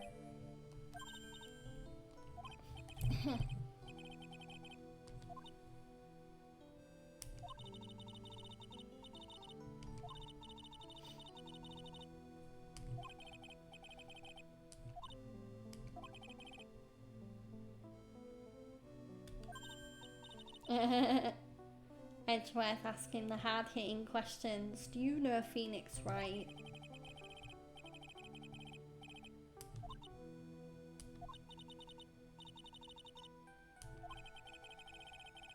Aww, he's a very dear and indispensable friend.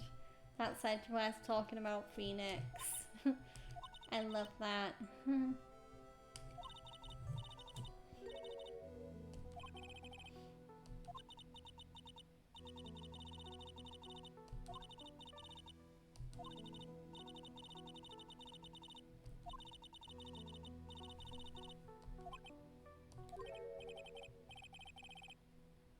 Oh yeah, definitely. Phoenix is clearly still torn up over what happened.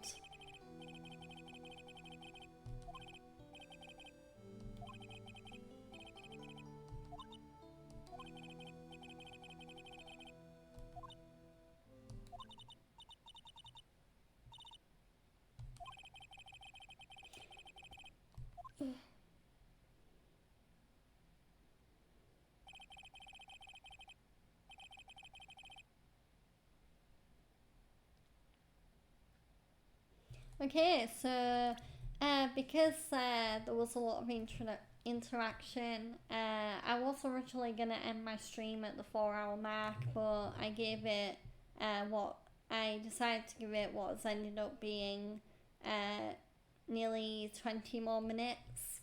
But I am going to wrap up the stream here. So, yeah, but wow, I got a lot done today. Yeah, and I'm very much looking forward to continuing this game next week. But yeah, so just to recap, this week might be a little bit different. I will still be streaming Monday to Friday, although Thursday and Friday's games might be TBD because I'm thinking of playing Expedition 33 when that comes out, which is a turn-based RPG that I have been looking forward to ever since it got announced. It has an all-star cast like Andy Serkis, Charlie Cox, Ben Starr. Yeah, it's going to be amazing, so I definitely want to showcase that on stream. So yeah, I'll just save again. There we go. Okay.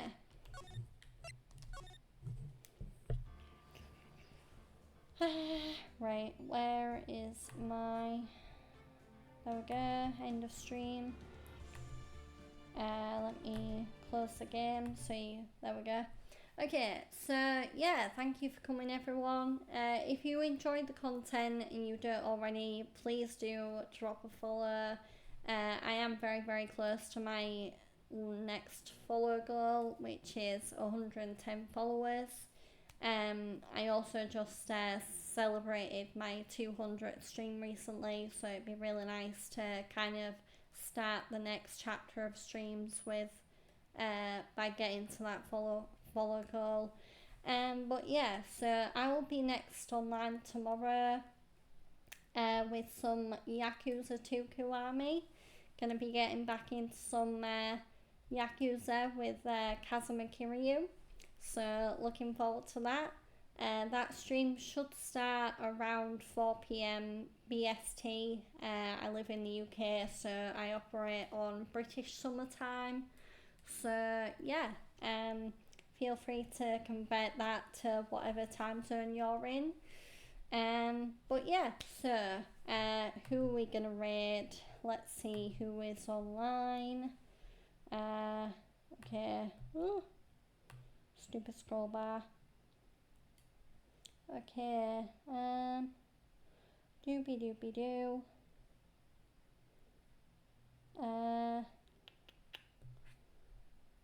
Okay. I'm gonna send you guys over to Bro Gamer Kev. He is a fellow member of the Awkward Alliance, that being the amazing Twitch community of one of my very good friends, that being Awkward Vegas. Shout out to Awkward Vegas, the Awkward Alliance, the Chugs Army, just like all the amazing Twitch communities that I'm a part of. But yeah, we're gonna rate Kev. He is playing some Valorant with Summer. With a streamer called Summer. So yeah, let's raid and show him some love, because he's a great streamer, a great guy, really good sense of humour.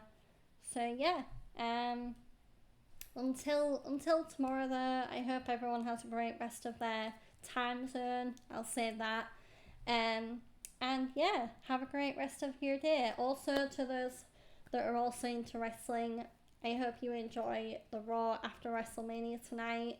I'm very excited. It's always one of the most unpredictable shows of the year, so very much looking forward to staying up mega late again and watching it. But yeah, let's rate Kev, and I will see you all tomorrow. But yeah, goodbye everyone.